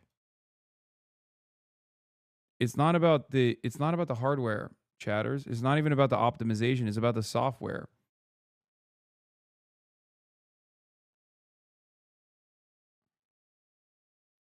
OBS is open source? Wait, what? 20 years ago? Wait, guys. No way. OBS is open source? You mean to tell me that my Lifeline? You mean to tell me that the thing I've been using for the past 8 years to make every fucking dollar I've ever made is open source? I had no idea. Thank you. I used to stream on a MacBook. Why are we having this conversation? Who cares? Let's have this other conversation instead. Andy Bashar being a little bit of a sellout. Some of your fellow Democrats have called Israel's actions in Gaza genocide. Do you agree with that? Yeah, that's becoming one of those new litmus tests that we said we would never do as a party again. It's trying to throw out a word, and are you going to raise your hand or are you not going to? That's your response? Yeah, it is a litmus test because it shows whether or not you're an actual real one or you are going to be totally captured by corporate interests. Andy Bashar has revealed his position. Andy Bashar has revealed that he will be totally captured by corporate interests. That's it. That's all I needed to know. I mean, I had my suspicions anyway, but it's over. It's a wrap. I understand that Israel was hit with a terrorist attack, the likes of which it had never seen, and it has been through a lot, and that it deserves the right to defend itself and to eradicate that terrorist organization. I believe that it could have been done without a lot of the suffering, but I put a lot of that blame also on Donald Trump. If he'd have said, we are coming in and we are bringing food and aid, and you're going to make sure that we're safe, it would have happened. But given that, I mean, back to the AIPAC question, should Democrats be taking money from AIPAC? I think that's up to each and every Democrat, and they can own who they take money from or who they don't. Oh, God. Oh, my God, brother. Oh, my God. You, like, have a fucking spine, dude. Holy shit. Oh, my God. He can't even say, yeah, I don't think AIPAC, a right-wing, reactionary, foreign government's lobbying arm, should not be spending unlimited millions of dollars on our races, and Democrats should stay away from that. Josh Shapiro, even worse with more words. Spoke with. God, Democrats, they are so... I mean, I think there's a really good lane here, okay? I think there's a really good lane here. These guys don't understand. They refuse to read the room. They are wholly unable to read the room and address the desires of the base. So I think there is a really unique opportunity here for some banger candidates, okay? Which, judging by the way that they're attacking me right now, whoever comes out and also speaks out against Israel with zero uncertainty is probably also going to be on the receiving end of shit like that, but they just need to stay strong, okay?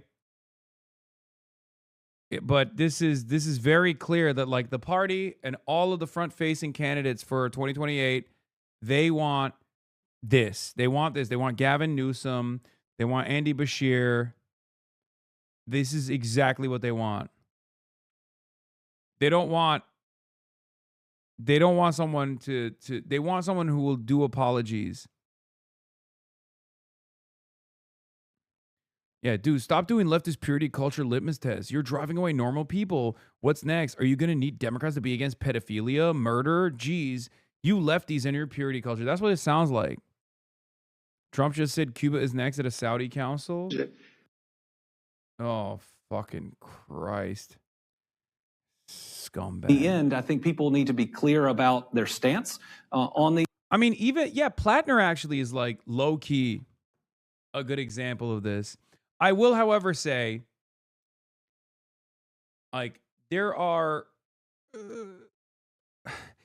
is by way of consulting groups, by way of consulting firms and ad firms, some of which work with, beloved candidates who I am closely associated with. There is this like weird coalition that I'm seeing. McMorrow is aligned with Liz Smith. Liz Smith is the media whisperer. She was Pete Buttigieg's, comms person as well. And McMorrow has hired Liz Smith, and Liz Smith is anti-Abdul El-Sayed.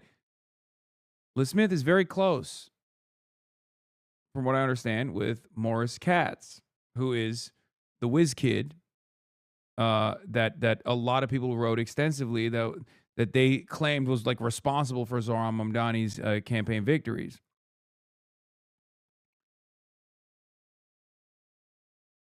It's interesting, and I don't think there's any sort of like real ideological commitment there at all. But I don't know.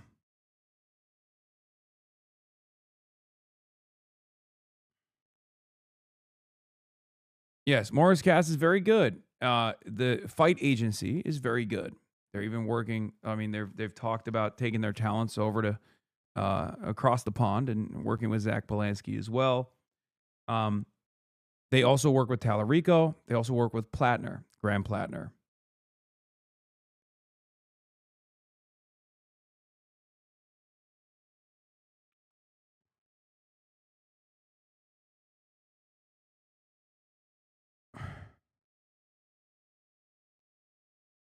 Campaign people don't necessarily hold ideological views with what they do. They're essentially mercenaries. I know.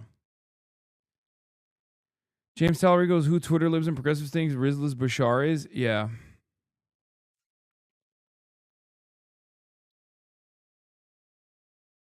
I think at the end of the day, what matters is the candidates and their policies and their convictions.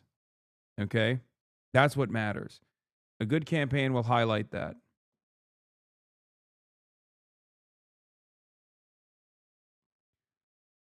Green activists called Jews abominations in League WhatsApp chat. Green Party activists have described Jewish people as an abomination on this planet, and a string of anti-Semitic WhatsApp messages Telegraph can reveal. Oh, they're coming after our boy. They're coming after our boy Zach.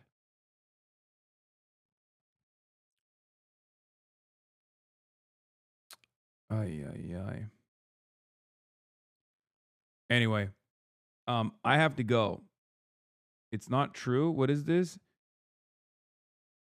Oh, actually, they were describing Jewish supremacists an abomination on this planet. Clickbait bullshit.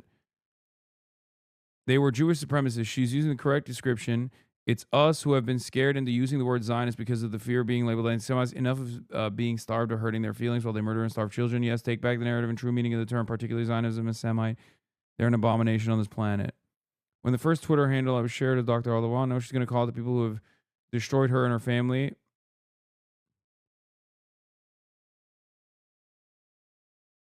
Yeah, I have to go.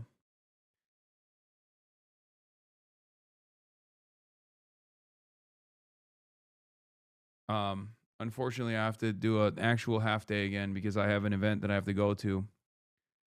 The clavicular school walkout. 4.5 hours. I know it's busted. It's fucked up. But like I've said already, I will be possibly attending, if it's at the same time frame as my stream. I'll be attending a No Kings rally potentially tomorrow. And I will have Effie Phillips Staley on. And I'll also do that rally thing, the anti-war rally thing that they wanted me to do that I guess Grand Planner backed away from. But in any case, that's what we got for today. I love you guys. Half day boots on the ground confirmed. Yeah. Come on now. Come on now. No, it's not happening, as you guys have seen. We have a stay of execution here for American Empire. All right. I'll see you tomorrow. Bye, guys. Stunning Rofi introduction, starting off the day. All the chatter's trickling in. Hustle people hate. Sunny in Los Angeles, California, says Hasan. Stun luck to the stun luck to the topics just begun. 'Cause there he is again. Hasan is streaming. Hasan is streaming.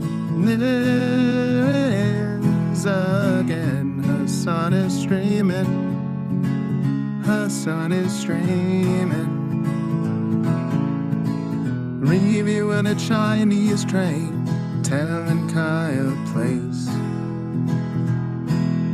Sun and Asmin chatter loves, giving greetings grace. Zoran winning NYC, woke two back with the force. The Rogan of the left, to me a dumb himbo still of course. The Charlie Kirk assassination, the fear and online show. 8 full fucking years of this, and plenty more to go. Doing fun stuff tomorrow, throw PBS up on the screen. A man-made horror reaction brought to you by this live stream. 'Cause there he is again. Hasan is streaming. Hasan is streaming. There he is again. Hasan is streaming. Hasan is streaming. Kicked out of the DNC, IRL we march the goat. Combating the propaganda that shoved down people's throats. CBS Israeli news, a coup, a regime falls. A full-blown fascist takeover, and still the duty calls. Total radicalization coming out to see. The system will always fail, it's up to you and me. On these daily streets, whether short or whether long, have helped millions of people keep it moving right along. 'Cause there he is again. Hasan is streaming. Hasan is streaming. There he is again. Hasan is streaming. Hasan is streaming. But hey, what can you say? That's PBS for you. But he'll play games real soon. Just you wait.